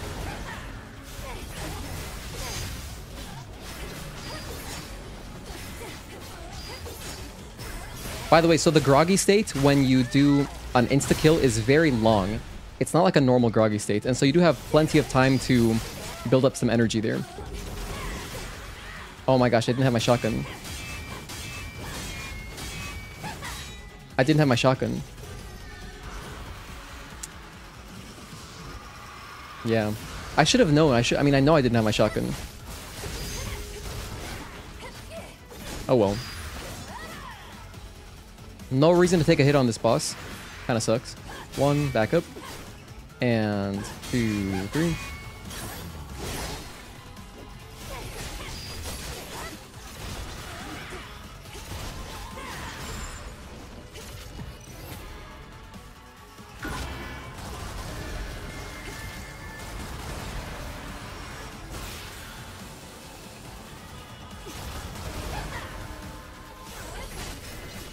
I'm just going to charge up some energy here.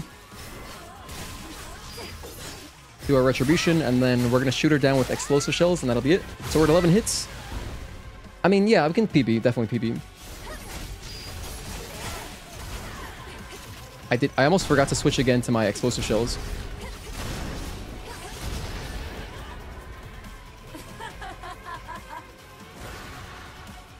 We'll watch the cutscene.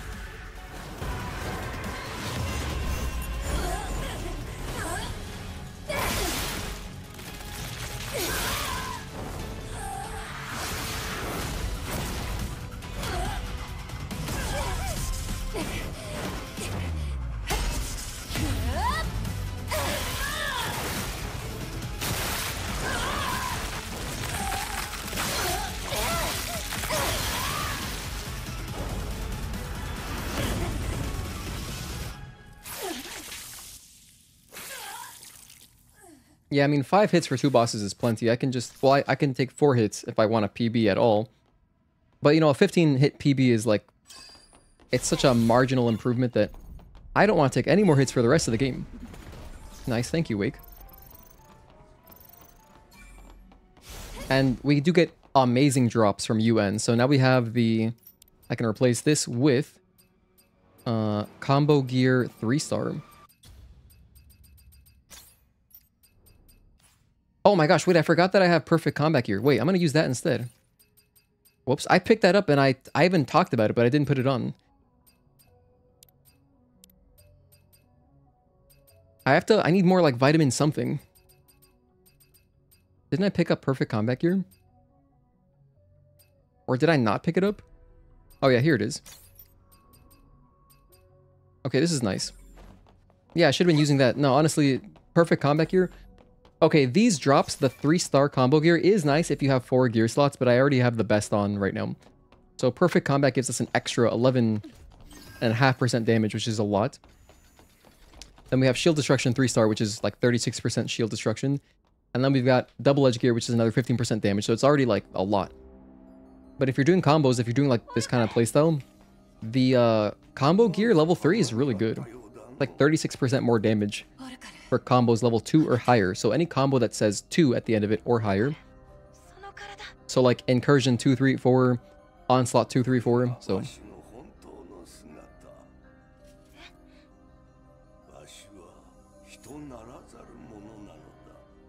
almost time for suppression. Well, I did remember to use it, but unfortunately I put it on over the...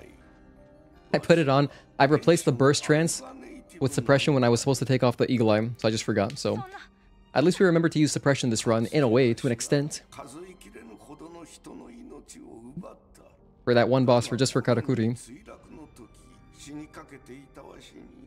And it does help, it's nice, you know. Because the thing is, eagle eye doesn't do anything since our gun is unavailable.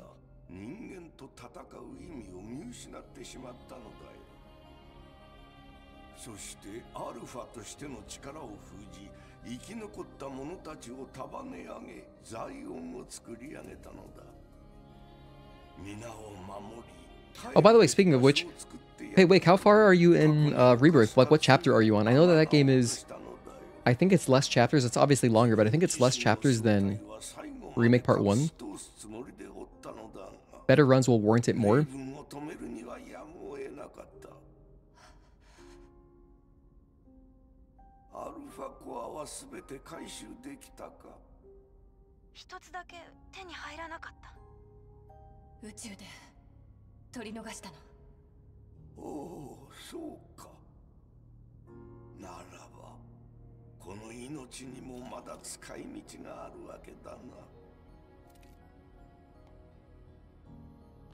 By the way, if you wanted to watch all the cutscenes, we have done a few playthroughs kind of recently where I watched all the cutscenes. The most recent one was the English VA one.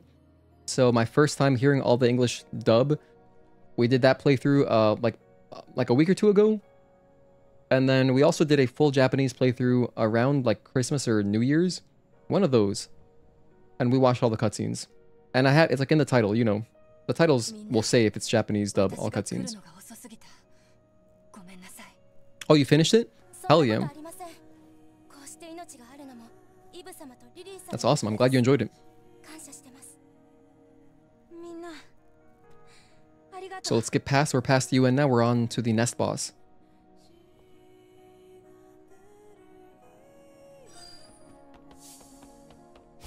So we're almost done with the run here. We've got like maybe 20 minutes of gameplay left. Just about 20 minutes. And then after this, I'm going to stream FF7. So that's the plan. So any channel members who would like to stick around and watch that, I'll probably just go, I'll eat really quickly. Actually, I have leftovers at home. So we're good. I don't even have to go anywhere. So basically right after this, I'll be starting FF7.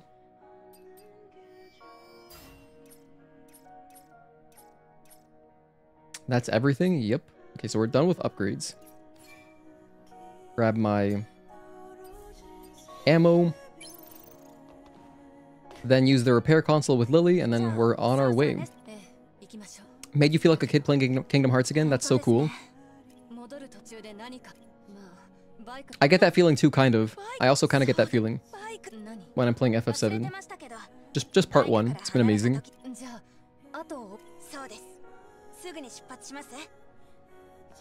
Like, the game is really just amazing. It's exceeded my expectations, for sure. But I didn't really have much expectation going into it. Of course, if I could only choose one, like if I could only play one game for the rest of my life, if I had to choose between original and remake, you know, the remake's been great so far, but I'd still rather just play the original. Because it's just timeless. But then, like, possibly my opinion will change once Part 3 comes out and I've played all of them.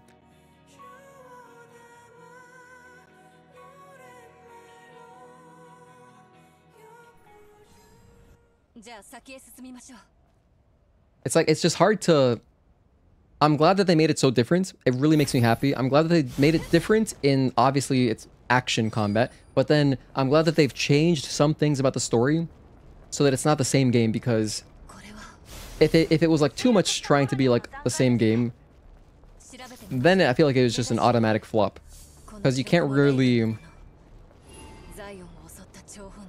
You know, the original being such a masterpiece, it's hard to like just capture that again. So since it's more of like it's a total remake, I think it's like the best route they could have gone. So it's been very fun. And also all the remix music has been super cool. Rebirth honestly set the bar for video games higher for you. You played it on you're playing it on PS5, aren't you? Or are you playing it on PC? That's cool that you, cause yeah, no, I saw you playing it on console.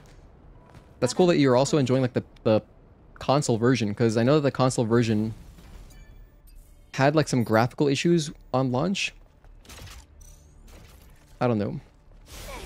Baldur's Gate 3 is what set the bar higher for you. Yeah, I heard that game was quite popular. Alright, Raven time. 2 bosses left. We're at 11 hits. Let's keep it under 16. Let's get a PB.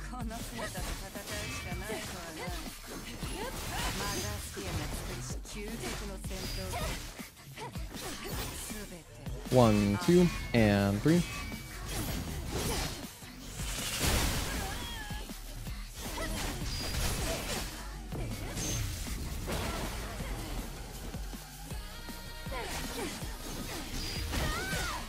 One, 2, and 3.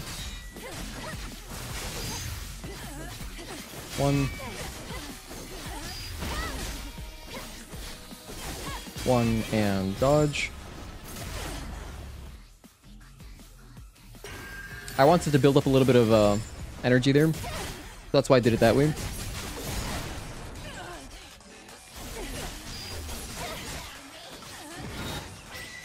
One, 2, 3, 4. Delay and dodge. Tempest.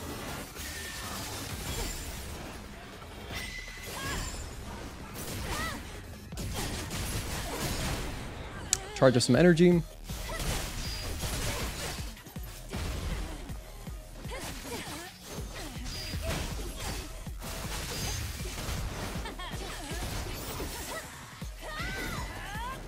One and two, three, four, delay and 5.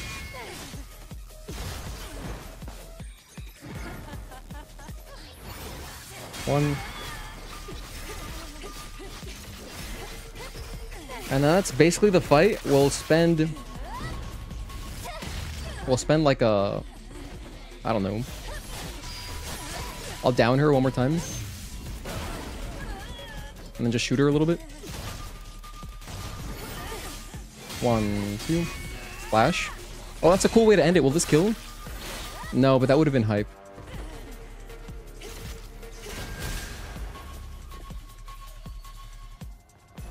The controller haptic feedback is excellent. Yeah, you haven't had a single glitch. Oh, cool. I played Rebirth from release on PS5. Had no issues whatsoever. Hell yeah, that's awesome. I'm going to be playing it on PC, so... Luckily, I didn't... I mean, I would have loved to have played it immediately, but... When the game launched on PC, I was still only like a bit more than halfway through Remake Part 1.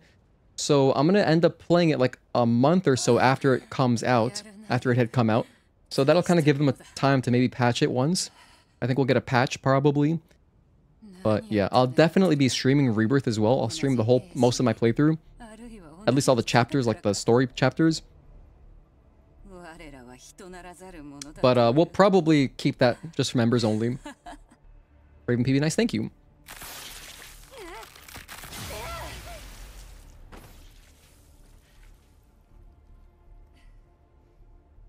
Alternatively, what I could do also is I could set up a variety of filters on Nightbot to automatically delete any messages that could have potential spoiler things.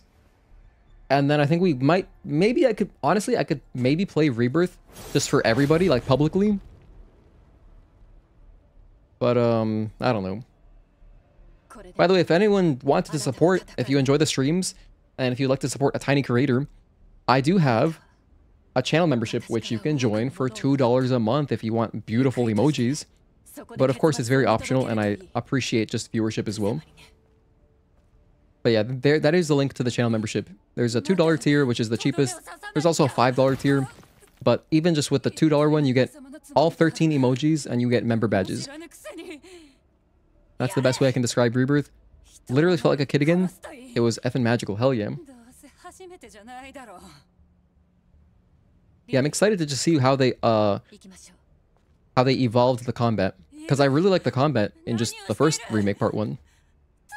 Raven Sword is your favorite? It is really cool. And you know, I feel like we get a slight glimpse into the future of the possibilities of, you know, how cool Eve's combat could be, because when she's holding Raven's sword at the same time as her, she's like dual wielding them. Ooh, we can get like Kingdom Hearts 2 final form kind of vibes or energy from that. Or really, I guess, even in Valor, no, yeah, even in Valor form, don't you have 2 Keyblades? Whatever, I always think of final form just the sickest thing. Using 2 Keyblades and not even holding them. Hey Requiem, it's good to see you, man. Combat is significantly improved. Combat's so much better in Rebirth. Sweet. Some of your favorite looking areas and anything you've seen, absolutely beautiful. Dude, Square is just they're just masters of like crafting pretty environments. There's pretty environments in the original with such limited, with how limited the hardware was. The original is also a really pretty game. Would love to see a variety of new weapons in Stellar Blade 2. I would like a mix. At least like one more, you know? I would like to see some more stuff.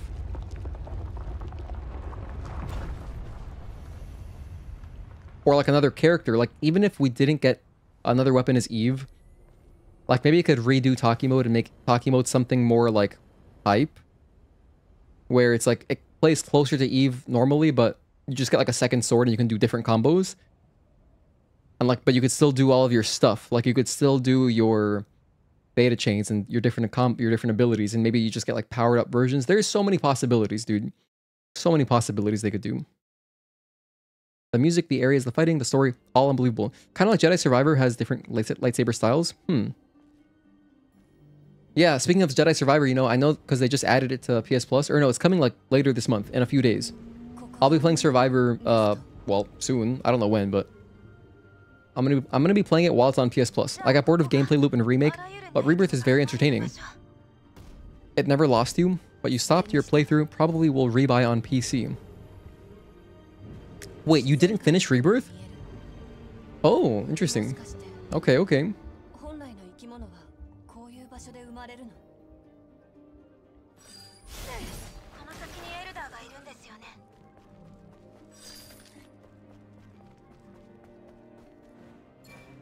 おかしい。 All right, just got our boy Providence left. That one hit on UN was so triggering. It's a mental lapse though. I just forgot to re-equip my shotgun, so completely avoidable. まるでこの場所を荒らされないよう守ってるみたい。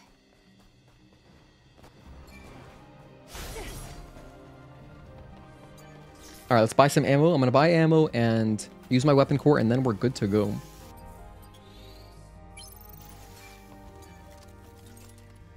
And then channel members, I hope you'll join me to continue our Rebirth journey, or not Rebirth, my Remake Part 1 journey.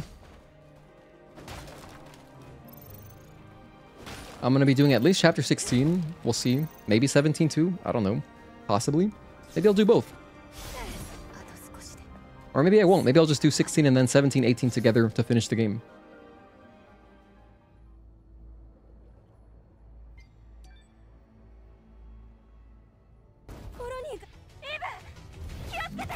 Eve, watch out.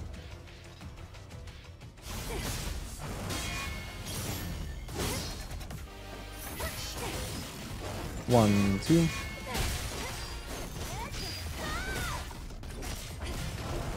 One, two, and 3 and 4.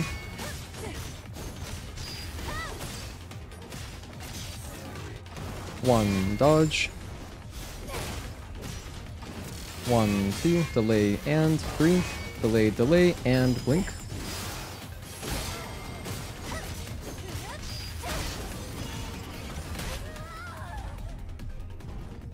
I thought I could possibly recover in time to jump, but I couldn't. That was a mistake. I could have just gone for the dodge. Probably should have, anyway. 1, 2, delay and blink. Alright, so it's gonna be a 12 hit PB. That would have been the repulse. I should have let that rock, honestly. 1, 2, delay and 3 and 4. I should have let that rock.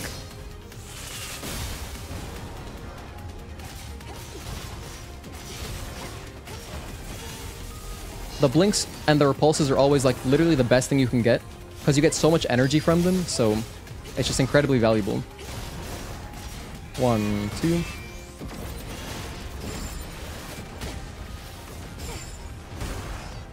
Alright. That's another hit. Let me add the hit there. Alright, so it's gonna be a 13 hit PB. Alright, it's gonna be a 14 hit. Alright, this run's over. This is cooked. This is so cooked. It's done. It's like over. It's like well done. It's a well done steak. What tripped me up there? There was something that tripped me up. Like I was thinking that I had energy for something. Huh, I don't know. Anyway, we can still, I mean, we get no damage and still PB. Wait a minute, I look away and you're already fighting the last boss? Yeah, it goes pretty quick. I mean, once we're in the past, like the last 5 bosses, it goes very quickly, you know? Because we're just skipping cutscenes. Because, like, once you get to Karakuri, it's just boss fights.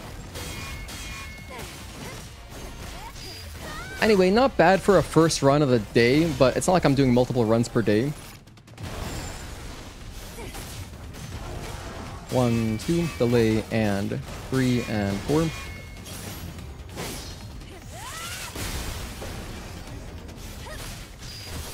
I was checked out. You know what I was checked out about too? I was like, oh, this fight's over because I'm gonna get the retribution and then that's it. It's done.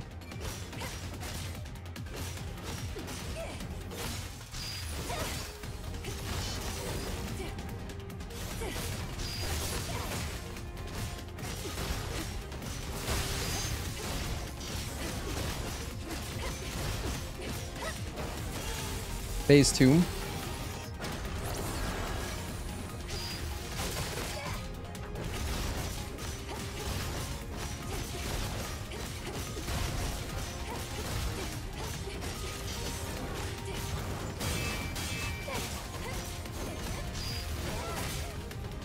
Let's see if we can... Well, he always does his insta-kill. It's kind of hard to avoid the insta-kill happening. But if we down him again, maybe... And if we use our grenades, can I possibly just skip the insta-kill?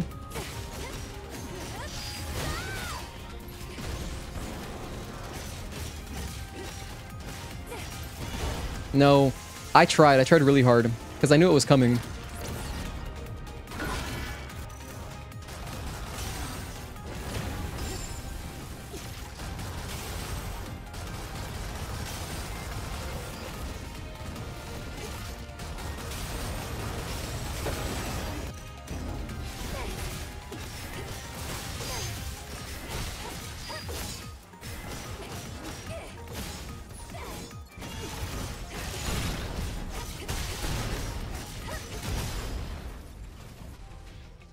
$14 hits. All right.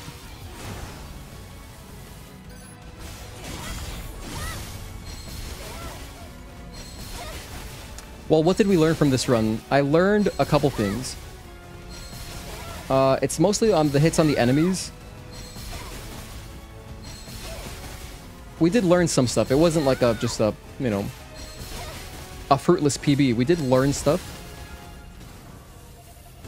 Let me review. Let me see. What did I learn? Let me see. I'm going to go over all the hits right now. If I look at my hits, we got one hit. The Abaddon hit, what was that? Oh, that was during the ambush, whatever. If this was like serious, we would restart there because that's early enough in the game. No big deal. Corruptor, what was that hit? Oh, it was the dozer. That was valuable, actually. That was valuable. Because I hesitated, I forgot which way I was going. And then the dozer caught up to me. Gigas was just the Gigas hit. That's like whatever. The Stalker hit, what was that one?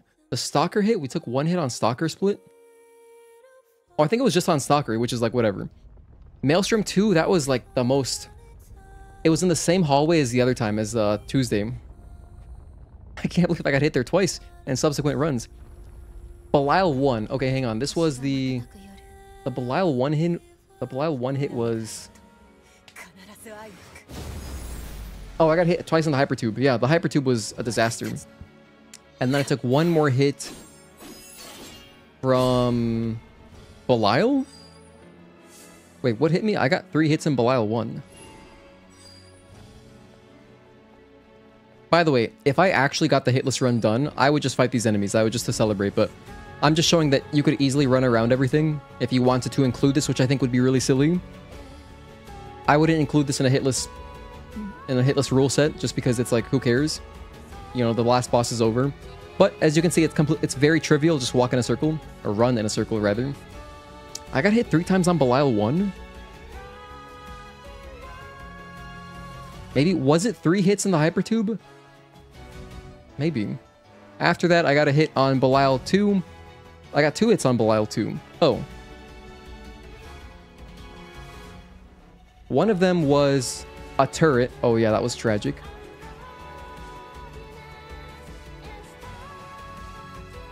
And it killed me again. The other one I think was just on Belial 2, the boss itself.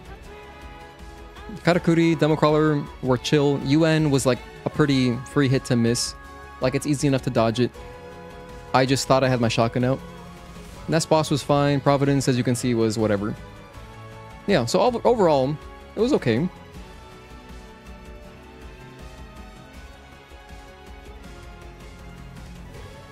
Oh, wait, hold on. I didn't save my stuff.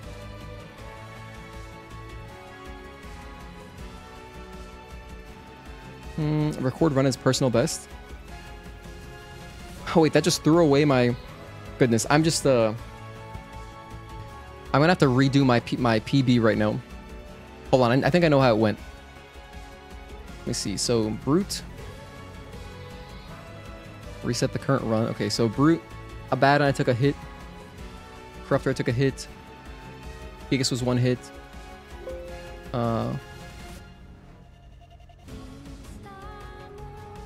Opening further tabs combined. Okay, don't do that. I did that by accident. Alright. Maelstrom. Stalker was 1. Juggernaut. Hockey. Child. Maelstrom 1. We took 1 hit. Belial was 3 hits. Belial 2 was 2 hits. All this was chill. UN 1 hit. And then 3 hits on Providence. Okay, there we go. I just redid it. And then save as PB. I'm still kind of learning the software. Alright, so that's it. Now it's locked in. So at least now if I reset, I can go against this PB. Anyway. Hello, Amon-Ra. Thank you for tuning in at the end. How am I already fighting the boss? The hell? Well, a hitless run isn't too different from a speedrun. Only in the strategies, but it's still, we're not really wasting any time. Still an excellent run. I'd be in the high hundreds. I don't know about that, Requiem, which the game's not that long. But I appreciate it. I think we'll go again tomorrow. We'll go again tomorrow. We'll go for another PB. So we improved our PB by 2.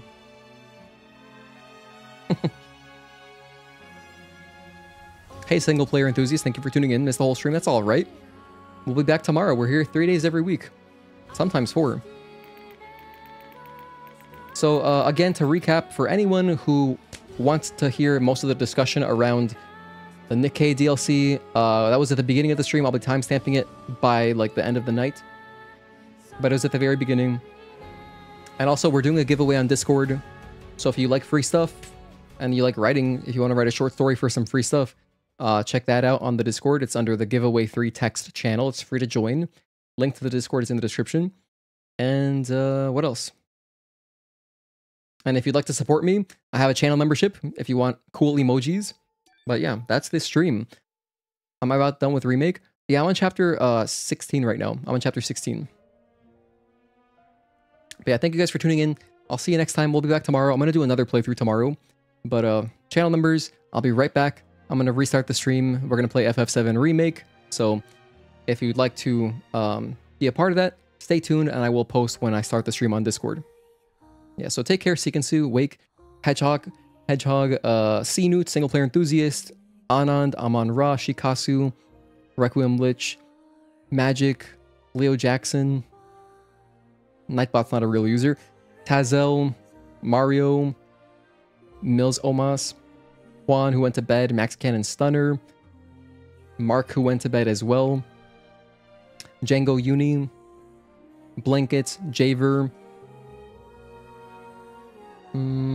We also had Victor Perez,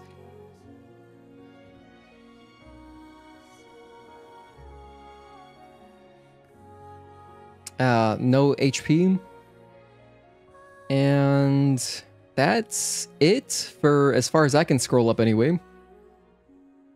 Lucas Silva. So we did have some more people earlier who I can't see anymore because the chat only goes up so far, but I appreciate you guys. So I'll see you next time. We'll be back tomorrow with more Hitless practice, and we'll be right back with FF7. So see you guys soon.